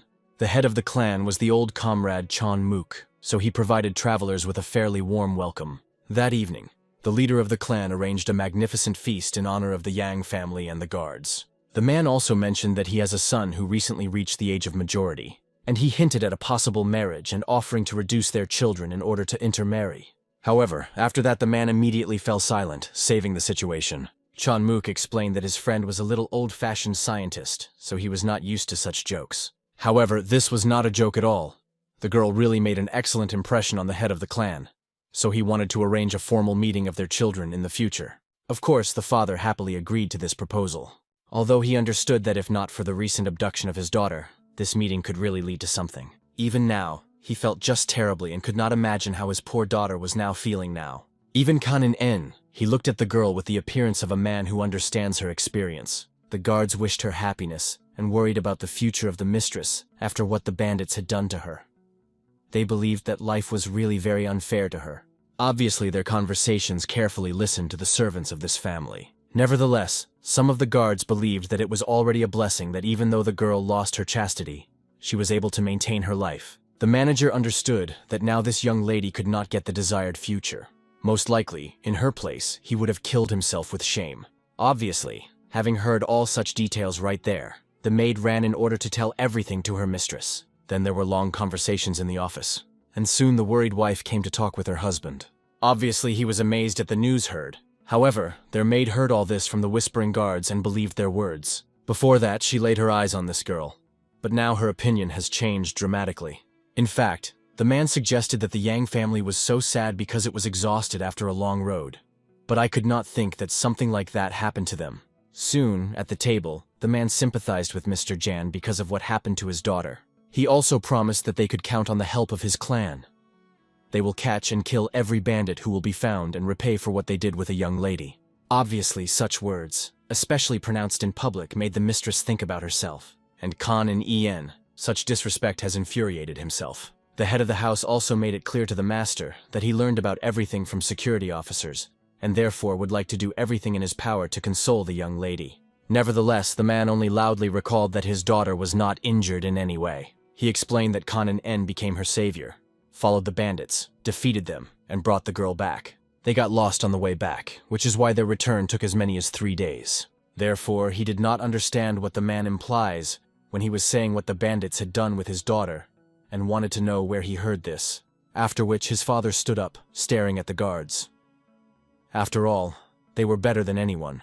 They knew that nothing happened to his daughter. He also went to his friend, asking him to somehow speak, so that he did not have to blush and make excuses that everything was in order with his daughter. Obviously, Chanmuk took his side, but asked his friend to calm down. After all, everyone knew that the girl was not touched. But the man could not understand why then rumors were going on that she was terribly injured before returning to them. After that, the head of the transport company became furious. It didn't matter to him who distributed these gossip. However, he warned that if at least he hears such delusional guesses again, he would personally find the one who spoke about this and deal with him. Immediately after that, all the guards fell silent, barely leaning before the master. The man began to apologize for not raising his people well enough. After that, the whole family of Yang had no reason to linger at the event, so they decided to leave. The head of the clan, on the other hand, began to apologize, and asked Chanmuk to say an apology on his behalf. If he somehow offended them, he did not want to upset anyone. He sincerely wanted to help their family. Chanmuk obviously understood the position of his friend, and promised to definitely talk to Mr. Jan when he calmed down a little. As a result, on such a gloomy note, the banquet came to an end. The general was seriously disappointed that the guards were so talkative. In addition, he noticed that at that moment the hero's face clearly changed in expression. However, the young warrior could not believe that some people allow themselves to build the most incredible guesses about other people's affairs, at the same time without caring about their deep feelings and experiences. Watching how much upset the hero was due to the incident, an experienced military leader gently invited him to return to his chambers and relax a bit from all these unpleasant conversations. Nevertheless, Canon Yen warmly wanted to be alone with his thoughts, so he asked his comrade to go first. Remaining to sit at the table in complete solitude and carefully considering everything previously said in this hall, he finally understood the deep feeling that the young lady experienced. The young hero was well aware of now. People really shamelessly climb into affairs that do not concern them at all, given that they do not even really know anything about the real state of things. However, quite unexpectedly, the young beauty decided to join his secluded meal. The girl did not say anything, and immediately silently sat down at her older brother at the table. He delicately asked how the girl feels, and with a noticeable fatigue in her voice, she explained that she was already finally tired of annoying people who were constantly approaching her in order to console her, as if something really terrible had happened to her. Even her own family treats her as if she slowly dies from some incurable disease, although in fact she was absolutely in order. Canon Yen also knew the true state of affairs very well, and was firmly convinced that she was not injured during her ill-fated stay in captivity. From the accumulated despair and mental pain, the girl even decided to drink strong alcohol. Since the bowl was only one, she decided to take the bowl of her older brother without ceremonies. Of course, despite some surprise, the hero did not refuse her at all, generously filling her vessel with fragrant alcohol. Obviously, as soon as the young lady drank a hot drink with determination, she immediately began to cough strongly from the unexpected bitter drink. The young warrior was sincerely interested in why the lady decided to force herself to drink what she was clearly not used to. Suddenly, the young lady decided to directly ask about what exactly Canon En was thinking about her as a woman. After that, with a charming smile, she openly admitted that her elder brother was very, very pretty from the very first moment of their acquaintance. After this touching recognition, she also poured fragrant alcohol in him, and only when the hero drained his cup to the bottom The girl with a slight embarrassment explained that according to the strict rules of their ancient family, a woman should not pour alcohol to anyone but her own legal husband and his own father. She also gratefully reminded the hero of the undeniable fact that it was he who was the very person who, risking her own life, saved her from imminent death. However, she did not have a worthy way to repay for such a generous act. Therefore, a delicate kiss is the only thing that she could sincerely thank him for his kindness. Obviously, the bewildered hero only after a long moment was able to recover and answered this unexpected kiss with no less tenderness. The father, accidentally passing near the hall, suddenly became an involuntary witness to the intimate moment that he definitely should not see. However, over the past few difficult days, his beloved daughter practically did not tell him a single word, closing in himself from the shocks experienced. But now she sincerely laughed and spoke animatedly in the same way as it happened in the past, to her tragic disappearance. Of course, the father would be immensely grateful to fate for the fact that she again gained her former funny entity. But he had extremely mixed feelings for this sensitive occasion. If she was engaged to someone from a good and noble family, he would still be a little upset, giving her married at such a young age. And yet now she became close to a mysterious man from a dangerous underground world. Although perhaps it was this unusual person who suited her the most. People from the transport company continued to spread their evil gossip. It was only a matter of a short time when a defamatory hearing will fly around the entire high society of the Great Beijing, and then no one will ever ask the hands of his disgraced daughter. It is unlikely that in the world there is generally a decent man who will readily accept a woman who returned after abduction by bandits from a green forest. None of the truly noble family would never have accepted her as a daughter-in-law. Therefore, the wise father perfectly understood that it would be much better at least to marry her for someone like this hero. Of course, he is far from the best candidate for the groom of all possible, but since he will be able to make his daughter truly happy, the caring parent will close his eyes to all his past mistakes and dubious origin. As if nothing had happened, he calmly went to their hall and politely apologized for distracting them of two from such a pleasant pastime. The mistress was clearly sincerely surprised by the fact that her father did not scold her at all for being lingering alone with a young man for so long, and instead of the expected reproaches, she only hopes that their conversation was not interrupted at the most inopportune moment. This meant only one important circumstance. The father completely approved their nascent relations and did not see anything reprehensible in them. The hero gently asked the man to stop turning to him so formally and respectful, and would turn to him as if to his native son. It seems that the girl's father clearly liked such a heartfelt request from the future son-in-law. After this significant conversation, the three of them were already sitting together, slowly ate exquisite dishes and drank sedately. Then, having drained the next bowl of fragrant alcohol, the scientist man decided to solemnly express one famous wise phrase of the great Confucius. If the sage had only courage, but there would not be proper decency, he would inevitably sow chaos and destruction everywhere. If a modest person had only brave courage, but there was no necessary decency, he would certainly become an ordinary thief and robber. All those present were heard about the legendary courage of the hero in numerous battles, so the wise father could only sincerely hope that the young guy knows very well what true decency and virtue. However, Kanin Inu was really extremely interesting to know what exactly a respected man means by these deep words. The father patiently explained what this means the following. Every worthy person should strictly follow his sacred duty and perfectly fulfill all his duties. In principle, at first it turned out to be a rather difficult task for understanding, given the fact that there were a great many similar duties in human life. While the scientist was thinking that it was considered the biggest duty for a noble person, he came to the conclusion that this should be sincere goodwill for all around them. Having reduced all the above, the hero understood the simple truth. The wise man just wants him to live with an open heart and true mercy. This was definitely not too difficult to fulfill the task. In addition to everything, the sage decided to thoroughly ask about which school or group of masters the hero belongs to his combat style. However, the young warrior officially did not belong to any of the famous schools, but he definitely had his own mentor and teacher. And obviously, the man was extremely curious to find out the full name of this mysterious master. Then the hero without hesitation named his venerable surname Go, and the personal name is John. Hearing such a calm and confident answer, the educated man suddenly realized that, unlike all his previous not very flattering impressions of the hero, the young man actually possessed an elegant speech and had considerable knowledge. Then the scientist said with interest that he had heard that usually someone's loud pseudonym is much better known than the real name. Therefore, he decided to additionally find out the pseudonym of the hero's mentor. However, he was usually called only as a wise old man. It was a fairly loud and impressive name in the world of martial arts. Nevertheless, it remained completely incomprehensible why the famous master had just such an unusual name.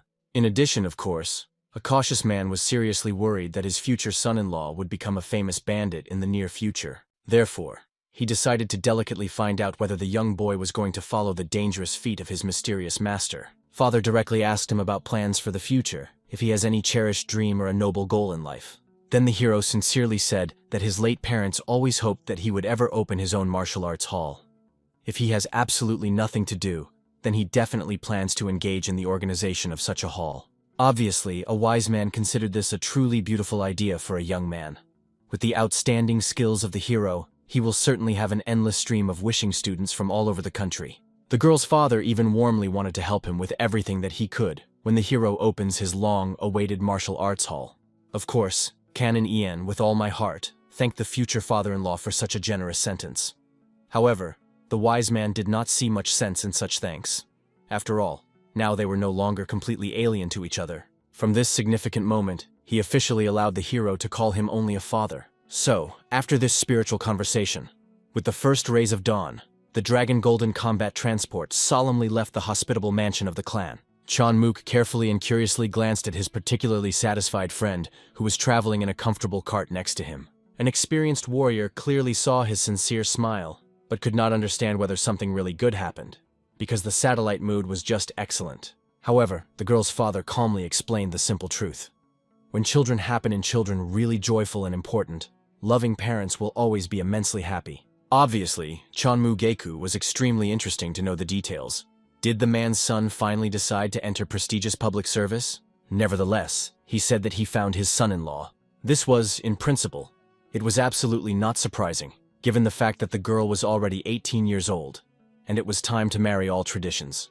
Obviously, Chan Mukagek only joyfully congratulated his old friend, warmly wanting to find out who this lucky man was. It turned out to be a frantic dragon, the very person whom the head of the Golden Dragon knew under the name Canon Yun. Obviously, the head of the transport company was sincerely surprised that they so quickly and deeply became close during the rescue operation.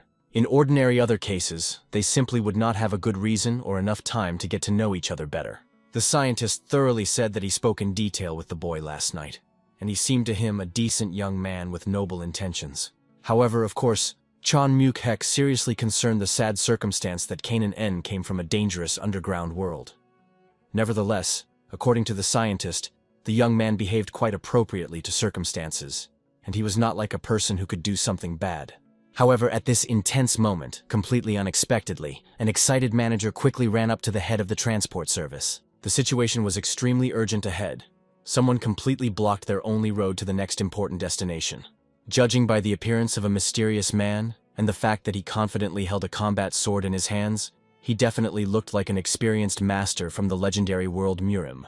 Of course, Chan Muke was sincerely surprised that their convoy, who did not carry anything particularly valuable, meets so many serious difficulties on his usual path. Soon they carefully drove up to that most mysterious man, patiently waiting for their arrival. Going ahead from the golden combat transport of the dragon, Chan Mook politely introduced himself and courteously asked to find out the name of the stranger. As soon as he heard the answer, an experienced warrior immediately realized that he was standing before him. None other than the foreman of the famous Pen Clan No. 1 in the powerful Hebei province. He was also widely called a frightening nickname that crushes mountains with a sword. Obviously, when Chan Muke recognized the true personality of this formidable man, he immediately wanted to find out why such an influential person blocked their path. However, although the stranger admitted that their golden combat transport of the dragon had a worthy reputation in these parts, but this time they completely crossed any permissible line. Nevertheless, Chan Mook continued to look at his formidable interlocutor perplexedly and bewildered, completely not understanding the essence of what was happening. The whole thing was the unpleasant circumstance that their respected company allegedly hired the dangerous student of the inhuman master of the sword, who was considered the enemy of the No. 1 in the whole legendary world Murim. Obviously, Chanmuk did not have a concept at all about what exactly such a serious question is about. The formidable warrior only categorically asked the leader not to pretend to be ignorant, because he would never miss them further until they give this dangerous student to the authorities. Obviously, the man from such egregious arrogance was even more angry and lost his temper. An experienced military leader persistently wanted to know who exactly this mysterious student of the inhuman master of the sword. Then the angry man immediately cried out menacingly and loudly, demanding that a frantic dragon immediately reveal his true personality, and immediately seem to appear. Even the wise vat of Tai-san did not understand at all what is the essence of the matter, and why the young hero is called the student of this sinister person. According to all the well-known legends, the inhuman master terrorized the world about 30 years ago. No one certainly knew his true origin, but he was widely known for his merciless cruelty, and became the main enemy of the whole society Muram after the bloody reprisal in the prestigious Dragon School. However, Kaninen absolutely did not understand why he was ranked to the students of this legendary villain, since his master was a completely different person. Therefore, the young hero decisively went to personally resolve this confusing issue, so that they were no longer persecuted by all sorts of troubles and false accusations. Introducing himself in front of a formidable warrior, he called himself with dignity that very frantic dragon.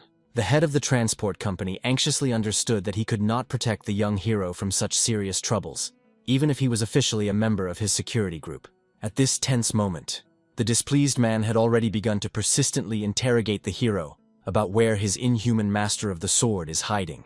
However, Kanan calmly and patiently explained that some kind of annoying mistake occurred. His mentor is definitely not the person who is called the inhuman master of the sword.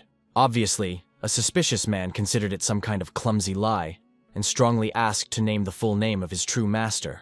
However, the hero calmly and without the slightest difficulty named the venerable name of Guan Zhan. The present warriors did not remember such a mysterious person among famous masters. Therefore, they decided to additionally find out which influential group belonged to Kanan and his unknown master.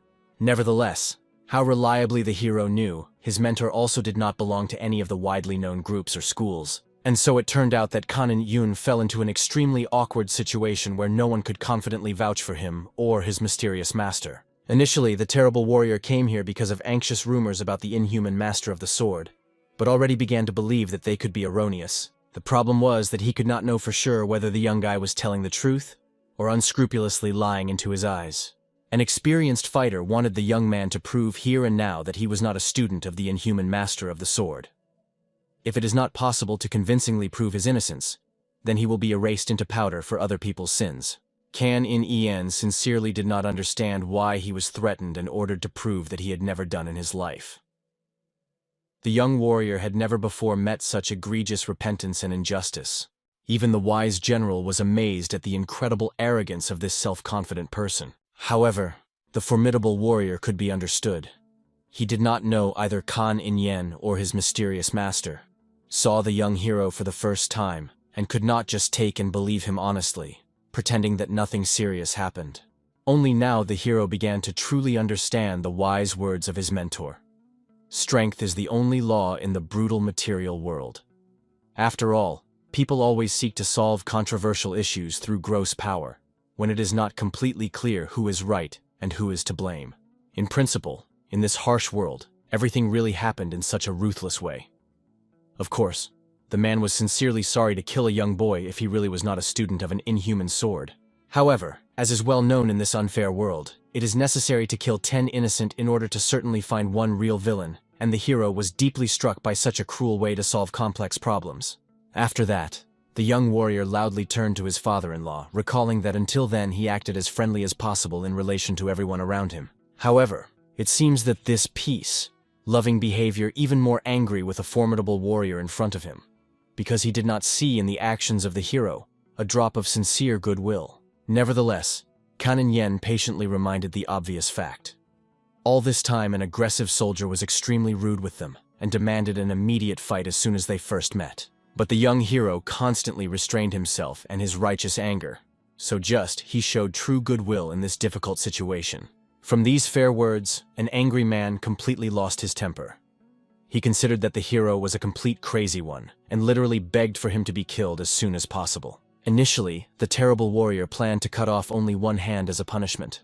However, now he changed his mind radically, so that the young insolent could no longer enjoy a normal life at all. He decided to ruthlessly deprive him of both hands.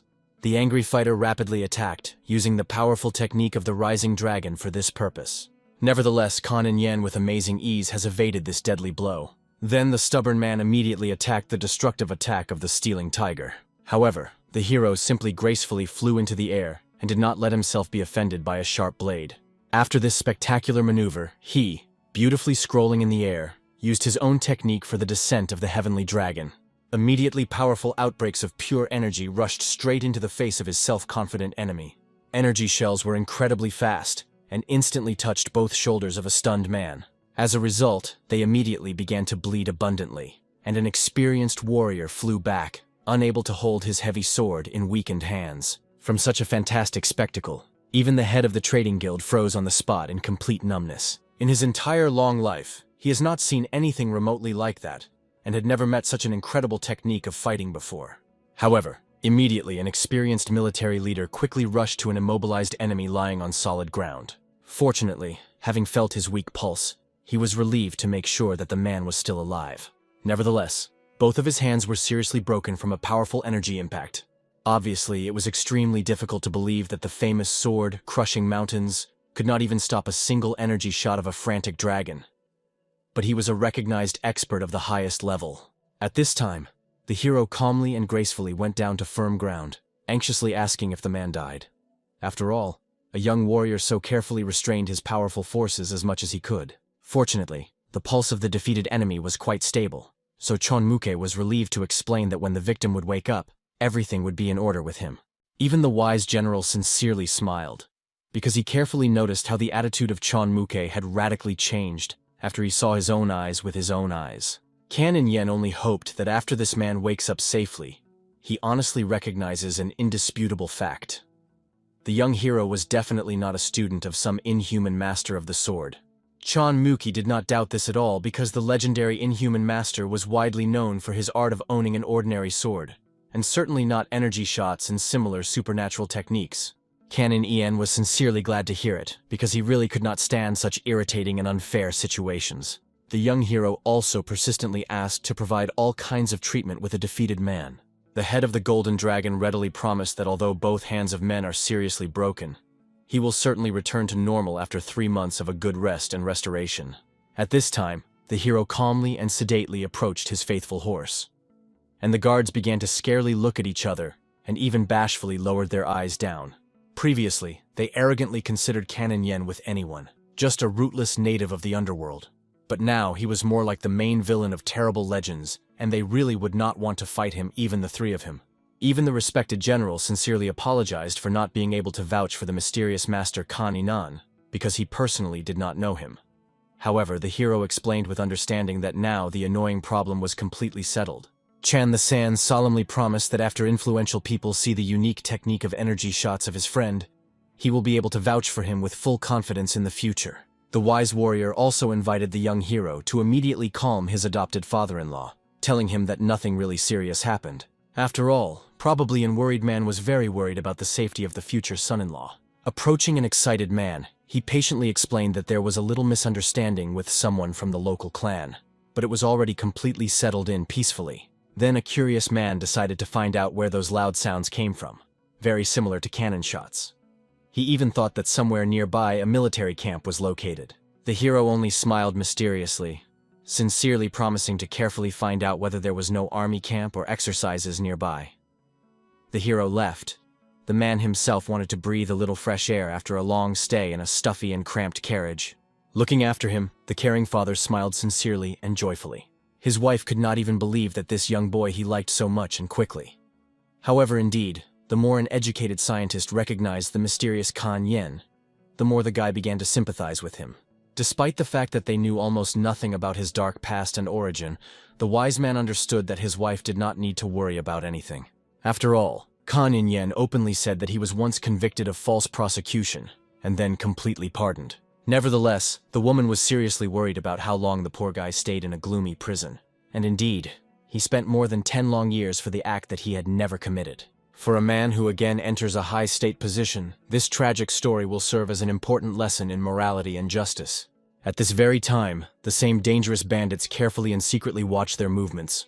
After observing for a long time for their potential victim, they finally realized that none of them could be able to defeat a formidable, frantic dragon in an honest match. However, their main goal was precisely Chonmuke, and not at all a mad dragon. and with this circumstance they were just very lucky.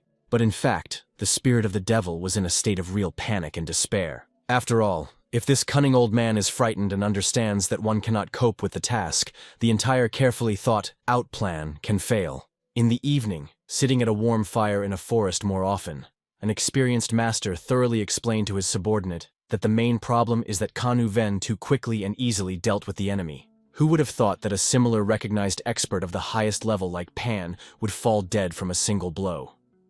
The spirit of the devil already clearly understood that they would need at least 15 precious minutes to steal a secret book by the head of the golden dragon. Therefore, insidious fraudsters needed a real expert who could adequately withstand such a formidable enemy, and not some small bipod without sufficient experience. To their great happiness, now in the province of Habai, there was one such legendary person. Obviously, the spirit of the devil was extremely interesting to know who this mysterious master was exactly. Then the old man reverently remembered the famous past of the master of the school of the mighty tiger, as well as the great god of war, who was respectfully called Chol Kyung Yong. From this legendary name, even among the experienced spirit of the devil, he literally took a breath from reverent horror. As it turned out, earlier this outstanding person entered the 5 best experts of the world around the world. This great god of war is the one who is mentioned in the famous saying, "God turned to Buddha, and 3 demons will weaken before the sages." If this legendary god really was Chol Kyung Yun, then the whole story changes dramatically. More than 30 years ago, 7 absolute masters of unsurpassed level existed in their harsh world. The first to be considered Mu Bul from the holy temple Shaolin. The second was a mysterious expert without a name, nicknamed just the God of War. Also, this elite 7 included Punyanja from the powerful fraction of the volcano, and a wise sage from a mysterious shamanic group. No less formidable were the supreme god of demons from the heavenly mountains, and also the bloody demon of Mount Yin, and the inhuman master, whom all the great 7 factions unanimously considered a swordsman demon. Incredible legends and songs composed of these legendary people. In short, this meant that God stood above the Buddha, and the demons were weaker than the sages in their inner essence. The spirit of the devil had the opportunity to personally see the epic battle of the god Chol and the infinitely cruel, inhuman master. This grandiose battle was the last time when the whole world heard about the inhuman master of the sword. Obviously, the devil of the green forest then thought that the great god had won a convincing victory, and of course, he was absolutely right in his assumptions. But for some mysterious reasons, instead of finally killing an inhuman master, the powerful god allowed him to safely leave. Despite the fact that a huge reward of 1,000 gold coins was relied on the villain's head, the merciful winner released the defeated enemy. Of course, the devil considered that this happened due to the fact that the great god was not included in any of the influential great fractions. However, the wise old man guessed that someone else could serve as a true reason for such a decision.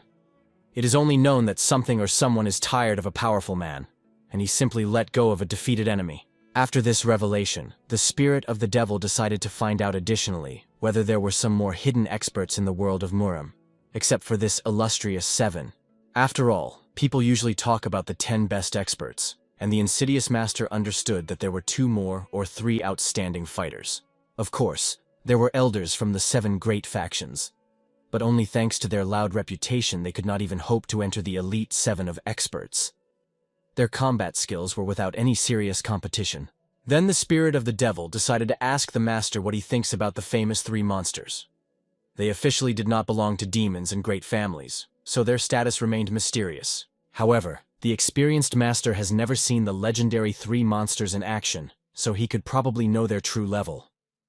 But perhaps they could enter the prestigious top 10 due to their awesome reputation. It seems that their incredible skills were approximately at the same level as the inhuman master of the sword. Therefore, the wise old man believed that the same legendary god was much stronger than all 3 monsters combined. In any case, their daring plan was to skillfully attract this god to their dangerous work. And this was completely not strange, because he was a really skillful fighter of an unsurpassed level, and was just near their location. The spirit of the devil understood everything perfectly, but did not know how they would be able to attract this powerful person to participate in their adventure. Then the cunning master suggested secretly send him a provocative letter with a direct call to a deadly battle. Thus, they could make an arrow, and having tied a letter to it, deliver the message to its intended purpose. And in the letter itself, they will write something like, "A student of the inhuman master of the sword is going to take the life of the great god. This will sound like a real challenge, and this will be quite enough to achieve the goal. Such a trick was not amazing. In addition to the master, no one else knows the details about the legendary battle between God and the inhuman sword. This means that God, without the slightest doubt, believes that the letter was really sent in vengeful student. All that they had now remained is to sincerely hope that the great God himself has not lost his legendary grip over these long 30 years. At that moment, the security guild finally safely brought her dear guests to one of the major cities. Therefore, the married couple immediately came out of a convenient carriage, and in front of them solemnly lined up an honorary line from the entire guard. The man was clearly surprised that the guards finally behaved as if they were really fulfilling their sacred duty. As it turned out, now they were lined up in a row, because they were respectfully waiting for the moment when he enters the institution. When the puzzled scientist did not understand why there was such a solemn cerebral papillary, it turned out that everything that was happening was thanks to his new son-in-law. Obviously, the man knew almost nothing about what happened, as he was in a carriage and did not see anything with his own eyes. But the young hero was able to really hit and surprise all the guards with his incredible abilities. Chonmuk did not want to disturb his friend, who was supposed to soon enter a high position. Details. Therefore, he only briefly explained that the scientist was very lucky with his future son-in-law. Also, an experienced military leader persistently asked that from now on, the man would no longer worry about walking rumors around his daughter. After all, now, when all the combat skills of a frantic dragon present with their own eyes, they do not dare to look down on him anymore. When the intrigued scientist asked exactly when his son-in-law managed to demonstrate his skills, Chonmuk only calmly explained that this happened right before the warrior defeated the recognized world expert Murim. At that moment, in addition to the fact that they went into a hospitable institution, the guards also carefully brought the body of a seriously wounded fighter. Obviously, it was extremely interesting for the scientist to know what exactly happened to this unfortunate person. However, Chonmuk patiently explained that it was none other than the elder of the famous Pan clan, the best clan in the entire Hebei province. He even owned martial arts, significantly exceeding his own skills of Chonmuk himself. The scientist could not believe it, and really was beside himself from the deepest shock, until his faithful comrade carefully asked him to shut up and not attract too much attention. All this time, the friendly company Kan and Yen was wary of their backs, behaving especially carefully. So far, suddenly the head of the Golden Dragon was not offered by Chanda to the rank and his friends to join their lively conversation. Obviously, they were sincerely happy to join the future relatives of their dear second brother. These warm words to madly embarrass the young hero, and his cheeks turned red from awkwardness. Chan the son only laughed good-naturedly, because for the first time during all the time of communication, he saw the young hero so embarrassed and confused. Soon, everyone, both the guards and representatives of the family, sat together and rested at the spacious table. Then finally, a warrior, who came to his senses after losing consciousness, decided to carefully go down. The first thing he came to him was the head of the transport company, who politely explained to the master that he had lost consciousness from injuries, so they brought him here for treatment. Then he pointed to the guy who wounded him, and now he calmly dinner at the opposite corner of the restaurant. Therefore, approaching the young hero, the head of the Golden Dragon respectfully explained that the famous Mountains would like to talk to him seriously. The defeated honestly admitted that he was amazed at Kan and Yen, and now he finally understood that the warrior was in no way connected with the master of the sword. He was sincerely sorry that he had to pay such a high price to find out. Nevertheless, Kan and Yen calmly explained that given the man's direct threats that he was going to cut off both hands of the hero, so that he asked for mercy all his life, it was not at all very high price for the lesson. Chan Tai-san only dropped his eyes heavily, amazed at the unbearable character of the young man. And the defeated warrior was deeply offended by the fact that Kan and Yen continues to talk so boldly with him, despite the fact that he was a respected foreman of the Pan clan. Then the hero, in order to avoid any further troubles, politely apologized to the master for not being properly treated. However, he poorly remembered his full name and even pronounced him incorrectly, which greatly insulted the pride of the proud warrior. And the rest of those present finally became convinced that the young hero was indeed the finished crazy, once he called the famous crushing mountain sword to some ordinary pan there. However, Canon En calmly explained that he would like to do as mercifully as this is generally possible in such circumstances. Nevertheless, he was only even more offended by the arrogance of Kan, because the young insolent spoke completely inappropriately with the foreman of the influential clan. The proud warrior promised that he would leave the world today and would not arrange a scandal, but such an arrogance of the young man could not last indefinitely. Canon Yen was sincerely amazed that the guy continues to blame him for arrogance. But the young hero believed that he, as the first son of the Kan clan, was allowed to speak in this way with the first son of the Pan clan. Not finding any worthy words to answer this insolence, a stunned man in complete shock simply retired away from their table. The head of the Golden Dragon, on the other hand, considered that Canon Yen finally went crazy. After all, although he was excellent in martial arts, he did not need to act so recklessly and defiantly. An experienced military leader seriously reminded Kan Inu that this person still remained a respected elder of the Pan clan, and he should show significantly more proper politeness and reverence. However, the young hero only reminded the obvious truth that this stubborn guy was ready to calmly kill 10 innocent people in order to catch one real villain. Obviously, an experienced man was deeply amazed that the hero, dealing with such a powerful and influential clan, was not completely worried about possible serious consequences. At this tense moment, a caring father-in-law came to loud voice in order to find out what exactly this gentleman told him to an expensive son-in-law.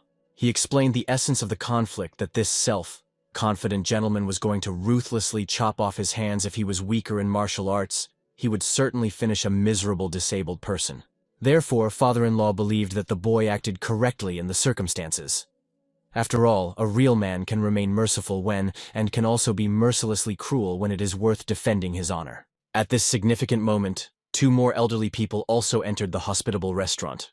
Immediately giving them an attentive, penetrating look, the head of the transport company immediately recognized them. First of all, the strangers respectfully approached Chanmuk and politely asked him to give them a great honor and agreed to talk.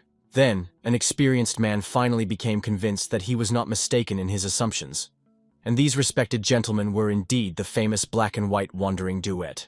The elders only laughed good-naturedly because they were already widely heard that Chanmuk had a truly penetrating look at people. After which, they solemnly introduced themselves as legendary white and black tramps. The head of the Golden Dragon himself respectfully bent and gave worthy elders well-deserved respect, after which he carefully looked around the characteristic outfits of the guests who came. The man in white clothes had a traditional pumpkin bottle and 6 knots on a leather belt, which meant he was a student of 6 weaves. The white tramp was considered an elder of the powerful faction of tramps. As well known, their head of their influential fraction wears exactly 7 knots on the belt. So, this venerable person was in the power hierarchy, right under the head of the organization himself. Suddenly, a man in black clothes seriously spoke. They heard an alarming rumor that the Golden Transport of the Dragon hired a dangerous student of an inhuman demon swore. Nevertheless, Chanmuke calmly and patiently explained that they had already finally confirmed. This was an annoying misunderstanding. They do not know at all why someone maliciously spreads this false hearing. But the frantic dragon was definitely not a student of an inhuman ditch demon. However, obviously, the elders who came could not just believe them honestly, even if Chanmuk himself personally entitled for the young hero. Of course, this seriously affected the pride of an experienced man. But those who came were completely right in their doubts. Maybe he was the dragon golden head of the Golden Transport, but these people significantly exceeded his own abilities in their position and combat skills. Therefore, the military leader thoroughly said that the famous Mountain of Mountains himself arrived and personally fought with a frantic dragon. Today, he returned home after the final resolution of all misunderstandings. After these convincing words, both elders were already completely convinced that apparently, they heard the gossip they heard were nothing more than empty inventions. After all, it became quite obvious. A real student of an inhuman demon-laughing man would never peacefully accompany trade values, unless he was going to rob the caravan and kill all the witnesses. The white tramp also felt a certain guilt for believing these evil gossip. He just wanted to carefully check everything for his own curiosity and safety.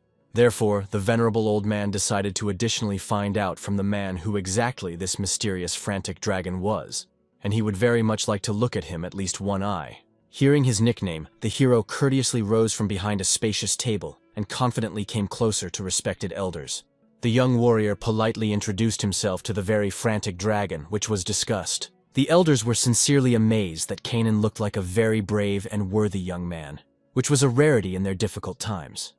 After which they solemnly introduced themselves as the famous black and white stray masters.